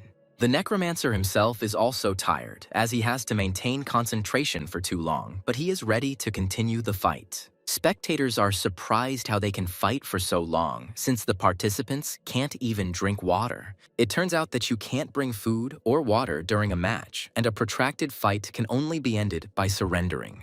The longest battle lasted 37 hours, 32 minutes, and 4 seconds. Her friend realizes in horror that this literally means fighting in the arena to the death. This is the essence of the Battle of the Necromancers, and the girl begins to worry about Lady Eleanor. When asked about physiological needs, she replies that for such cases, participants wear small diapers. Us notices that a hole appears in the cradle for a moment and wonders if the enemy is trying to make them relax. The necromancer assumes that the enemy is fighting instinctively, and a possible guess occurs to him. He puts forward the theory that this cradle can only be maintained in the infant state. Us doubts it, but remembers that each necromancer has his own conditions for activating techniques. Then, if she is forced to perceive herself as an adult, this cradle may weaken. Us agrees with the plan and asks how they can do it. The necromancer replies that no one can remain a child forever because there is a monster called time.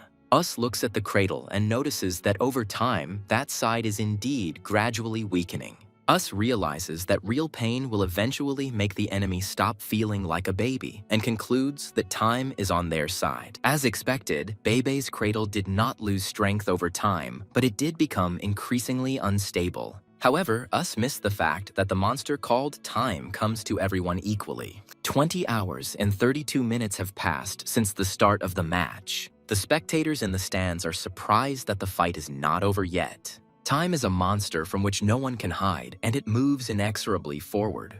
In 20 hours and 32 minutes, USA's body became severely dehydrated, leading to increased blood viscosity and nerve paralysis. His lips were dry and cracked, and his vision began to blur. He was in excruciating pain, and due to a lack of oxygen in his brain, he couldn't even stand. His opponent Bebe was also exhausted and shouted in anger at him to stop. The ally notices that the main body of the cradle has appeared and realizes that the enemy is also at its limit. He prepares to attack and shouts that it is time to advance. Turning around, he calls out to Yusa in surprise, reminding him that they had almost won. Us lies on the ground without strength, unable to answer the call. Bebe, who was also on the verge, says he only has 2 bombs left. His partner desperately screams at him to wake up and scolds him for not getting enough sleep before the fight. Another ally sees the monster advancing and calls for everyone to rally for a final attack. Yusa's partner begins to insult him, calling him a dumbass and useless trash. Suddenly, she changes tactics and starts talking about how handsome, kind, and brilliant Us is. She continues to praise him, saying that he is the best and very cool when he tries. In a fit of emotion, she screams that she likes Us, and this makes him open his eyes. He asks, stunned, what she said, but she denies it and orders him to focus on the fight. An ally notices that the cradle has been neutralized and shouts that this is their chance. A small puppet ally with a hammer rushes to attack the enemy. Yusa's partner also enters the fight, deflecting a projectile flying at them. She successfully deflects the attack, which explodes to the side. Bibi gets angry and says that he saved the last bomb for close combat. He rushes at Yusei's partner, screaming that if he can't win, they will explode together. Suddenly coming to his senses, Us uses the pinpoint strike ability. A powerful blow pierces the enemy through and through. Us breathes heavily and has difficulty saying that they won. Having said the word victory, he loses consciousness and falls. The next moment, he suddenly opens his eyes and sees an unfamiliar girl right in front of him. He wakes up in bed and learns from her that he is in the medical room for participants. Us asks if they won the fight, and the girl confirms, adding that it was the longest battle this year. A woman wearing glasses enters the room and says that she hasn't had such a fierce battle in a long time. She admits she didn't expect to be eliminated so early, and now her tactics have been exposed. The woman sighs that, as expected, it is impossible to remain a baby forever. Us is surprised to realize that it is his opponent Bebe, and she explains that the stage image and reality are 2 different things. He agrees it was a great fight, but something still bothers him. Us extends his hand to Bebe, saying that he was simply a little stronger. Beb shakes his hand, calls him a funny guy, and offers to contact her if he wants to be a baby since she is older. With a sly smile, she promises to show him what a joy it is to be her baby. His companion babbles sheepishly about debauchery while Us examines the business card he received. The business card features a picture of a pacifier and the words Baby Club. Time goes by and there are 150 participants left in the competition, not counting the champion. A white-cloaked mustache heads towards his next opponent. In the doorway, he sees a mysterious figure in a cloak with a glowing eye. The next match is a diamond rank event where the bottom 50 participants will be eliminated. The triangle deathmatch begins, a match in which 3 participants fight simultaneously. The match ends as soon as one of the 3 falls, requiring the participants to be able to unite against the most dangerous opponent. It is also possible to quickly eliminate the weakest victim using temporary alliances and betrayals. Opponents can only be recognized during a short 5-minute meeting before the start of the fight. During these minutes, participants must determine tactics by playing a psychological game. Us finds himself in a waiting room with his 2 opponents. Us notices that one of the opponents, a bald man, is only gold ranked and relaxes a little. The second opponent turns out to be his friend Ira, and he decides that they can come to an agreement and easily eliminate the third. He approaches Ira with a proposal to join forces again, since fate has brought them together. Ira silently shows him a sign that says she made a serious mistake in the last battle.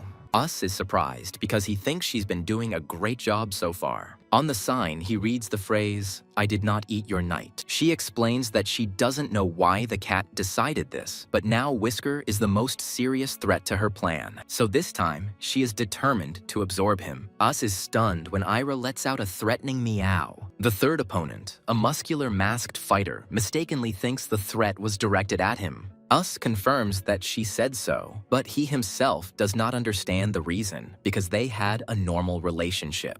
He assumes that Era wants to absorb him to copy his abilities, or maybe she just considers him the most serious threat and wants to get rid of him beforehand. His new ally agrees that this is logical, but reminds him that they were once comrades. Us grimly concludes that in this fight, there will be only one winner. The masked fighter asks about the plan, and Us decides that since she challenged them, they need to act. He clenches his fist and says firmly that they will accept this challenge. He explains that Ira's night grows stronger by absorbing others, so it is to their advantage to stop his growth before the end. The host loudly welcomes everyone to the triangle deathmatch. Seeing a bald opponent, the masked fighter assumes that he specializes in close combat, where they will have an advantage. Suddenly, a huge black monster with sharp claws and teeth appears in the arena. The masked fighter realizes in horror that this is the same cat, of whose former form nothing remains. A masked mustache watches the monster and wonders how many nights it has already absorbed. He decides that there is no time to think, and they are still stronger in close combat. Us orders an immediate attack, giving the enemies no time to prepare, and the triangle deathmatch begins. The leader in the skull mask gives the order to attack right now. A warrior with pink hair and a red glove rushes towards the dark creature. She realizes with horror that the monster has become much faster and dodges its attack. The winged creature gathers energy and releases a powerful purple beam from its mouth. Watching the fight, Us is amazed at the destructive power of this monster. His partner in the horned mask says that one blow took off her shield and arm, and another blow like that will be the end for them. She sees that the monster is going on the attack again and suggests counterattacking. The partner is confident that during the attack it will be difficult for the enemy to react, and she will be able to put an end to this battle. Suddenly, the warrior is thrown aside, and her instincts, hardened in countless battles, tell her something important. She realizes that no matter what she does, it is impossible to defeat this creature. Looking at her enemy, she was absolutely sure of it. The dark monster changes shape again, its mouth distorted into a creepy grin. Suddenly, the creature turns into a cute black kitten and starts meowing. Us asks his partner to wait a bit while he thinks of something, announcing a change of plan. The warrior is confused and thinks that this is neither an ordinary knight nor a monster. She feels that it is something dark that dwells in the very depths of the abyss. She suggests they take advantage of the moment while he's relaxed, but Us counters that this time is different. Us asks if she thinks he's relaxed, and she admits that if she gets close to him, she'll definitely die. She clenches her fist and says that she has always trusted his decisions up until now, but in their current state, they cannot win. Us asks if her gut instinct kicked in, and she confirms that it did. Then he suggests avoiding contact with the creature as much as possible and ending the match by hunting the bald one. The warrior takes off, aiming at another enemy. The dark monster reacts instantly, its hand turning into sharp claws. The monster's claws catch up with the warrior at incredible speed and hit her in the face, chipping off a piece of her mask. Us asks if she's okay, and she replies that she was slightly grazed, but that it was the fastest projectile attack she's ever seen. Us thoughtfully says that he doesn't know what it was, but it seems to him that he has seen it somewhere before. He suggests that the monster is a mixture of many different elements and is capable of combining everything it has absorbed. Us realizes with horror that this means he continues to evolve. The monster is once again enveloped in purple lightning, preparing for another attack. The warrior screams that he is attacking again and tenses up to defend herself. A powerful blow sends her flying back, while their true target watches in the distance. She is about to finish this battle with one blow, but suddenly a new opponent in heavy armor lands in front of her. The armored enemy shoots golden beams, and the warrior screams at him to stop running and fight. Us swears because he thought that the bald one was so inconspicuous that it was easy to forget about him. He remembers how the bald man heard that Ira would hunt them, so he is not going to fight, but will only stall for time.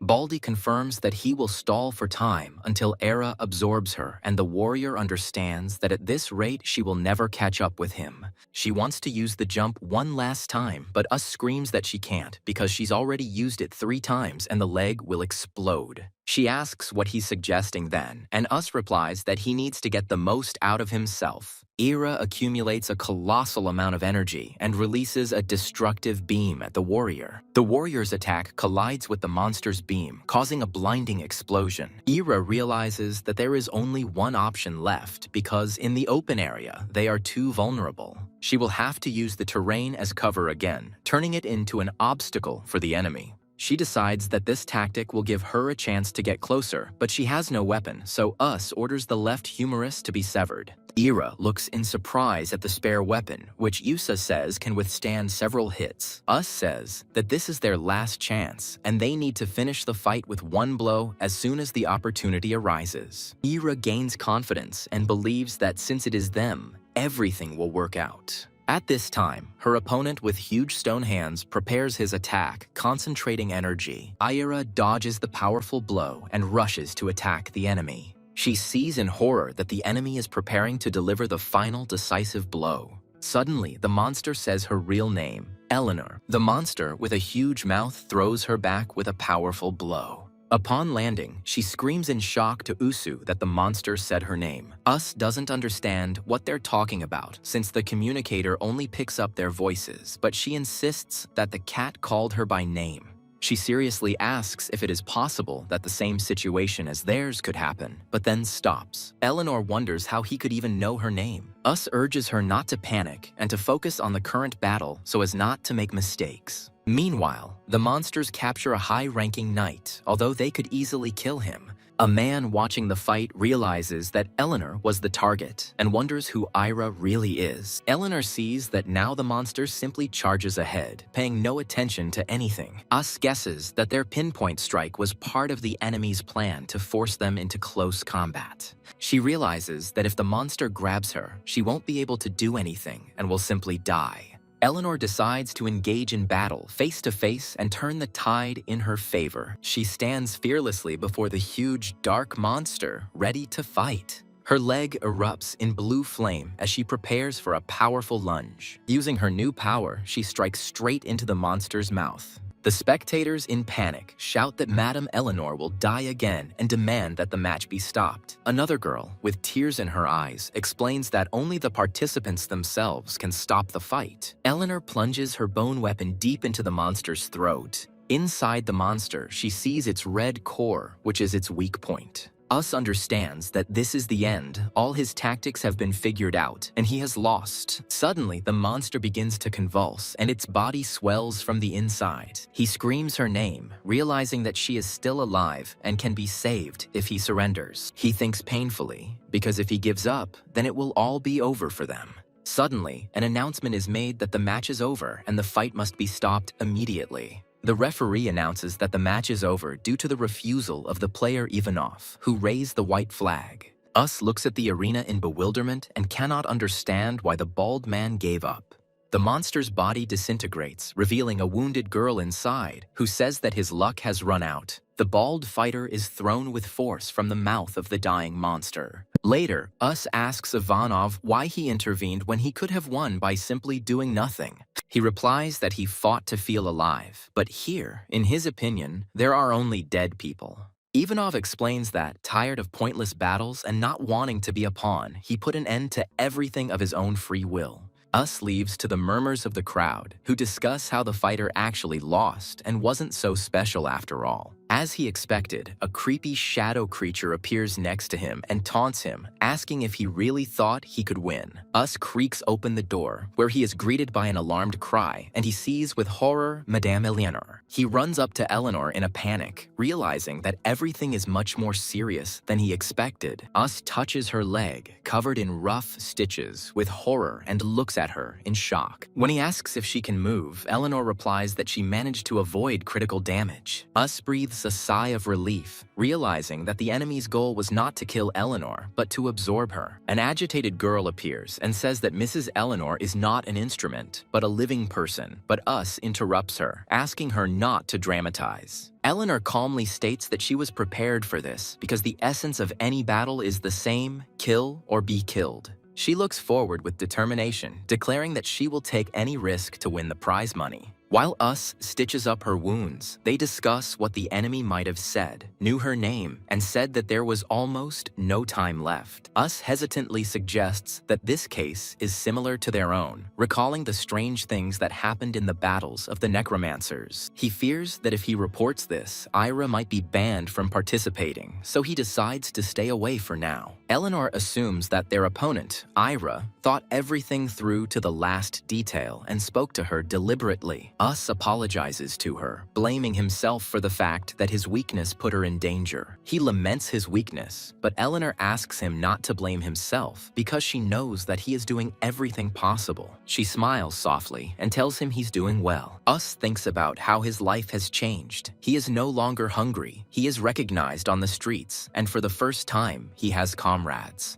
Suddenly, he feels excruciating pain in his chest. It feels like everything inside him is burning, and someone is squeezing his throat, and he doesn't understand why this is happening. Voices from the crowd calling him pathetic and a loser come to mind. The shadow monster appears behind him, again, whispering that many still consider him a non-entity. The monster mockingly calls him poor thing and says that only trash comes from trash. He screams that Us will never be able to hide his vile essence and disgusting stench. Us remembers his past self, determined to rise a little higher to become the best. He vowed to become someone no one could ignore and prove his worth to the world. He shouted that he would prove the world wrong, but the inner demon only asked whether such a worthless person would succeed. The monster's giant mouth looms over him, asking if he thinks too highly of himself. The girl wakes up and sees Yuasa sitting at the table, surrounded by stacks of books. She approaches him and asks him with concern if he slept all night, advising him not to overexert himself. Us, with an exhausted but determined look, replies that he is still not strong enough and cannot afford to relax. He explains that Eleanor's life depends on it, and he has found ways to improve the security system to make a big difference. Sitting at the table, he mentally addresses his inner demon, promising to prove him wrong. Meanwhile, another character reasons that out of 100 people, only a few remain, and the festival will soon end.